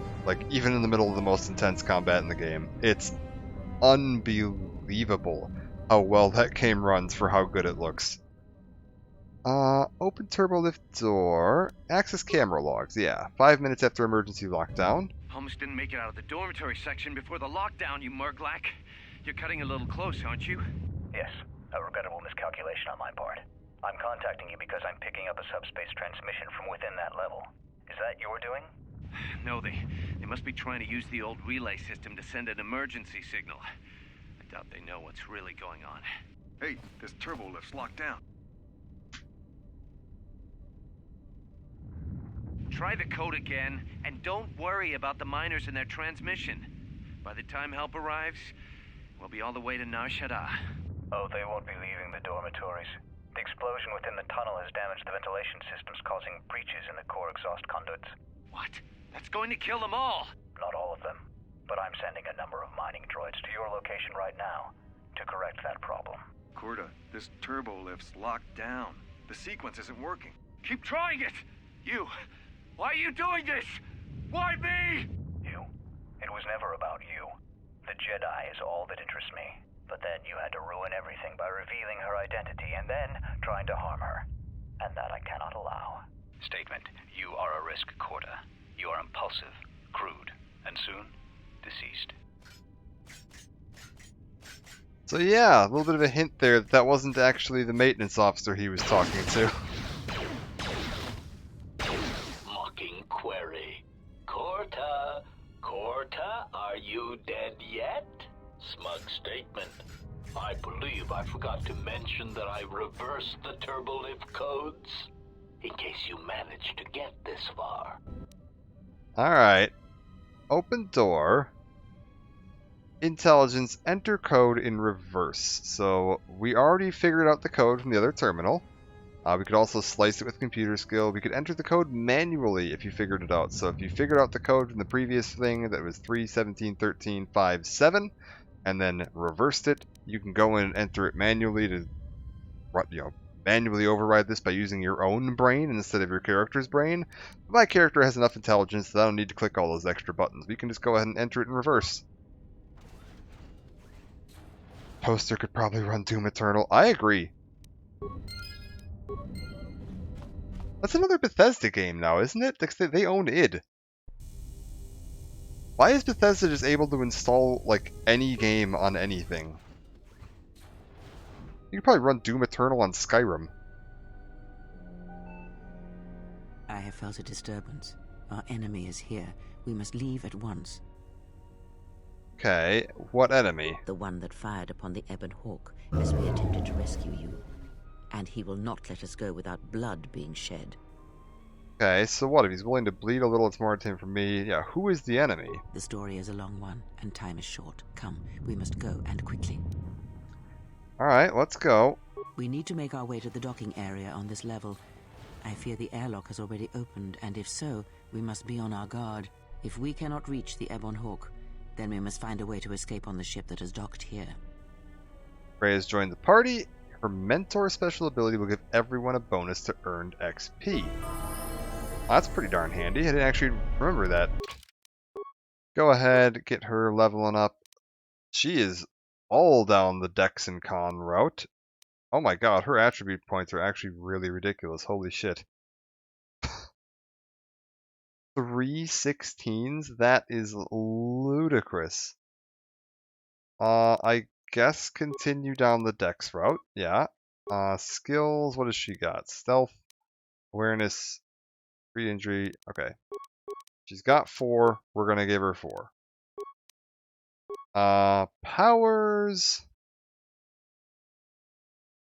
She's got force push. She has fear. I don't want to give too much away here, but if you know this game and you know who the final boss is, there's some very specific builds with Kreia that can make the final boss significantly either more difficult or easier, because her setup will matter a lot for that. What do we got here? Use your own health to fuel force powers. Reflection, stun, wound, force lightning. You know, we never used force lightning last time. Actually, wait. Force valor for sure. Get that right off the bat. Oh, she's got a couple levels right away. Jeez. Automatic persuade of 5. All right. Powers, another rank of powers. Do you have anything special? I guess let's try force lightning. We never used it last time. Let's let her take a shot at that and see what she wants to do. And what does her equipment look like right now? No, nothing under the clothing she can use. We could give her a safety harness to give her some demolition skill, I suppose. Mandalorian melee shield wouldn't be a terrible idea. Will save up, just to give her really high will saves. And what do her feats look like? Blaster pistols, lightsabers, dueling, so single one-handed weapons is her main benefit. And then finesse melee weapons. Ah, she has finesse melee weapons right off the bat. That's super useful. Oh, also I gain the benefit of any ability Oh, we both gain the benefits of abilities. So force resistance activates for both of us. Very useful. Mentor is extra. Ah. I'm liking her build. So right now, finesse melee weapons would totally be worth... We could put weapon proficiency, melee weapon, damage 1 to 6. What is this exchange negotiator? Damage bonus 1 to 6 physical. Mining laser, a better mining laser, a blaster pistol. I don't know what the difference between these two is. Seem to really be one. Let's go ahead and start her off with a blaster, and then a backup of... We'll go with the exchange negotiator as a backup weapon. There's a reason that you want to go dueling with her and not two-weapon. We'll get to that later. But it is definitely smarter to go, and actually, now that we've got this, let's get ourselves over to dual weapon, because that was the direction we were headed in. We need to get back to... Yeah. Back to the main area, pick up Atten, and start heading up to the docked ship. Ooh, hello.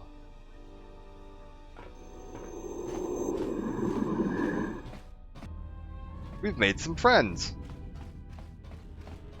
Freya, are you coming along? Alright, good deal. Also, yeah, force speed will give us both force speed. Very useful. What in space is going on? Who's this? Another Jedi? What, did you guys suddenly start breeding when I wasn't looking? Too long to explain. We have to leave now. Atten, there's no time to explain. Grab a weapon and follow me. Yeah, let's go with the middle one. Alright. I'm guessing that Republic ship that just docked isn't carrying friends of yours. I hope your talent for understatement is offset by your skill with a blaster. If not, then I fear our time together will be short indeed. Yeah, and I'm also good at running and drinking, Your Majesty. And even if you two aren't big friends of the Republic, that warship's the only way off this station. Atten's joined the party. As long as he is not the last party member standing, he can't be knocked out, and his saving throws improve the more he's wounded. Good thing we have a clear run to the ship. Threat. Master, perhaps I did not enunciate clearly the last time we spoke. I suggested that you should shut down, stay put, and wait for rescue. What do you mean? Clarification. Master, your well-being is of the highest importance to me. I was forced to intercede here on Peragus to ensure your survival. Okay, so you mimic the the maintenance officer's voice to control the droids and kill all the miners in the medbay? Indignant answer. Master, the miners intended to place you in jeopardy. I could not allow that to take place, so I was forced to negotiate a termination of hostilities. After reprogramming the mining droids to mine any organics they perceived, they began to kill the miners one by one. Then a series of flawlessly timed explosions drove the miners into their dormitories, where I was able to gas them all at once without wasting time hunting them through the mining tunnels. I then administered a large dose of sedatives to the remaining miners in the medbay, enough to kill them, but ensure you slept peacefully. Of course, against my calculations, you awakened from your tank prematurely. I am ashamed by the inconvenience that caused for both of us. Okay, so you ordered the mining droids to kill me? Answer? You misunderstand me, Master. Those droids were there to guard you. As I said, I did not anticipate you awakening from the tank. You are quite a hardy specimen for a Jedi, a wrung-toe among humans, if you will indulge me the metaphor. Besides, as you proved, Master, such droids could never pose a threat to a Jedi. The droids were custodial in nature, cleaning the facility of other distractions. HK's a boss, man. I love that entire, like the entire HK droid line is just amazing. And there's a couple more of them you're gonna meet in this, and there's a few different models in Old Republic Online which are just phenomenal. All right, why did you want to capture me? Answer. It is beyond the scope of my programming to probe the motivations of my clients, Master.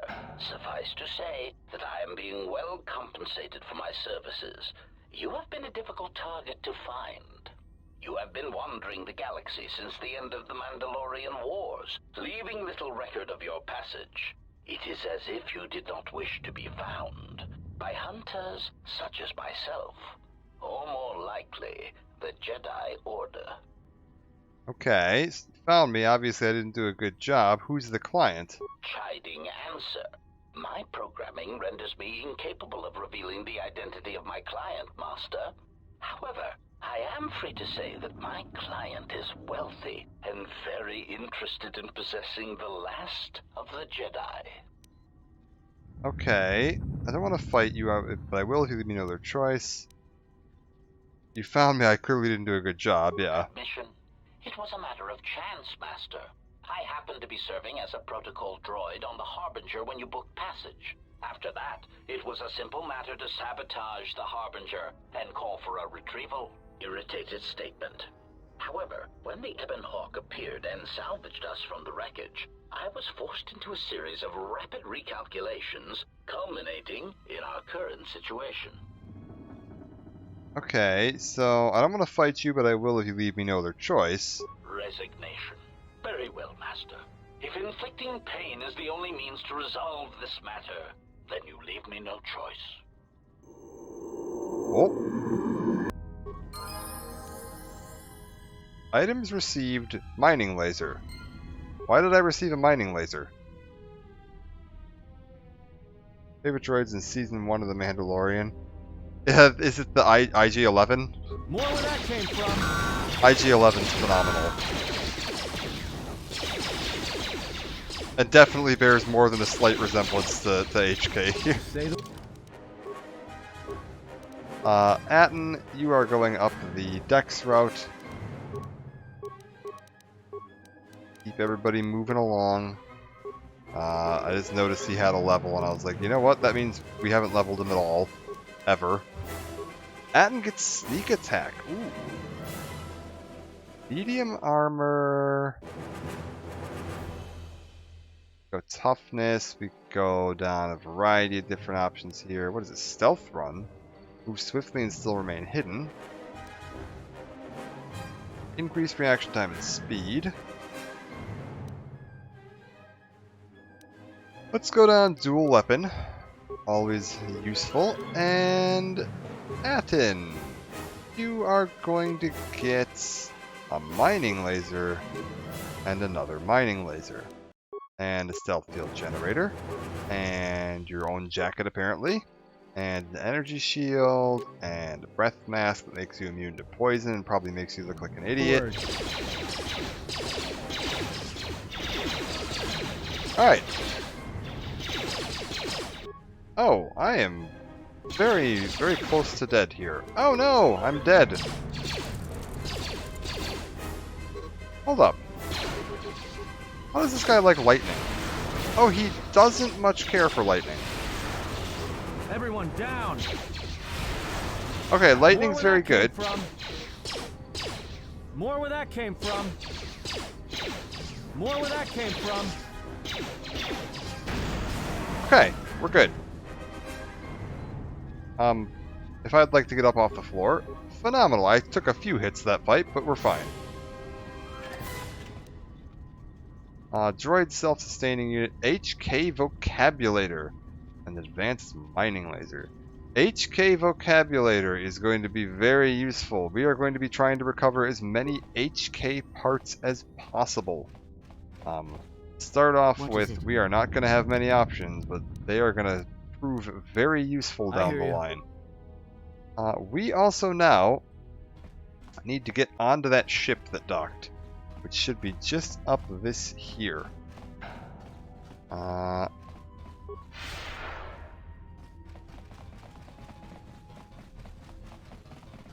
I could really do with having Force Heal. Ending a Season 1 made me sad. Yeah. Something is wrong. I sense no one on board. You sense no one on board? Sense any assassin droids creeping up behind us like last time? Everyone here has been Veg for me, slain. thanks for streaming. I'll be There here are to few lurk. signs of Alright. battle, no Take care, carbon Zan. scoring, no blast of fire. This place has been hit by assassins of a different sort. Then what are we doing on this ship? We were better off in the facility. You two are supposed to be Jedi? You two are the worst Jedi I've ever met. Alright, not to like dump you back in the security room. Atton's right, we need to get off this ship. We need a plan, not accusations. Nowhere to go, the facility's sealed off. Yeah, we need a plan, not accusations. Everybody calm down. If the assassin machine was correct, then we cannot reach the hangar. Be silent. I need some time to think. Saw this vessel dock. When it did, a fuel pipe entered the fuel depot behind the force field. The engine room on the ship, then exiting through the fuel pipe. Yeah. Look, I don't mean to cast another shadow on this, but even if you could reach the ship you came in on, it wouldn't matter. You'll need the orbital drift charts to clear the Paragus asteroid field, unless you want to have the shortest flight out of Paragus ever recorded. Okay, how did this ship dock here? Why don't we steal this ship? We survive Paragus, we can take control of this ship. No, yeah, well, how'd they get here? Well, of course they have the asteroid drift charts in their Navicomputer. They'd have to. Well, let's get their codes then. We can worry about reaching the Ebon Hawk. Well, we'd have to get to the bridge. I mean, well, that's the biggest problem I can see. That is a sound plan for the moment. Let us go. Now that you have a party, certain actions and dialogue responses will increase or decrease the influence with your companions depending on their personalities. Some respect cruelty, while others may respect nobility, loyalty, cleverness, brute force, and so on. The higher your influence with a companion, the more your alignment affects theirs. An extreme high or low influence with a companion can open up additional dialogue choices. There are benefits to both, so treat them as you will. Our enemies gather while we wait here. Forgive me, Cray, I was distracted for a moment. I'll be more mindful of the present. Watch that tone, old woman. Atton's plan was a good one. Let's head to the bridge and get to the drift charts. Still debating about whether we should just leave Atton here or not. Yeah, Atton's plan was a good one. Let's be nice to Atton. He seems like a reasonable sort. All right, but this won't end well. Trust me. Okay. Influence gained, Atton, life sign points. So, this is something I mentioned very briefly when we were playing KOTOR 1. One of the big changes between this game is that if we go over to our companions here, they have their little influence meters, which right now are sitting pretty neutral. As you gain influence with your companions, their light side versus dark side alignment will shift to match yours. So if I crank mine all the way up into the light side, which is much easier to do in this game, you can swing it much more wildly as you play. Companions that like you will shift their alignment to match yours, and companions that dislike you will shift their alignment away from yours, which will affect their horsepower usage and stuff like that. Also, because you have influence, that changes dialogue options, a lot more dynamic of a system of gaining backstory on them, as opposed to KOTOR 1, where you just talk to them over and over and over and over again, and you'll eventually get their whole backstory. This one, there's definitely going to be characters that we are just not going to get their backstory, because they're not going to like us, and they don't feel like talking to us, and that's fine. We might get some different info out of them, or some different stuff that opens up. Also, there are characters in this game that you can train as a Jedi. Atton is an example. Later in the game, you are going to be able to train Atton as a Jedi, and he will pick up a secondary class just like your character did in the first game, allowing him to gain Jedi abilities. So, it's interesting getting to find out which characters you can train as Jedi and which characters you can't. It's not every character you meet, and it's entirely based on their influence system. You don't have a bar for that, which is the only slight downside, is that you don't have a definitive way to see what their current influence towards you is and how far they would need to go to get to the next influence level. You just kind of have to keep doing things that they'll like and hoping you're moving in the right direction. And you'll get a pretty good feel for people as you go on. Kreia is very odd. it can be very difficult to tell what she's going to like and what she's not going to like. We'll get into that more as we go on. She's a really interesting companion, like one of the most well-written in the like Old Republic franchise in particular. Oh, hello. Okay, we've got assassins. Come on. Freya's taken a pile of damage here.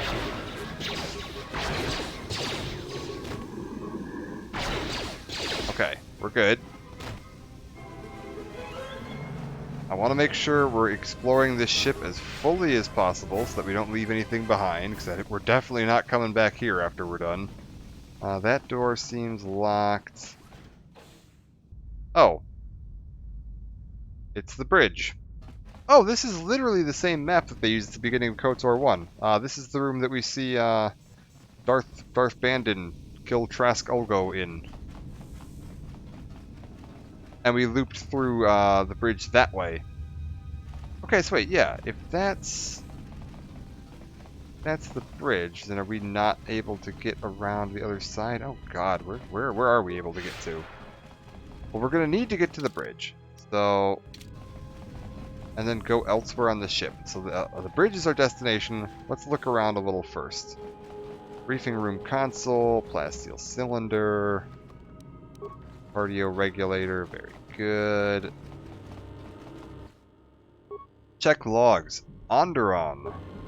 We've been diverted from Onderon to the Outer Rim.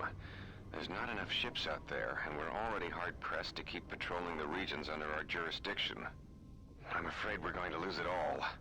There's just not enough ships and too much territory to cover. We're still rebuilding from the war with Malak, and sometimes I wonder if we'll ever recover. Still, we have our orders, and the Republic's put the highest priority on this mission. Looks like the trouble on Onderon will have to wait. Alright. Passenger transport, yeah. As ordered, we've picked up the passengers from the Outer Rim and have made quarters for them. Once aboard, we've plotted a course for Telos. We expect to arrive within 10 standard days, provided there's no mishaps. I've been ordered to give the passenger no special treatment, nor make any indication of her identity. I have some reservations about turning the Harbinger into a passenger liner, but the orders were clear. Whoever this passenger is, she's got diplomatic level priority, whether she knows it or not. Got it. Okay, so who was clearing me through? We picked up a distress signal and are sending a message to the Republic for permission to investigate. We have also transmitted the damaged vessel's ID signature to the Republic. According to the message, it's being pursued by Sith forces. There's no match for the vessel in our databanks, but the profile of the distress signal suggests it's a stock freighter of some kind. We'll only know for sure when we arrive, and we'll find out if the signal's genuine or a trap. Alright. What about the priority override here? We wanted to check with you, sir, before diverting course from Telos.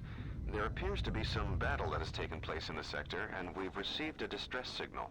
You have permission to divert course, Captain. Hey, Karth. There's a Sith presence in the region. I want you to investigate. The ID signature on the freighter. Did you get confirmation on it? Yes, sir. We did not have the vessel listed in our databanks, so we transmitted the code to you. Was there a match? There was, Captain. If you find any trace of that vessel, even wreckage, I want it. Yes, sir. After you've investigated the sector, resume course to Telos with the passenger. It is of the highest importance that she reach Telos. Yes, sir. I'll make sure she arrives intact. Good hunting, Captain. Admiral Onasi out. Admiral Sometimes I Onasi. wonder if the right hand of the Republic knows what the left hand is doing. I'm always being kept in the... Query. You sent for me, Captain. Yes, I need you to check on the passenger again, see if there's anything she needs. Try not to be too obvious about it. Her safety is our top concern. Statement. I shall use the utmost discretion, Captain. As always, it is my pleasure to serve. Alright. A little bit more of an idea what the hell was going on this ship. Bridge leads around that way. This should lead to the next section of the ship or a dead end. Or a bunch of cloaked Sith assassins. Would you believe, The answer was a bunch of cloaked Sith Time to assassins. even the odds.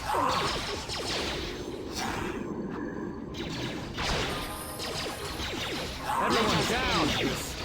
Well, actually, you know what? We might not want to be using the power shot for now, because I still don't have all the ranks of dual weapon, which means my accuracy is being lowered by quite a bit by firing 2 weapons. The power shot might not actually be doing me any favors here. The extra damage we're getting just from having the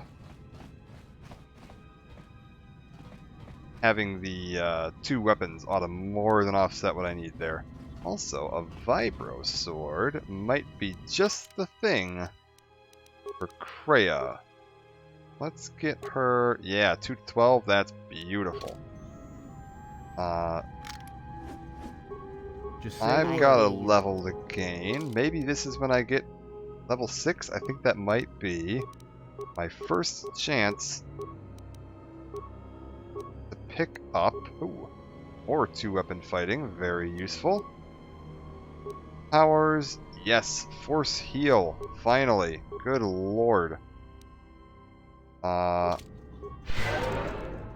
We finally have some ability to heal ourselves. Impossible. You need the drift charts from the bridge. Okay, that's the way forward, and they're literally not going to let us out of here until we gain the drift charts. I could use more force points too. That would definitely be useful. Alright. Oh, you can actually see out the windows and see the little, like, dock. Wow, that's good attention to detail. Usually they would have just put, like, a star field out there, or a you know, 2D backdrop of a window. But can you actually see the whole station out the thing here? Wow. Alright. Reroute the Navicomputer or slice the Navicomputer. I got more parts than spikes, so use that. Download the drift charts, check the logs. Sir, we've just received an emergency broadcast. A freighter under attack by Sith forces. Can you get an ID on the ship? Yes, sir. We have its ID signature. It's not in our databanks, but its profile suggests some low-stock freighter. Says it's being hit hard by a Sith warship. Sir? I'll need to confirm with command before we move to intercept. Alright, give me the info on the warship. Report. The Sith warship is empty, sir. We attached an umbilical and sent 3 strike teams through it, and there's no sign of a crew or its commander. There's no one on board? What about the escape pods? They're still in their berths, sir. This place, it's empty. It's like a ghost ship. Then who was firing at the freighter? We don't know, sir. The freighter's empty, too. We did a clean sweep and nothing except a lone T3 unit, badly damaged. Did you still want a tractor beamed to the Harbinger? Search the freighter and the warship one more time. If they're clean, then we'll tractor the freighter over. Yes, sir. No idea why the Admiral thought that freighter worth all the effort, but we'll find out. Okay. Everyone on the Ebon Hawk was dead, sir. We're starting autopsies within the hour. What about that Sith corpse we retrieved from the warship?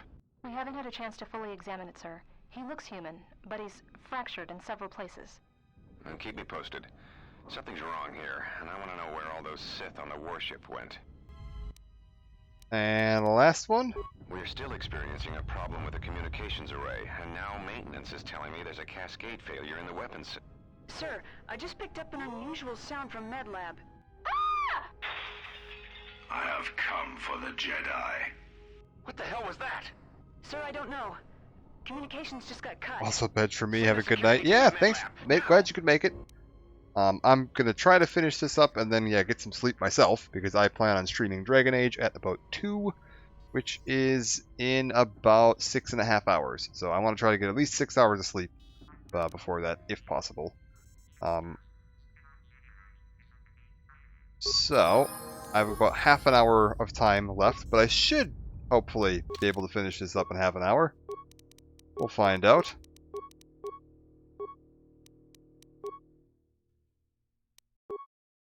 Level up, everybody. Keep them moving along. Feats.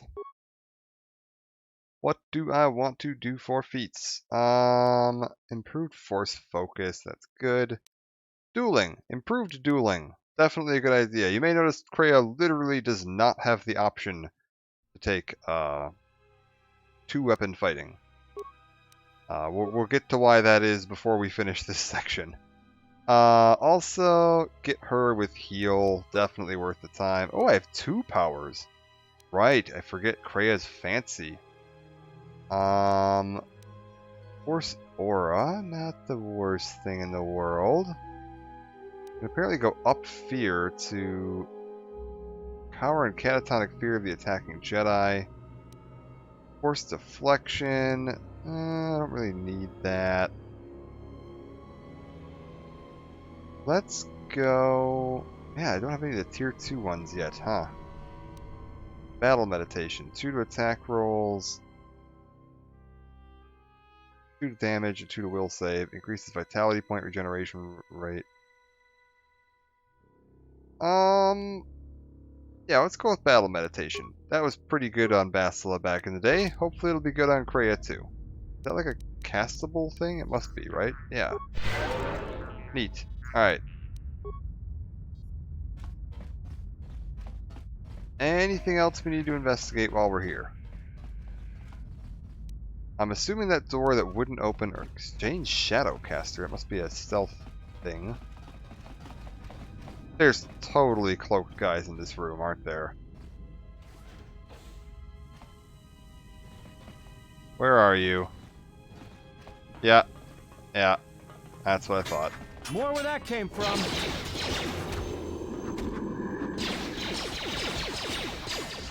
Focus. Fallen. Come on. Okay, all the assassins are down. Very good. What have we got down this corridor here? I'd like to clear this place out as quickly as possible so we can get moving on. But I also don't want to leave anything behind, seeing as we're definitely not coming back. Adrenal strength, yes. Also, it's bugging me that I can't remember the name of the ship that crashes at the beginning of the first game. It's actually a visitable location in Old Republic Online. You can find the wreckage of that crash. Endar Spire? Time to even that the right? odds. Or is Endar Spire something else? Oh, good lord. More assassins.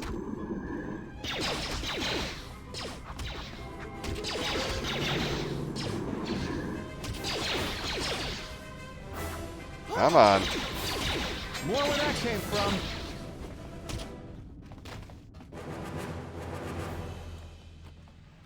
Grab all our loot. Just say the word. I hear you. And escape pod.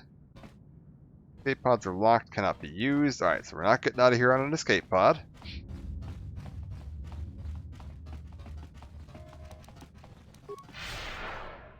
Head around this way. Last door locked, cannot be opened. Alright. There is a room on the other side of it, but I'm wondering if that's just a throwback to KOTOR 1. Because this map does seem to be a bit recycled from KOTOR 1, which is completely understandable. I mean, it's the same class of ship that we were on in KOTOR 1. They did redo the lighting and stuff pretty significantly, so it looks a lot darker than it did in the original game. Through the door, on we go. Alright. We're trying to get down to the fuel pipe. We can get out of here through the fuel pipe. Empty. Was it supposed to tell me that Footlocker was empty? It isn't even. It's got heavy blasters and credits in it. What the hell?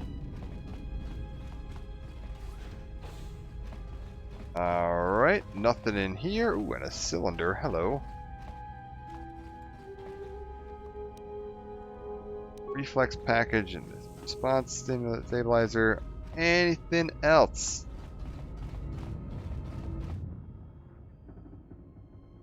I'm very interested in this door.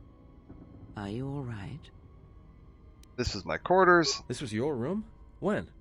Before I lost consciousness. We do not have much time. Whatever you intend to do, do it quickly. I intend to loot the room.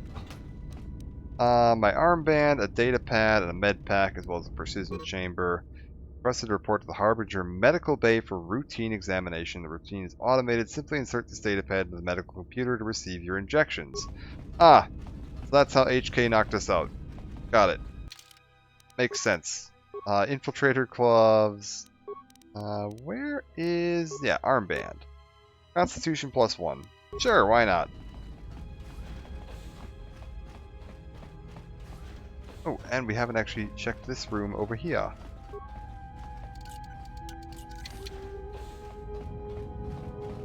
High security skill, always nice. Actually, just having all these high skills in general is just super darn handy. Like, playing soldier is great damage, but man, it can be a drag trying to get anything done.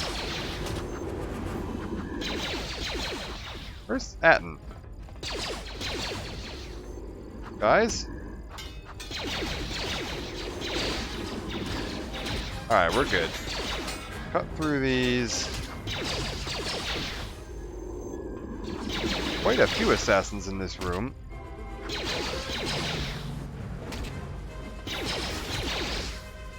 $150 XP per pop. I mean, we're getting good XP by killing these guys. Republic soldier. Looping around. That is locked. Oh, good. More assassins.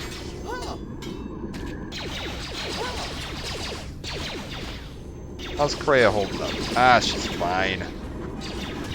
She can take them all day. We're good. Fallen.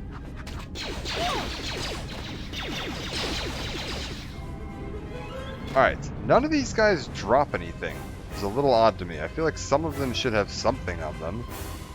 Head this way and around. Medical bay door. We'll check the medical bay at the end. I want to see if we can follow this hallway first. More Republic soldiers, some med pack and some credits. Locked. Okay, I guess we are going through the... oh, for the love of God, it's more assassins, would you believe?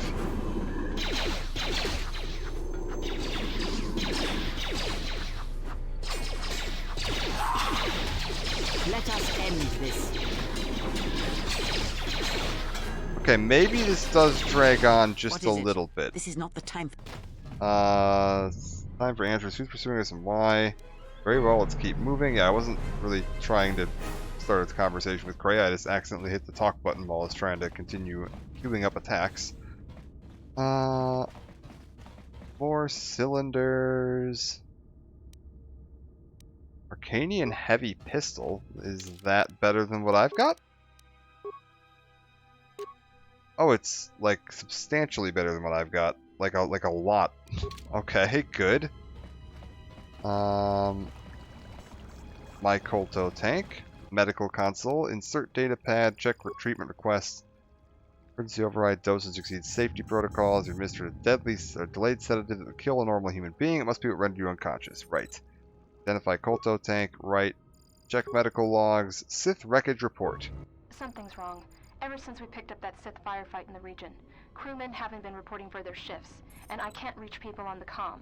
The strange thing is, I keep feeling like someone's watching us here in the ship, but I can't see anyone. I don't like this. Alright, tell me about the Sith survivor. Checking the survivor from the Sith vessel. I'm not sure whether he's alive or dead, or what's even keeping him together. His flesh is cracked and scarred, and I'm registering several thousand fractures in his skeleton, as if each bone was splintered repeatedly over time, then put back together. Judging from the scar tissue, I believe these wounds took place before his death. If so, he must have been in constant pain. I have no idea what's been keeping him together. Alright, let's get the emergency broadcast. This is the medical officer. The soldiers sent to the medical bay have just died. I don't know where the subject went. I think he's gone to find more of the crew. With him are Sith. They just appeared right out of thin air, like they were wearing stealth generators, but I think they were always on board. When we stopped to pick up that freighter, they must have come on board the Harbinger. I have no idea how many are on the ship. There could be only a few, or as many as 100. And with communications cut off, we can't call for help. I think that thing in the tank was a Sith Lord, alive the whole time, waiting for something to wake him up. Alright, back to the main functions. Check camera recordings, medical logs. Yeah, camera recordings.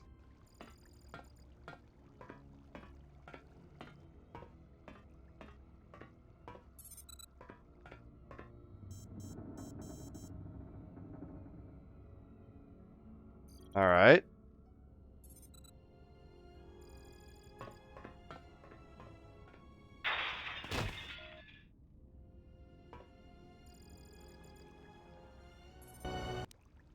Yeah, treat injury, attempt to get chemicals. Chemicals dispensed. Alright. Got some chemicals. You can see the broken Bacta tank or Kolto tank that he was inside of.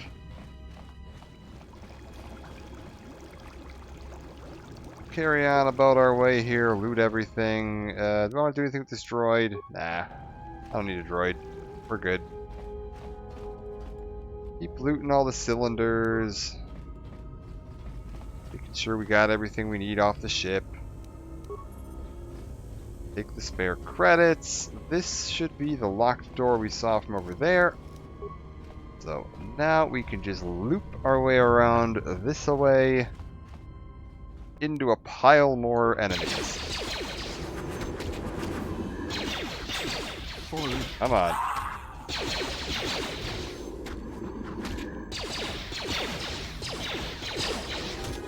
Looking good. Time to take you down to size. Okay, this door here leads to a new area. Let's check this door here. Oh, just a bunch of storage lockers. Very nice.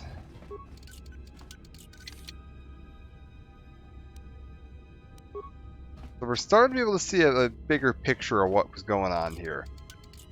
We were being transported to Telos on the orders of Carth. We probably didn't know about it from the sounds of it, that we were intentionally being transported to Carth.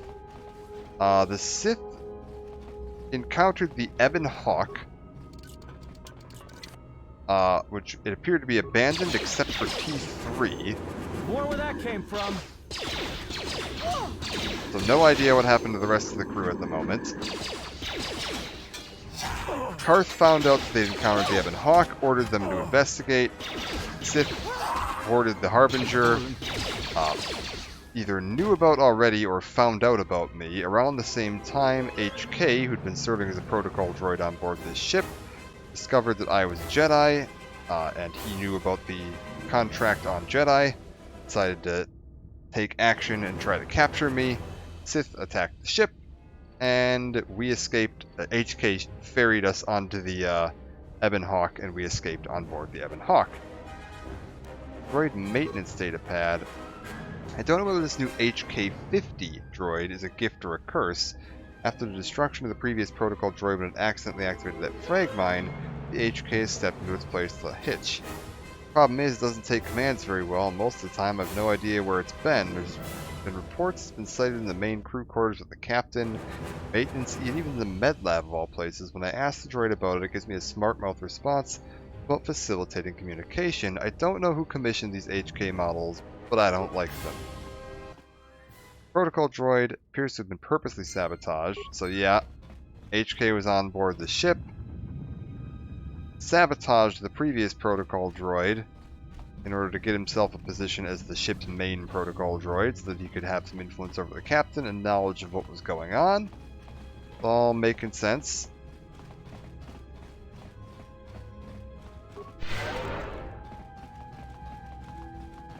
Let's head on up to the next area here.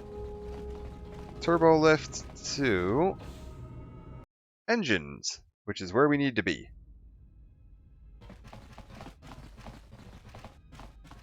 I have a bad feeling about this.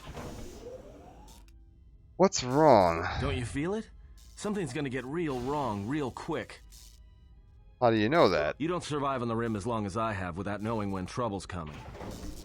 Okay, so we'll have to be careful then, but we have to keep moving. Alright, but don't say I didn't warn you. Trust me, when it comes to staying alive, I'm rarely wrong about these things. Atten has a special ability to sense anything that places him at risk. When he gets a bad feeling, it's recommended you save your game.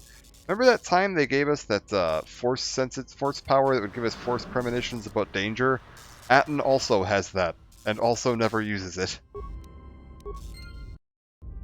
It's just another... let's see if it's actually a unique power with him. Let's keep moving. If we go over to Atten, on ours it's actually like an actual unique power. Spirit. No. Survival. No. Scoundrel's Luck. It doesn't appear to be. They don't even list this one. Ours is actually listed as a unique, like, special power that we have. That we can sense danger through the Force. Alright. On we go.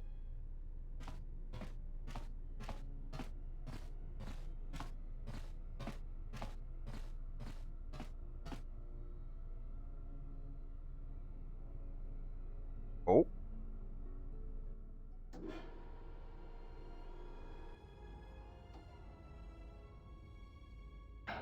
I came to warn you, Jedi.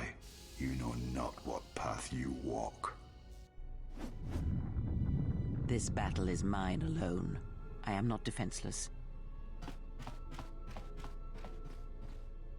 He cannot kill what he cannot see, and power has blinded him long ago. Run. I shall be along shortly. Alright, Krea's going off to solo our Jedi friend here. I guess we're heading on our way. Can we go to either of these side rooms first? Maintenance door locked. Check this all out. Don't want to leave anything behind. Maintenance door security. Alright. We can get into here. Footlocker with some stuff. Nothing too fancy. Alright, well. On our way.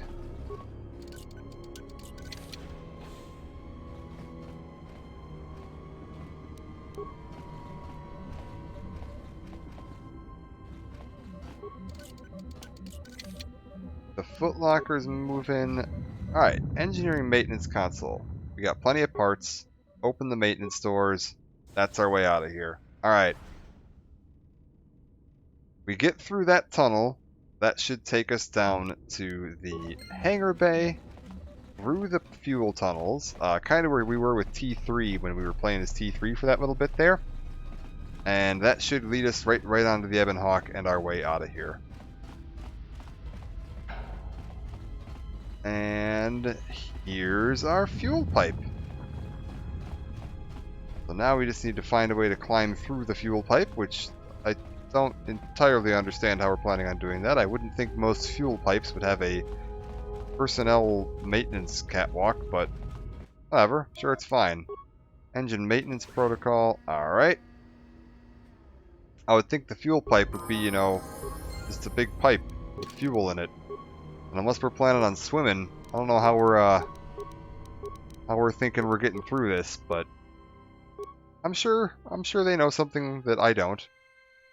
I'm sure this isn't, you know, completely insane. Let's see here. Jedi defense. Oh, you don't automatically get this in this one. Interesting. +3 to deflection rolls. Fair enough. Force immunity stun. Don't really need it right just yet.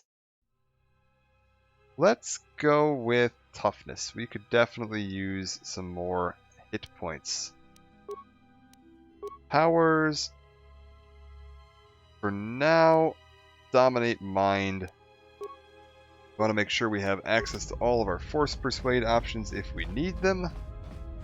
Carry on through the engine. Oh. This is a problem. Alright. I sense you, my master. Hold up. Faint, weak. That's annoying.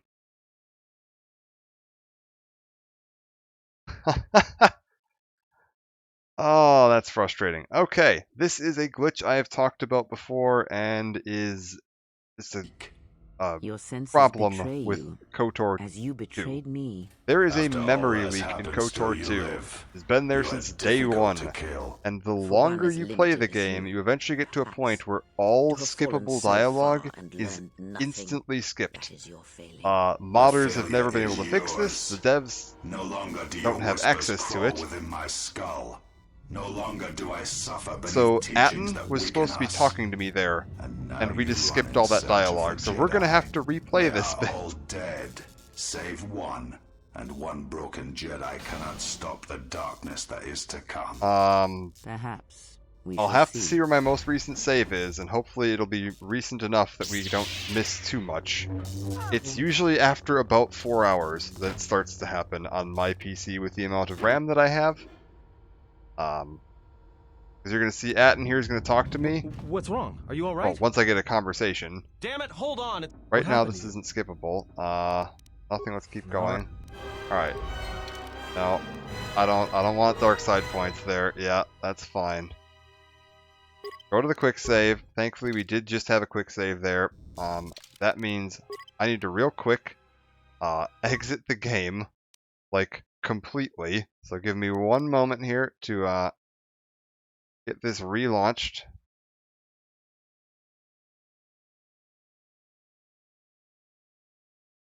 Come on. Alright. And there we go. Load the game, load the quick save. And now it shouldn't be instantly skipping Atten's dialogue when we get to that.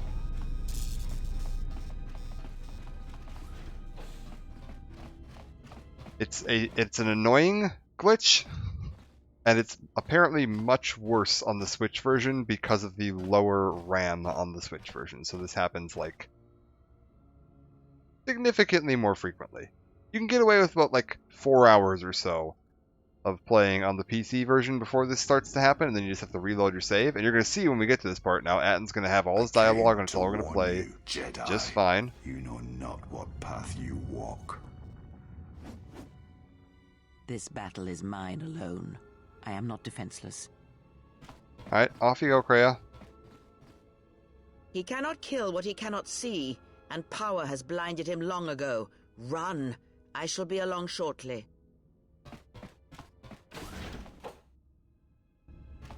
Alright. Atten, we need to open up all these rooms in the same order we did last time, loot all the stuff. Thankfully, we did just have a save, like, right before that, so it wasn't like we're set back a huge distance there. Yeah.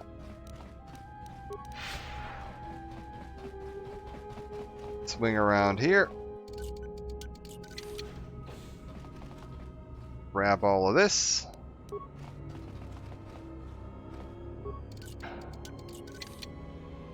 Grab all of this. And yeah, we're good to go. So access the console, reroute, open doors, good, log out. Alright. And now, when we get to that room with the console where we got interrupted and didn't hear any of the conversation, we should hear the full conversation just fine. I'm actually somewhat hoping that because of the fact that this glitch is significantly more prominent in the Switch version, it forces Aspyr, the devs that are working on the current ports of this, to try and come up with a fix for that, which might potentially solve the problem for everybody. Because 17 years we've been dealing with this problem now. Just in case, I'm going to save again real quick right there. Level up. Yep. And feats. We went for toughness. Yep. Powers. Dominate mind. Yep. Resave again. Alright. Tell me you're joking. There you go. See? We are not going to cross back into the Paragus facility through the fuel line. That's crazy. It's the only way to get around the sealed door and into the hangar where the Ebon Hawk is. Alright, but I know I'm going to regret this. I sense you, my master. Faint, weak. Your senses betray you, as you betrayed me. After all that's happened, still you live. You are difficult to kill. For one as limited as you, perhaps. To have fallen so far and learned nothing, that is your failing. The failure is yours. No longer do your whispers crawl within my skull. No longer do I suffer beneath teachings that weaken us. And now you run in search of the Jedi. They are all dead, save one. And one broken Jedi cannot stop the darkness that is to come. Perhaps we shall see.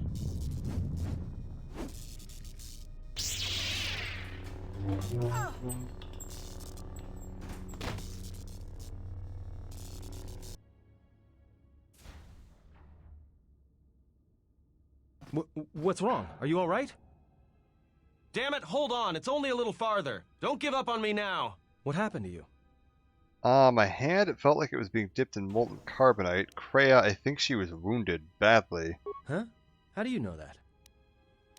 I think it was through the Force. Look, if she's in pain, then that pain's buying us time we can't afford to waste. Especially if Sleeps with Vibroblades gets tired of playing with her and decides to use us for practice next. Yeah, let's go. Alright, didn't get dark side points that time. Beautiful. Into the fuel depot. And we're in the tunnel where T3 was dumped. Utility droid. Looks like it's been hit with an ion charge and dumped here. Yeah, I know we ran into the protocol droid earlier. He attacked us too. Don't blame yourself. If we hadn't gotten out of the administration level, we never would have made it this far. Alright, let's go.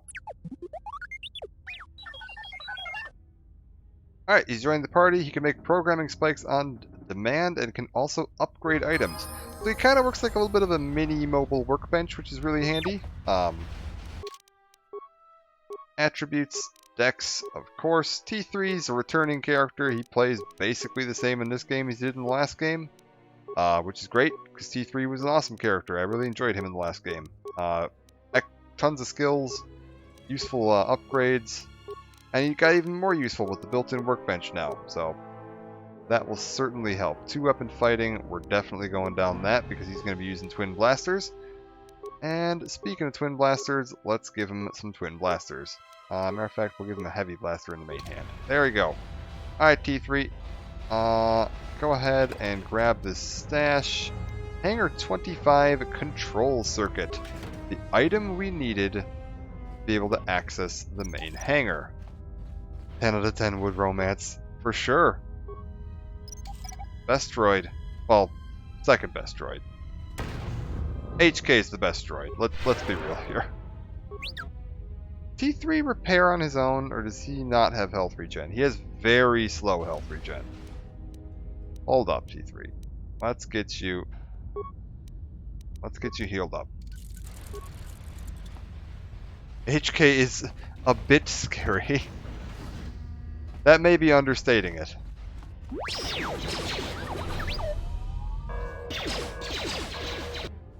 Okay, hold up. Cancel this. Fire on that thing.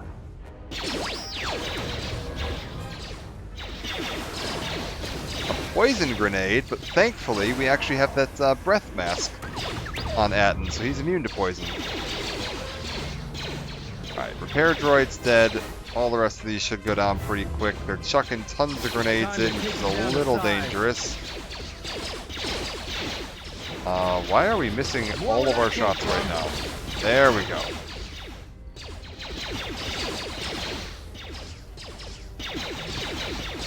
Alright. Cleared out. Let's go check what we got in the bin down here.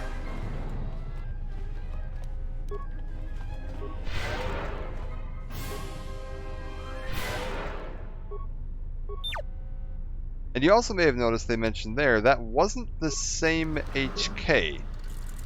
This is HK50, not HK47. So, that does raise some questions too on... I mean, Revan built HK47, so where the heck are these HK50 units coming from? I'm assuming Revan didn't have, like, a spare parts factory laying around somewhere, and I don't think he's been building any more droids last we saw of him. Guys, are you contributing to this, maybe? Thank you. And that's actually something that wasn't addressed in the original game. HK's 50's origins weren't terribly well looked into because it was cut. They, at the end of the development cycle, realized they didn't have time to fully flesh that idea out and had to cut it. And that is some of the restored content that we have in this restored... Wait a minute, I thought the whole thing with Atton is that he couldn't faint if he was not the last person...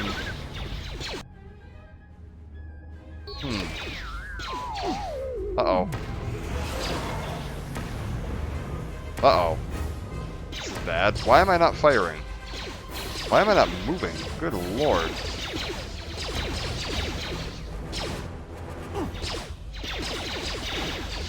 Okay, we're good. There's only many of them. Time to even the odds. Okay, we're good. I just need to get back real quick, and my force is depleted, but stim packs are not. Oh god, they do nothing.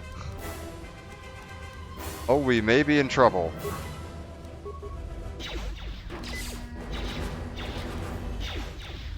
Give me an energy shield. More where that came from. What is it? No, I don't. What do you know about Peragus? I know we need sure. to get out of here. Alright. Okay.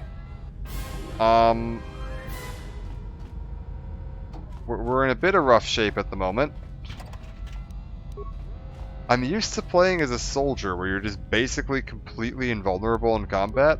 Playing as any class other than soldier makes me feel incredibly weak. Which is fine, it makes it more interesting. Just say the word. T3, can you, like, no, I don't need an antidote kit. Can you, like, medkit yourself, please? Repair kit yourself, please? Thank ya. Let's see if we can get this mine picked up without blowing ourselves up. Oh, beautiful.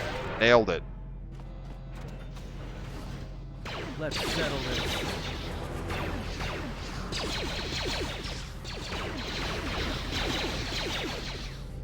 Come on. We just keep missing with all of our attacks. It's so frustrating. This game doesn't show all of the misses. It just doesn't show a number when you miss.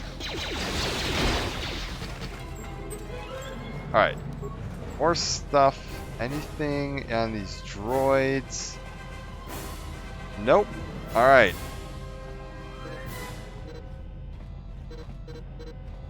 We're almost done.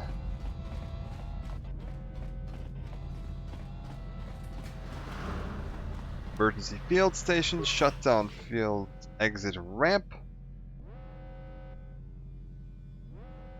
Log out. Atton's leveled up. Keep things moving along. Sneak attack, which is certainly useful. If we can stun enemies now, that's going to be really good for Atton's damage output, because he gets sneak attack bonuses on all of his attacks while enemies are stunned. Use, like, rapid shot. Oh god. Hold a moment. We don't want to be standing there.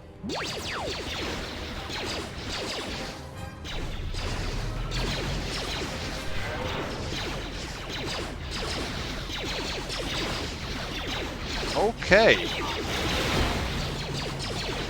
Yeah, let's just try and get all these droids taken care of in a hurry here if we can.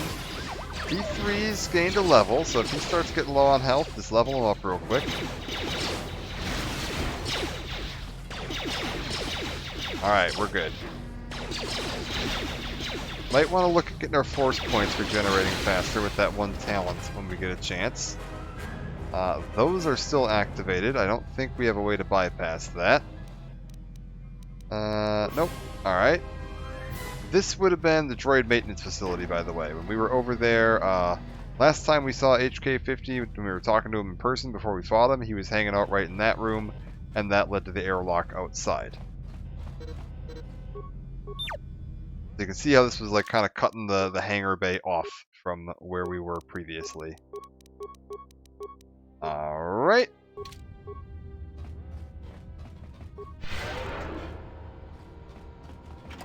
Which should mean we head through here. There's that little tiny hallway we went down with T3.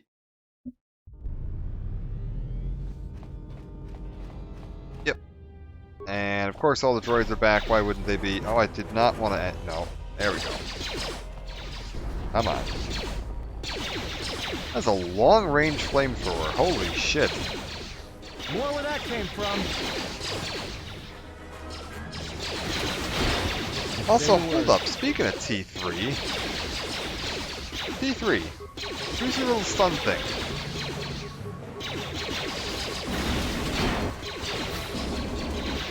Yeah, your stun thing is real good, isn't it? Actually, wait, is that your striker? I don't want your striker. I want you to use your shock arm. Perfect. Alright. Also, heal yourself, for the love of God. Repair kit, HK, not HK, T3.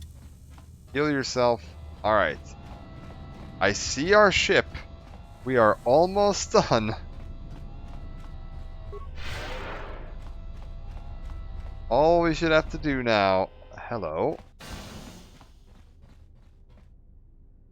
This door's magnetically sealed. I can't believe this. The ship's right out there and we can't get to it.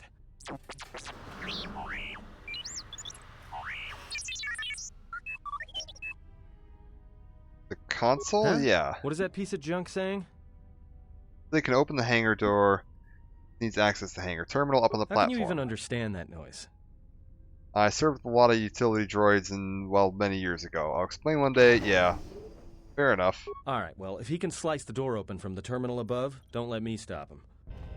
Alright.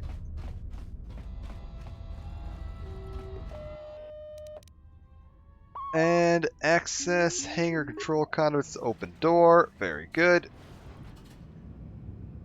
Return to main functions. I think that's it. Now we just gotta get through to the ship and head on about our day.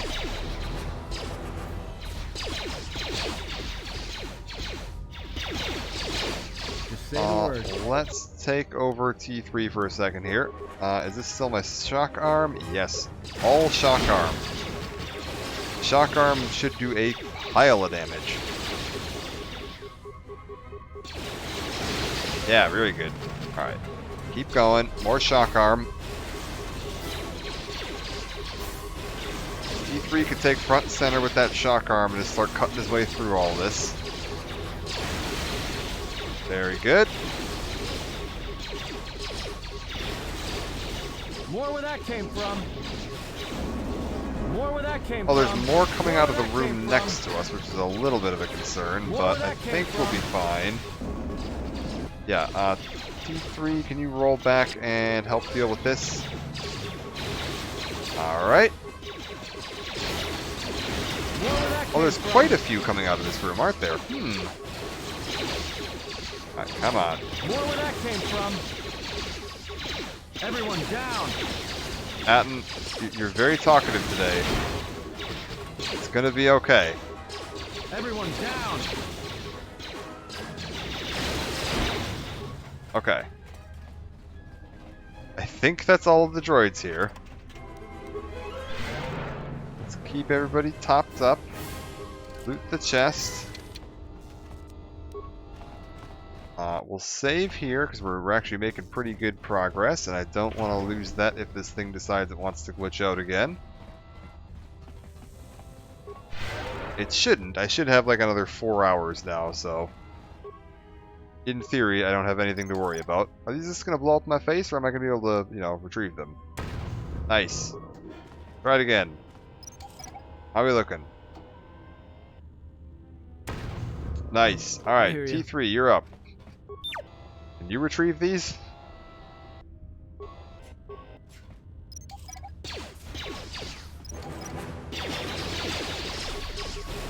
Alright, I guess he can disable him. It's better than nothing. And keep him going. Oh god. Robot is doing some bad work to T3 here. Alright, come on. Keep it going. More where that came from. Yes.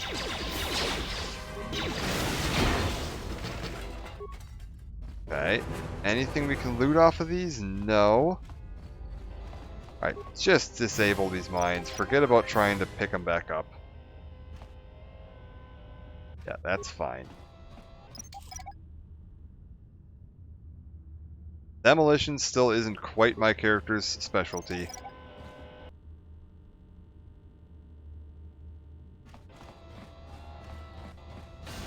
That's fine though, I never use mines anyway. Alright. Decontamination console. Destroy the console, open the door, reroute the console, access camera controls in the decontamination chamber, and shut down the decontamination system. Alright, deactivated, open it up, and we are good to go. You can always just force the door open, you're just going to be taking poison damage while you're in here. If you don't have the skill or the spikes to do that, other options that require trade in health instead. This should be the door to the ship.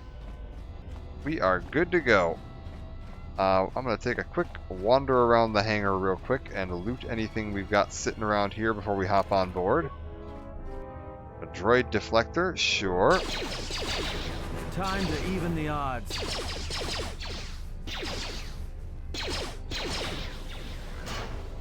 Alright. Grab all of this junk. I'm assuming we'll be able to loot this droid. Yes. And we're getting a bunch of optimized interfaces, a bunch of stuff we can probably use to upgrade T3 like right now if we wanted to. Grab the credits.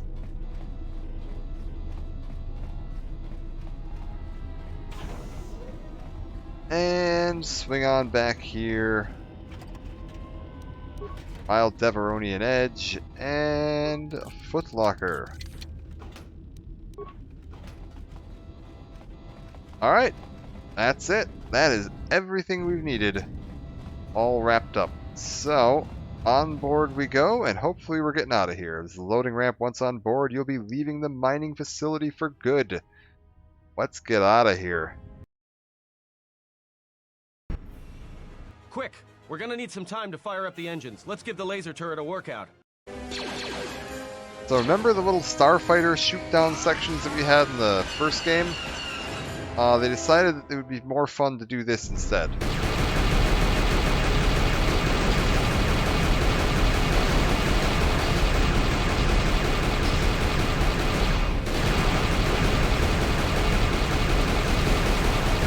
So we're trying to stop them from reaching the ship.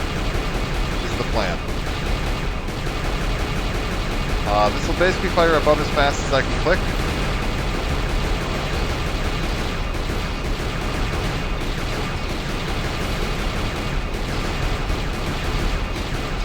It's a little ridiculous.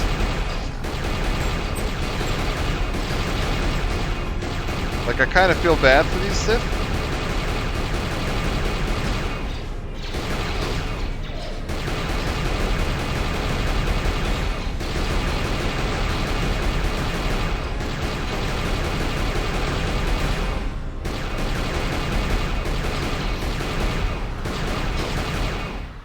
Alright, is that everybody? Let's get out of here. Alright, we're good. Freya, your hand? What happened? There is no time. We must leave.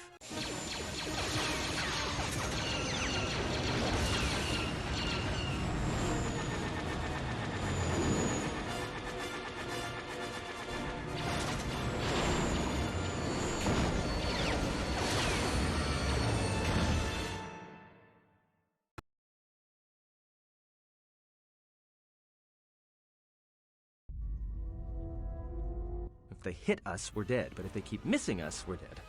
It's great odds.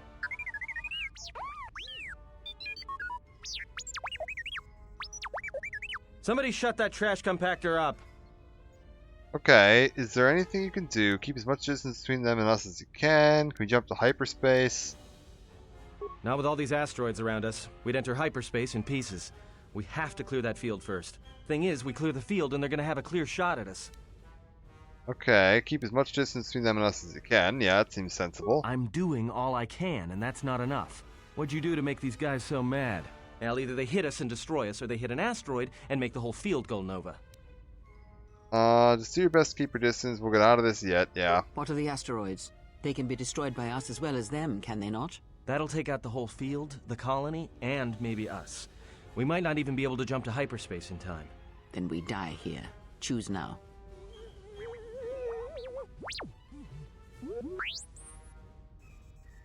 Don't have any choice to do it. No, someone might still be alive in the facility.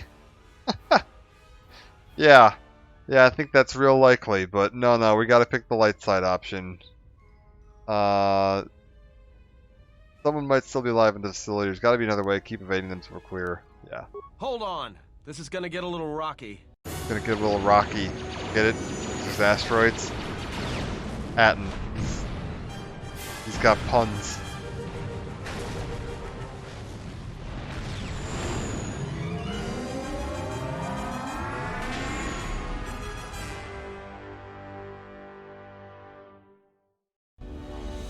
Well, now that we just killed a planet, maybe one of you can tell me what's going on. Because between assassin droids, a Sith Lord that looks like he sleeps with vibroblades, and being target practice for a Republic warship, I was better off in my cell. The Republic warship was the Harbinger.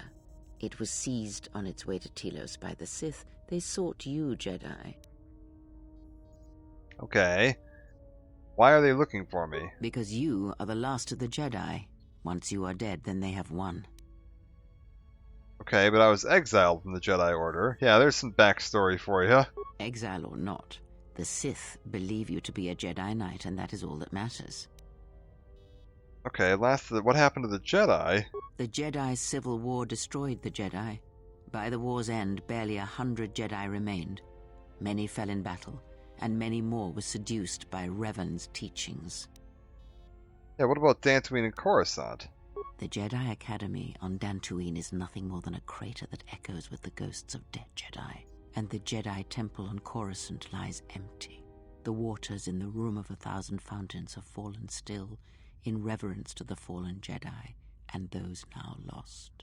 Many Jedi blamed the teachings of the Jedi Masters for Revan's fall, and the civil war that followed. Okay, if any survivors live, we need to warn them. Perhaps. But they are Jedi no longer. If the Sith have not already slain them, then they will not help you, nor can you help them. Okay, before you said the Harbinger was on its way to Telos. Yes, to aid in the recovery effort there. Many roads lead to Telos, including ours. Not like we have much of a choice, the Peragus astrogation charts being what they are. It is where we must go, and where the Harbinger was bound before our unfortunate encounter on Peragus. How did you know I was on board the Harbinger? Yeah, that's a good question. You were difficult to find, but coincidence was on our side. When I learned that you were on the vessel, I knew the Sith would not be far behind. When we intercepted the Harbinger, it was crippled, drifting in space. It was a simple matter to board the vessel and rescue you. Unknown to me, however, the Sith were already on board. Just as we made the jump to hyperspace, they fired upon us, nearly destroying the Ebon Hawk. Okay, yeah, why don't I remember any of this? Whatever occurred on board the Harbinger had rendered you unconscious. Though your thoughts were faint, I was still able to find you, sealed in one of the cargo holds. Okay, how did we get to Peragus? I do not know how the Ebon Hawk was able to make it to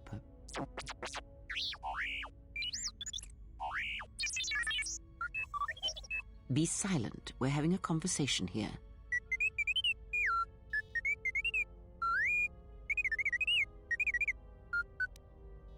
He says he repaired the ship and got us to Peragus. Repaired this ship, my eye. Next thing you know, it's gonna claim credit for saving our skins. If that little noisemaker says it repaired the ship once, then it can prove it by doing it again. Go on, get! Oh, T. Seems like an unusual set of coincidences. True. But as one trained in the Force, you know that true coincidences are rare. Alright, well, we got away from the Sith, so how do we stop them? That is not an easy question to answer. This threat is greater than you know, and I do not believe it is a battle that can be fought. If we don't stop them, they're just going to keep coming. What do you think we should do? Look, enough with the we already. We cannot hope to triumph against them alone. To stop them, you will need weapons, allies, and a teacher. In the end, I fear it may not be enough. What do you mean? You fought in the Mandalorian Wars, and it cost you everything. Are you willing to sacrifice as much again? The Sith threaten me, they die. Self-defense, not war. Must stop them, there's no other option. You are not listening to me. This is not like any field of battle you have ever fought in. Think carefully on your choice. If you choose to fight, if you choose war, it is a path few turn from once the first steps are taken. It carries with it a terrible price, and in the end you may find you have nothing left to sacrifice. Okay, I've turned away from war once, I can do it again. If I do not try, we've lost anyway. Jedi's life is sacrifice, a small price to pay. Evil's not fought, then we sacrifice the galaxy. Yeah, let's go down that route. If evil's not fought, we sacrifice the galaxy. Your fool's words echo of a Jedi. You have much to learn, but we have spoken long enough, and my wound pains me. If you have other questions, find me in the crew quarters. There we will speak more. Hey, don't stop your long, boring rants on my account. I was just getting sleepy-eyed. Also in private, we will be mercifully free from the opinions of imbeciles and fools. Look, not like I care or anything, but you might want to go check on our passenger, especially with that hand of hers. Okay. You're right, she may need help. Can you handle things up here? I'm sure she can take care of herself. I think she was barely keeping it together. I'm surprised she's able to stand with all that pain rolling off of her. Okay, yeah, what are you talking about? Are you blind? If I were her, I'd be screaming like a stuck Minok. Well, I mean a very strong, manly Minok. I think she's just too proud to show any weakness. Especially in front of you. Okay. You may be right. I'll see if I can help. Yeah. Alright.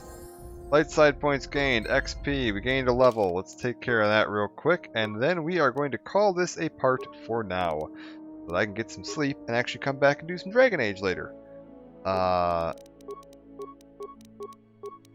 There we go. Get that all powered up. Force powers. What do we have available? Not a whole lot that I'm terribly interested in. How about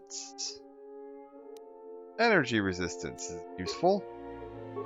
Get that moving, and that is it for now. Level 8, we've made it off of Peragus. We're gonna pick up next time and just talk to all the crew, see how they're doing. Take a quick peek around the ship real quick. I'm not gonna talk to anybody or interact with anything if I can avoid it, but oh hello! A damaged HK unit. Remains of an HK unit, but older and more corroded than the one you encountered on Peragus. Its power core still carries a charge, but a number of critical parts appear to be missing. Repair, diagnose it. It looks as if this droid is missing 4 critical components. Its processor, replacement chassis, control cluster it's supposed to be stored in the chassis, and its vocabulator. Take the vocabulator and insert it into the core. Install the droid's vocabulator. Alright, step away. Where was T3 there? I want an answer to that. What do we got here? How did you get here? You're deliberately avoiding answering. Why? Let me check your core. I'll be careful, I promise. That does it. I'm going to rip out your module and get some answers. Yeah, let's check your core. I'll be careful, I promise.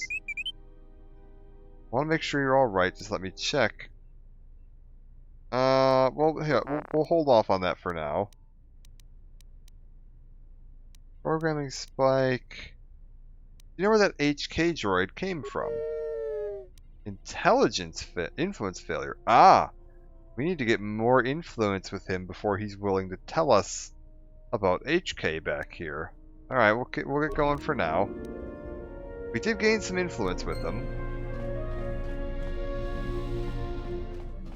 But yeah, we'll come back next time. I'm probably gonna do Dragon Age today, and then do another 2 days off, just to keep myself from going insane. And then come back Wednesday into Thursday. I think the plan I'm gonna try to do is do like Wednesday, Thursday nights, do this.